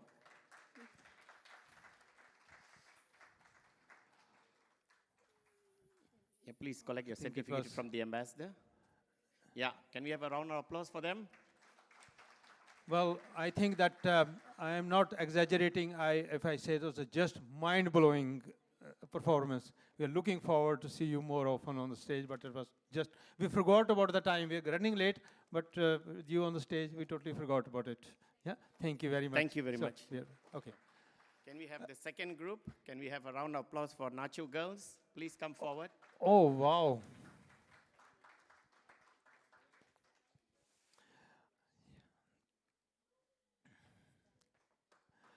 Well, I think that was so, especially this young artist. I don't know how far she will go if she is performing that at such stage. How old are you? 8. So, goodness, I could not even walk properly when I was 8. So it was so amazing. We were looking more at you than, of course, that was wonderful. I mean, that choreography and all 3 of you, but it was just amazing. Would you like to say something? Okay. Yeah. Would you like to say something? I enjoyed today's day. Very good. Thank you very much. Can we have the next group, that's Gunguru Ki Pukar? Can we have the 2 artists and also along with them I would like to ask Miss Sandhya Manya Singh also to come forward to receive Okay. the certificate. Gunguru Thank ki you. pukar. That was really a pukar. Gunguru ki. One for them, all three? Yeah. Okay, okay. Ma'am, please hand over. I think it was really something new. We have so often seen certain, but a fusion of classical and modern and a bit of religious tint and then going to Bollywood. Was just amazing. Thanks a lot for being with us. I think that deserve, I think for a huge applause for all the artists, okay? Yeah. I have one more. Thank you very much. Yeah. I missed some. Yeah, I have Oh one. my God. Thank you. Yeah, that's so May sorry. I invite now Sangeeta Sen to come forward to collect a certificate. I just Yes. want to tell you a little bit about Sangeeta. She was not sure today that she will dance, yes or no, because her partner could not make it. But once again, I just want to hear from the audience, how did she do it? Yeah, Yes. absolutely. So Sangeeta, you see, I told you, if you did come, you will enjoy it. And you did it well. Yeah, Please. Absolutely fantastic. Okay, ma'am, please hand over. I'll give it to them. Okay, well, friends, thanks, and ma'am, thank you very much for I mean, the complete day being here. And yeah, that was because this ceremony could not be completed without her. Friends, my apologies to friends whose name I might have missed. For example, this time also our PR section was very active. So this is the first time we had to block the registration system because we had not had the capacity to have more people here. Look, it is fine when we have a cultural program. We can have even hundreds of people that would love to come. But having this kind of heavy discussion, what we are having as FCCI especially, it's very difficult, but very grateful to the team and also those who attended, especially those who contributed in the discussion. I would like to thank. Now, friends, huge applause for each one that participated, all of you. And now we have some snacks and drinks. I think you deserve it. With one note, there are some books. Most of the friends around here, they have already taken a copy. Those who have not are free to take a copy, one per family, lying over there. Another announcement, please note that some of the friends from FCCI and IDC, FIDE, they've given their names for a dinner this evening. Those who want to enjoy the drinks and snacks here are welcome to stay. Those who want to go directly to the restaurant, it's the Indian restaurant, India Palace in Suriname. So if you like to even directly go there, it's fine. But if you come later, I mean, that restaurant will remain open till midnight.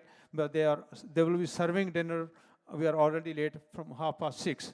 So those who think it's enough, huh? One second.